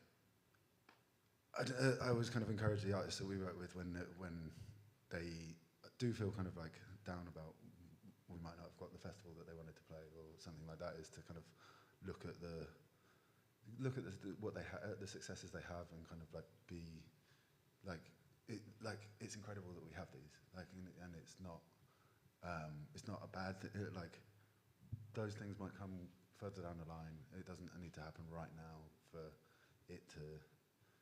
And like at the end of the day, it's not the kind of not the end of the world. There's always other times. For sure, I think that's really important. Helping artists manage their expectations, reframing for them if they're kind of getting caught up in the more of the negativity of it, or getting caught up. You want to say something? If I could add to that too, it's not always necessarily a good thing when an artist gets everything they want right when they want it either, because now what? Yeah. And are you ready? It's a good question too. I love that. Yes, thank you for sharing. Wow. Yeah, the next question is going to be, as an artist or industry worker, how do you take care of your mental health? You shared a little, Bronwyn, with your knitting hobbies. It's an incredibly demanding environment. So what do you do to take care of your mental health? And this could be day to day, or when you're touring, or having specific rituals or hobbies or things that help you combat the stress. Yeah, I was like, me? Because I'm still trying to figure it out. But this next month, super free, not much is happening. And that, to me, is just like, let's keep it that way. This is your month. You just had, like, burnout 2 years. Like, and I think it's just kind of like, I'm in a place right now where I'm just trying to, like, rejig my nervous system and brain to be like, you can do things in a different way that's more open, that's slower, asking for help when you need it, calling up my friends, and also just kind of like, I think it's just, yeah, this rejigging, this is unlearning of trying to be like, okay, like, I don't have to book a tour back to back and then go to this school and then do that. I can like take on less work and I'm gonna survive, like it's gonna be fine. And just kind of like trying to be present with that I don't know how it's gonna happen. It's just kind of like unrolling right now, but it's like, I'm just trying to be just like present with kind of this change and this shift that really needs to happen if I'm gonna like survive my life. But yeah, moving just like really intentionally, and also like trying to like reconnect with my body, because with chronic pain, it like kind of severs your connection with your body. So I think for years have just been like ignoring how I've been feeling forever, because it hurts sometimes, and I'm just kind of like, no, like just put it away and push through.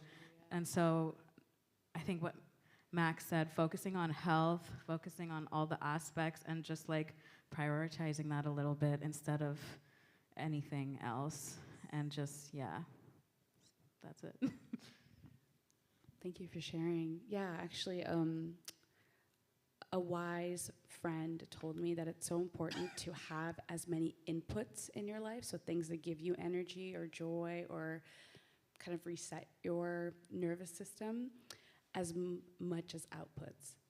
Yeah, in fact, you should have more inputs so that you can, you know, charge yourself up for whatever you're outputting into the world. Yeah, so that's great. It sounds like space, it sounds like boundaries, it sounds like not taking on as much, and like... Yeah, and like moving slower in an industry and world that moves really fast, and like it's like cool about it, and just like trying to be like, okay, wait, let's not, you know? Yeah. Yeah. I love that. Yeah. Cool. Boundaries is it. Like, for me, boundaries is like, it's a rule that I give to myself, because I can't make other people not email me. Well, maybe if you ignore them long enough, but I do not answer emails past 9 p.m. I do not take a phone call from an unknown number. I'll check the voicemail, you know, like if I'm in the middle of something. Or I do not skip meals, no matter how busy I am, really, like stuff like that. Or, you know, whatever it is, like I brush my hair every day just to make sure that I'm like giving myself a human baseline so that I can function in the world. And another one being like, I left my label and went somewhere else that had a different set of resources, but didn't treat me like a workhorse and like a bottom line, you know. And further to that is like, even though it can get really, really busy, one habit I have is that I isolate just from sheer exhaustion, and like I don't feel like I have the energy or social battery to see people, but the truth is that actually creates depression for me, surprise. So like gauging when I need a day of actual alone time, and gauging when I'm isolating because I feel overworked and I actually need connection instead, and call up my mom and like show up tired and be like, I need you today, mommy, you know, like stuff like that is really, really important. I'm sure I'll think of more later, but. Yeah, what do you do to... What do you do to take care of your mental health and Your well-being? mental health, yes. Mental health, well-being, keywords, got it. I guess I had to learn how to take care of my mental health and well-being. It wasn't something that came naturally, and it's kind of this road that we're all on as we discover who we are. And when we discover like who we are like individually, that has really helped me, because so much of what we do as artists and creators is we put that into our creations, and we kind of put ourselves into the box. So for me, I had to take a step back and be like, well, outside of the music, like, who am I? I spent so many hours in my years like putting in this, but like, who am I? And when I started to do that and ask those hard questions, it kind of it helped because I realized that there are lots of things I like to do outside of music. Well, what are those? First of all, are those healthy or are those not healthy? And if they're not healthy, well, that's part of our individual jobs to work on that. I'm not saying you have to overcome it. Sometimes we have vices that, they just, they won't go away for whatever reason. We all have our own struggles in that way. But when we understand more as we get older and we progress in life, just who we are, I feel like that can really help to understand how you work, how you function, how you tick, and some of the things that you can either complement or starve in a way. So for me, I realized that I have a very active mind. I love going on YouTube, and sometimes I'll go down the YouTube hole and I'll be there for 3 hours, and this video is interesting, and this video. So I found that with an active mind, I tend to overthink. So for me, I always liked running because it really calmed down my mind. It sounds cliche, but mind, body, spirit. And what are you doing to those things to keep them all kind of working and functioning? And when you can complement all those things in your own little ways, we're all different. I'm not gonna say you should do this and you should do that, but you're gonna have to figure out for your own self what those things are. And so when I ask those difficult questions like, who am I?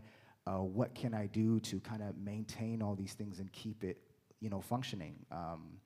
So that really helped.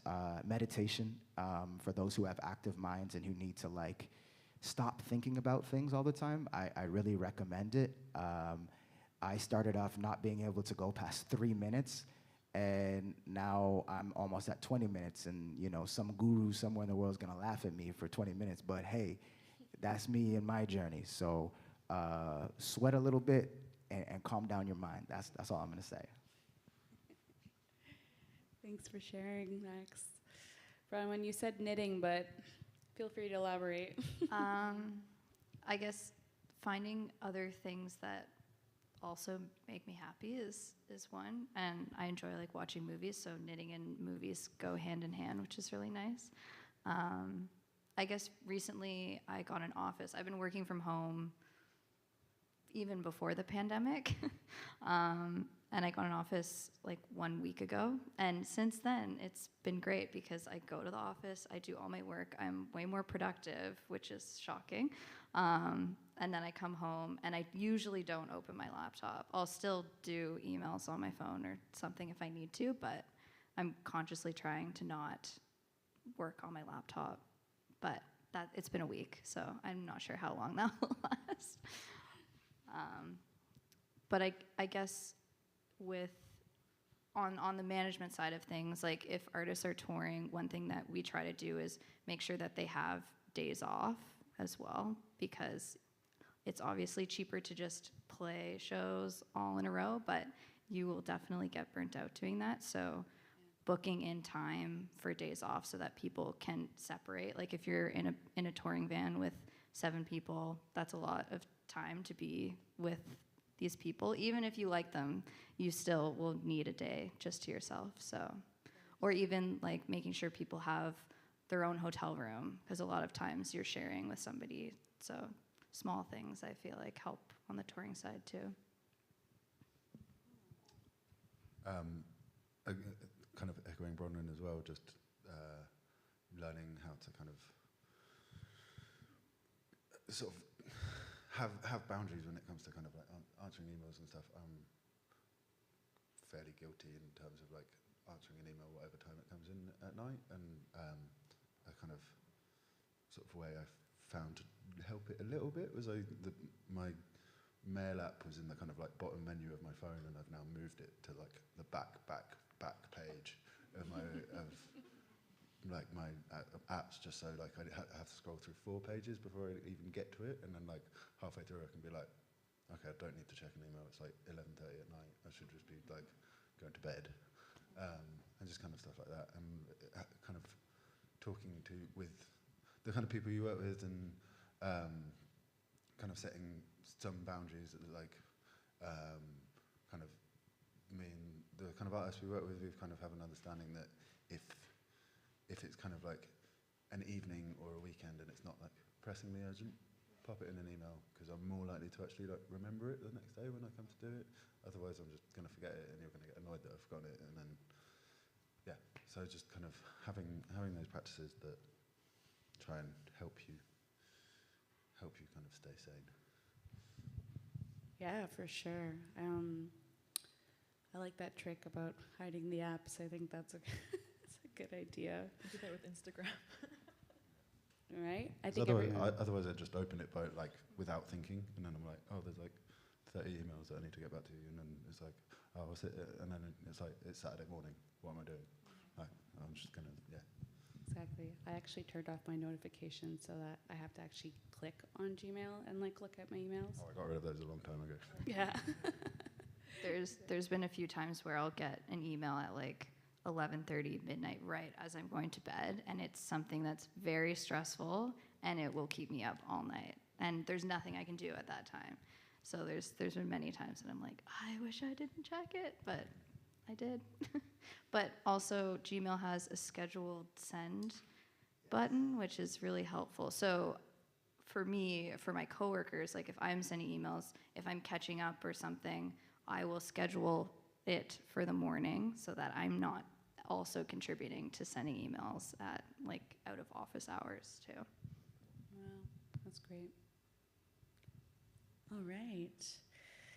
I feel like we're touching a lot on like a self-care kind of thing, and it's just making me think about how like I think I said something like, I don't have to take this gig and I'll survive, and I'm just like, not everyone can do that, and I just wanted to just like acknowledge that in myself, because it's like self-care, it's just in so many ways right now, and it's just also not really a sustainable thing for like the many types of people and bodies in the world. And yeah, like there's like a line, like if you're resting but can't pay your rent, like you're stressed and also not paying your rent, there's like a line. And if the gigs aren't paying enough to be able to do that, yes, it's true, it's not really doable for everybody. Absolutely.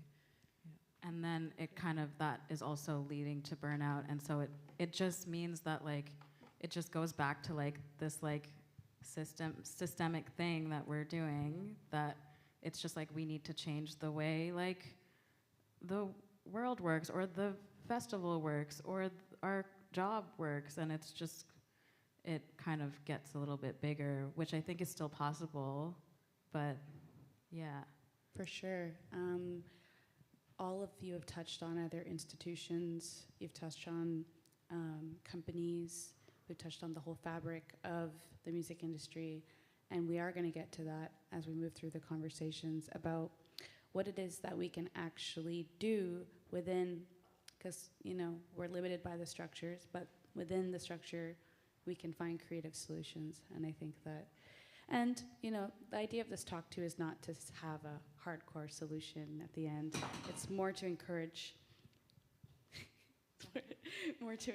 conversation on normalizing these types of conversations and making sure that there is room to talk about mental health, well-being, chronic illness in this industry, and why this industry moves so quickly and demands so much.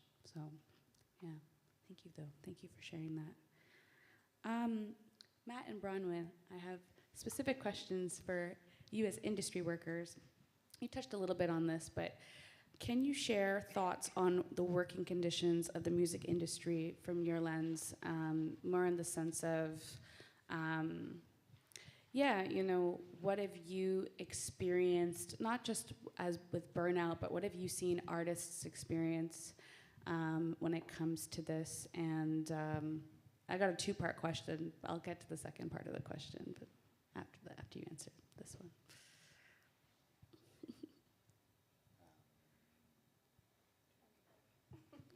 Okay, maybe the second part of the question will help.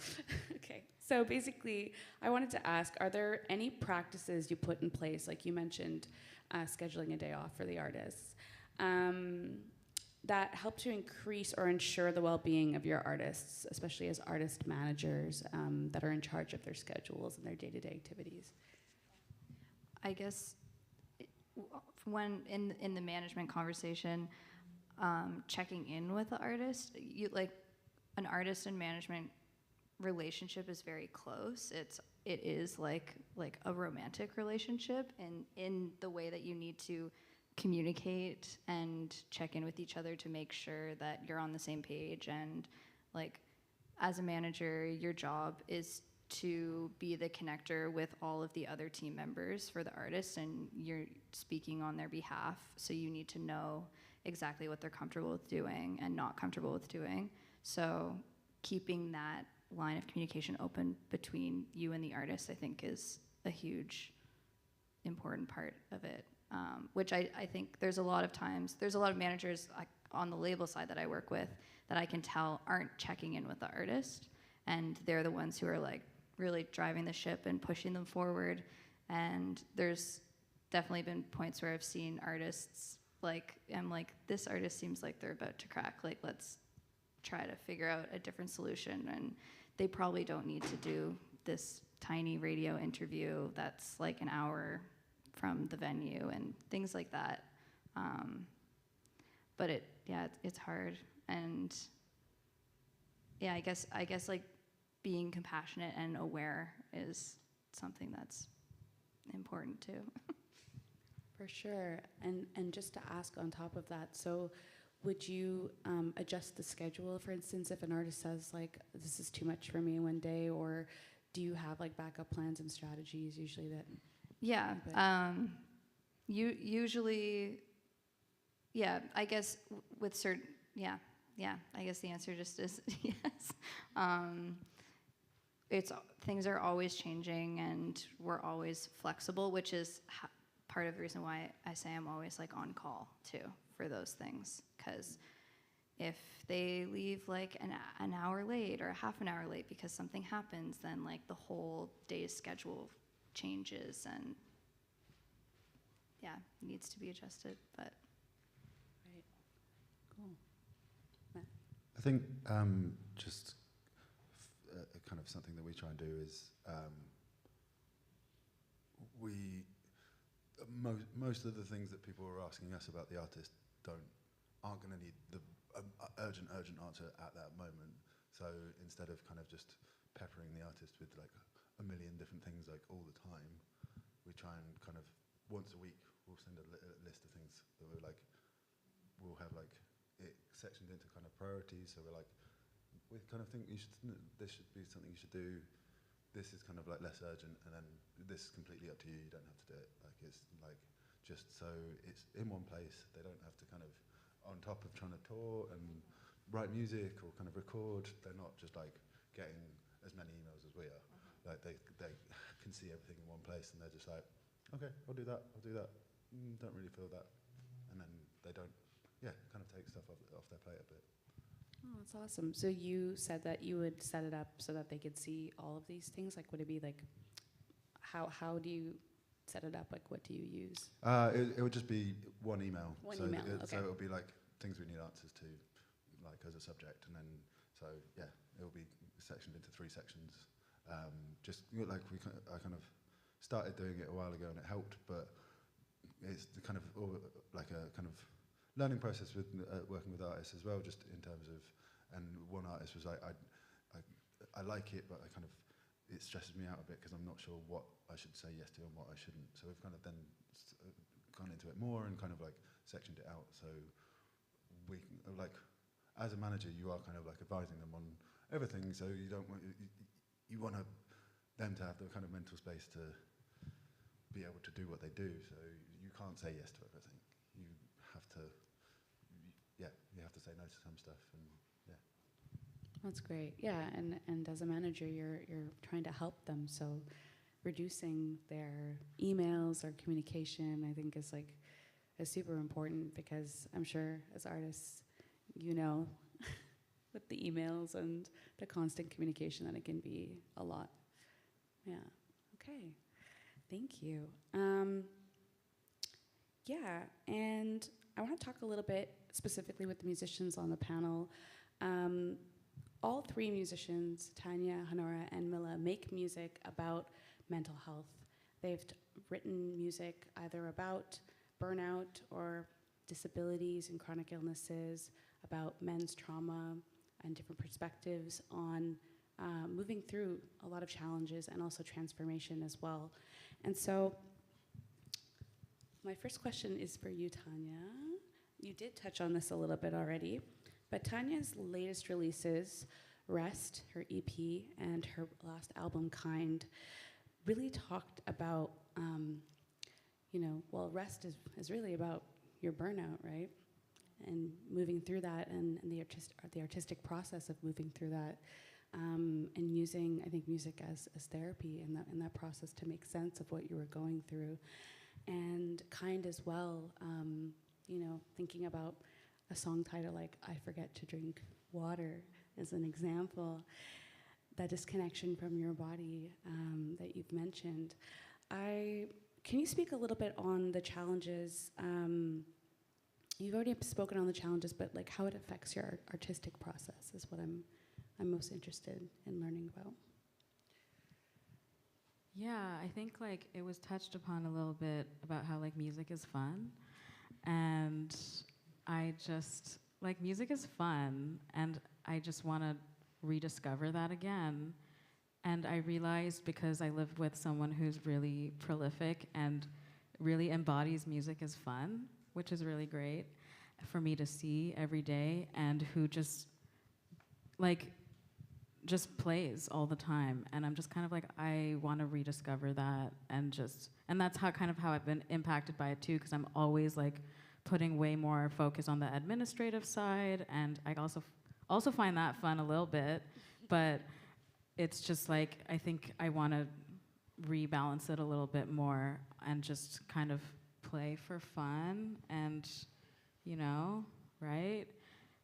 Yeah, that's a little bit of that. What was the question? No, you answered the question, don't worry. And I know, as someone who's also personally been through burnout, that it's really important that we are able to experience the joy, because the joy is actually the medicine in being able to move forward from the things that are taking from our energy. So yeah. And I think going back on what I said earlier about the disconnection from the body and the chronic pain, and trying to like mold myself to fit into like this like normal thing, which I can, because right, like invisible thing, but I think learning more about like listening more to my body, and how like, oh, like this actually can, like living with chronic pain can reshape my perspective of the world, and like give me lots of like, there's lived knowledge and there's insight in all of our experiences and bodies, and we just kind of leaning into that more, and also leaning into like collectivity, and just like, I read this really great book this year called Care Work by Leah Lakshmi Piepzna Samarasina, and it is amazing.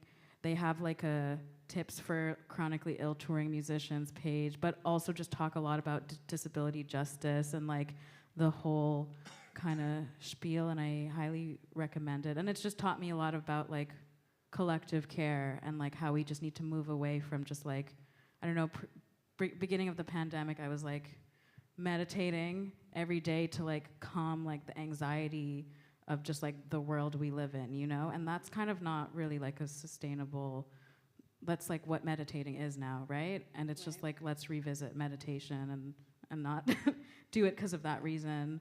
But yeah, just kind of like leading into that idea of just kind of like, what do people need around me? How do we create like really small ecosystems of care where we can just like cultural appreciation, ask people what they need, like do small things to like make all of our lives just like sustainable. And I think that's really possible in our community. I think it happens a lot, and I think we could just do more of it and be more together.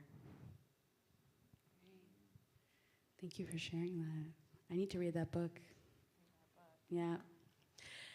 Hanora, your music boldly speaks on experience with sexual assault. That's what your first album, and I think it was your first album that was mostly about it. And creating safety and the importance of validation for survivors.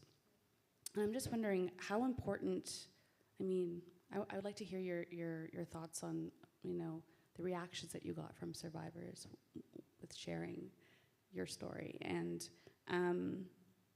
how important that expression is for your own healing.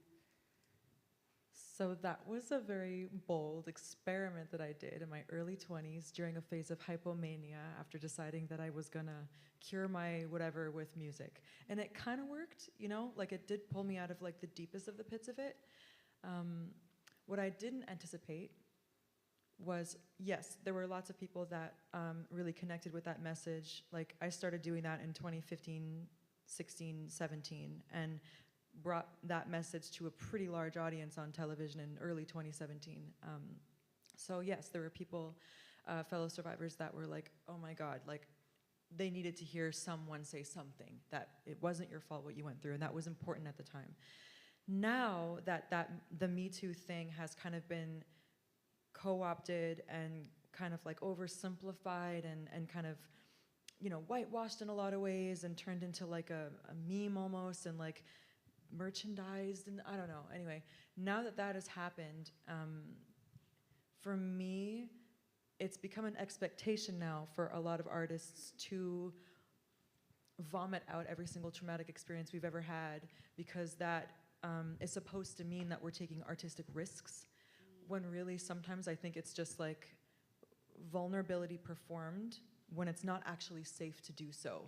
So I think that there was a time when people were, there was a phase when people were really aware because we were speaking out about it a lot all at once, and we flooded people's timelines with our experiences, so they were, oh my gosh, But now, especially, as like there have been things recently in the media that have tipped public perception on sexual assault specifically, and about the myth of the false allegation and all that stuff, Now it's like, if you're not writing an album about the time your grandpa threw a rock at you when you were 4, then you're not digging deep enough. Or if you're not writing a song about the time you fled your country while it was on fire, you're not digging deep enough. And it's like, why is this expectation for art, for people to not only write and record, but then perform night after night after night after night the worst things that have ever happened to us? Like, is that healthy? Is that sustainable?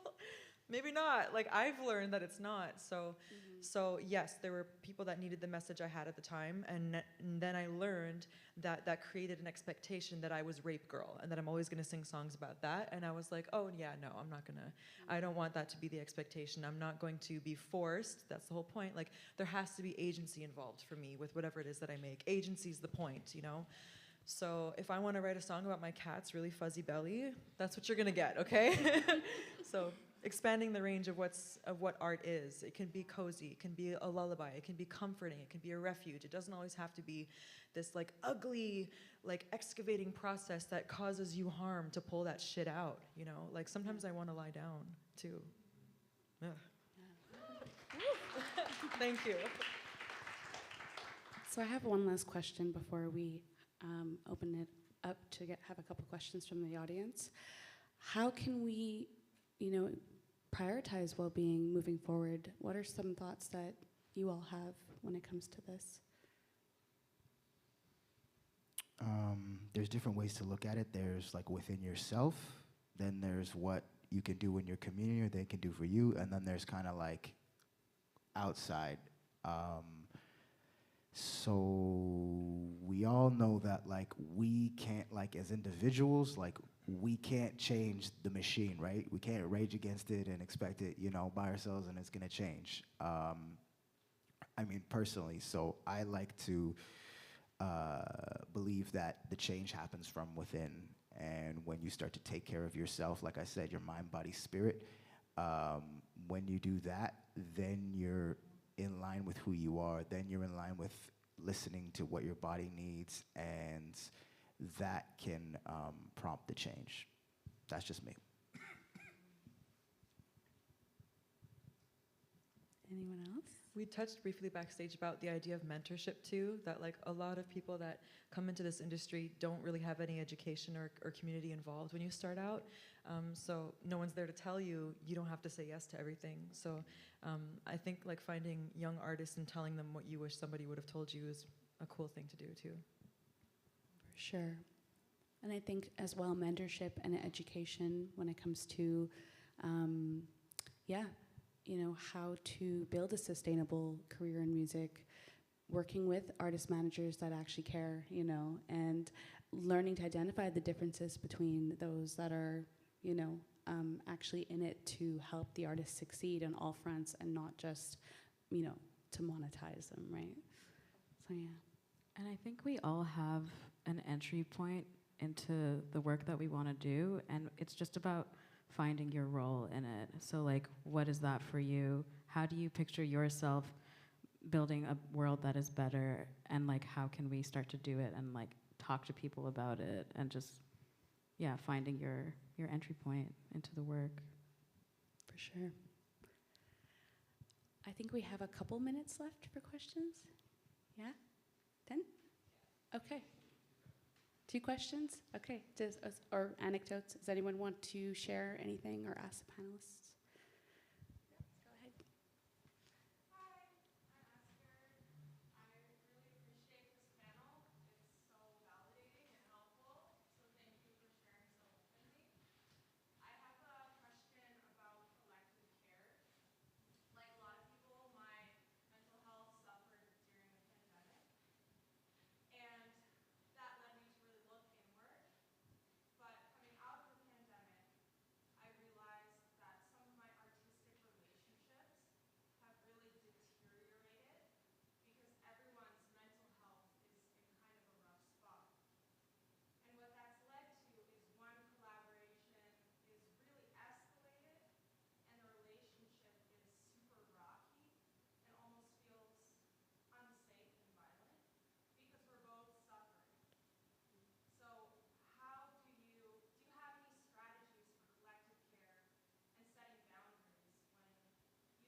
Blew my mind.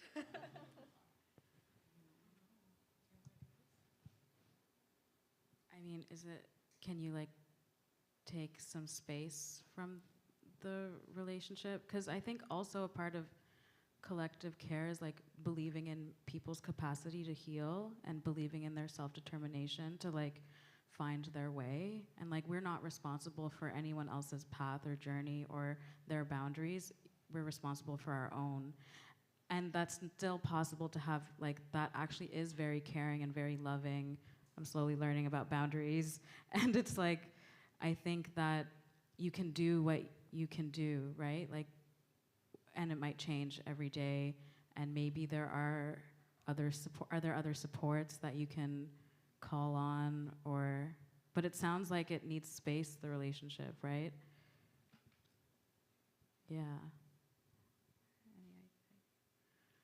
What do you think? Maybe forgiveness and patience for where you're at too, because I think when we're all coming back into collaborations again and we're all still really raw and exhausted, maybe we're carrying shame that we're not where we were or we're not where we want to be, and sometimes I think that can rub off on how we're interacting with other people. So I think it's important also to, yeah, I'm not like the peppy, chipper person I was 3 years ago, and I can still show up and do something cool. And I think like having forgiveness for where you're at will kind of dissolve some of that maybe combativeness or I don't know what exactly it is, but I think that can be helpful too. It's really hard. Thank you for your question, though. Yeah, does anyone have? Yeah, Sarah. Do you wanna?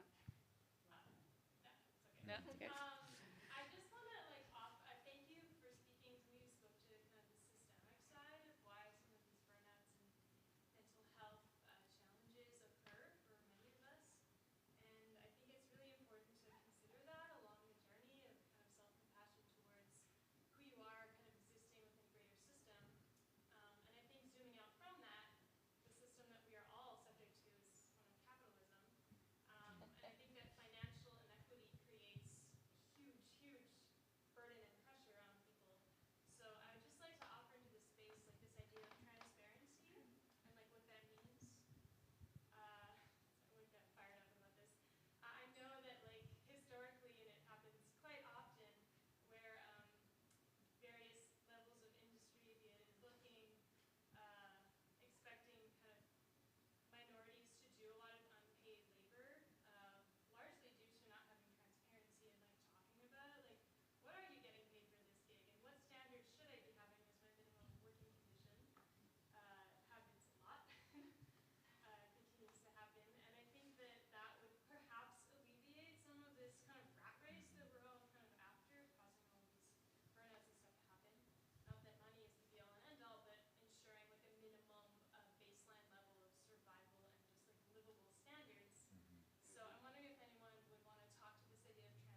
hit a lot of different points there. That's a big question. Financial transparency, because a lot of it has to, at least in my experience, you learn. I'm not the person I was last year. I wasn't the person before that, and yeah, no one teaches you how to negotiate and what you should expect. And a lot of that for me has come from just asking other artists and asking other managers. But you know what? That's a really important thing that should be brought up. That should be just as, it's like financial literacy that they don't teach you at school. That should be something that they teach you, like your craft, and then like how to ask for what you're worth. I think that's a big thing. And one important thing that that kind of baseline pay, I think that's like also a greater question, like in a greater thing that as a country, as a society, like we need to think about. And I think there's models in kind of Europe that like, you know, in certain, you know, the Nordic countries and kind of like this baseline pay for artists I heard about for certain things, which the thing about being in Canada is we're kind of like a hybrid system. I look at the States when I go, and then I compare it to Europe. And then there are some countries where what we do just doesn't exist in the way. And so I personally think that having like some sort of subsidy specifically for artists would definitely alleviate that financial stress. And so you don't have to be like, I'll take this $75 gig because I need to pay my phone bill and this and that, because we've all been there. So that's what I think should be, you know, that a lot of these institutions should be speaking to the federal and the provincial government, and we should have access to that funding, because I mean, we pay high taxes here in Quebec, so we should get some of that back. That's just I know that wasn't exactly on what you were saying, but you were saying some things and my mind was going there and then somewhere else. I think, especially for upcoming artists, it's when you're kind of the way that it's seen to get you ahead is by kind of like taking a support tour or something like that. And especially in Europe, I'm not sure what it's like here, but like the support fee hasn't changed since I started working in music. It's like £100, like, and that could be like for a touring band of 5 people, 6 people, and it's like you can't even like you're gonna hemorrhage money to kind of do those shows. But at the same time, like yeah, the headliners have kind of done it, but they probably also don't realise how much they are paying the bands, because whenever we get, for our kind of bigger artists, whenever we get sent routings from our kind of booking agents, they'll show what our fees are, but they won't say anything about what the support band are getting. And some of the kind of one, like, I don't know, like Germany is kind of a good example where like even kind of 700 cap rooms, they're paying like support bands like €50, and it's like a touring support band. So just, I guess as a kind of like for headline artists, making sure that they're knowing they can, it's kind of tough for everyone, but just making sure they're knowing their support are getting paid like enough to live, just and not just like, because that's just going to add to a lot of stress for the artist if they're kind of taking this tour to try and get ahead, but they're losing thousands of like dollars of their own money. What's really helping me, like, just to think about at this stage of the pandemic is like, I don't want to like devalue myself in the same ways that I might have done before the pandemic. So what can I do? Like, I want to talk to all my other artist friends and like, let's come up with this consensus that like we should get this, like, or we should have this term at this venue, or like asking for exactly what you need and exactly what you're worth. And the more we do that, the more change will happen, because if we keep devaluing ourselves, then it's easy for other people to do that too. So it's just kind of like, and that really requires us all to be talking to each other and being transparent with each other of just like, hey, I made this at this, or like this venue has like 1 billion stairs and didn't care about any support or whatever, like, and just kind of talking more with each other about like all of these hardships that we're facing, and just like ask, like, we can change it by just saying no, you know, and asking for what we need. But yeah. Community. that takes a lot of absolving shame and revisiting with our values. So if we do believe, if we're still got that Stockholm syndrome about the capitalistic, the money aspect of it, then we can't be open with each other. So yeah, like you said, like to say we've all been there about the $75 gig, like you've dispelled shame by saying that. Like that's part of it too, I think, is detaching our self-worth from the numbers that other people assign to us so that we can be honest with each other. Great. Thank you so much. Can we give a round of applause to our panelists?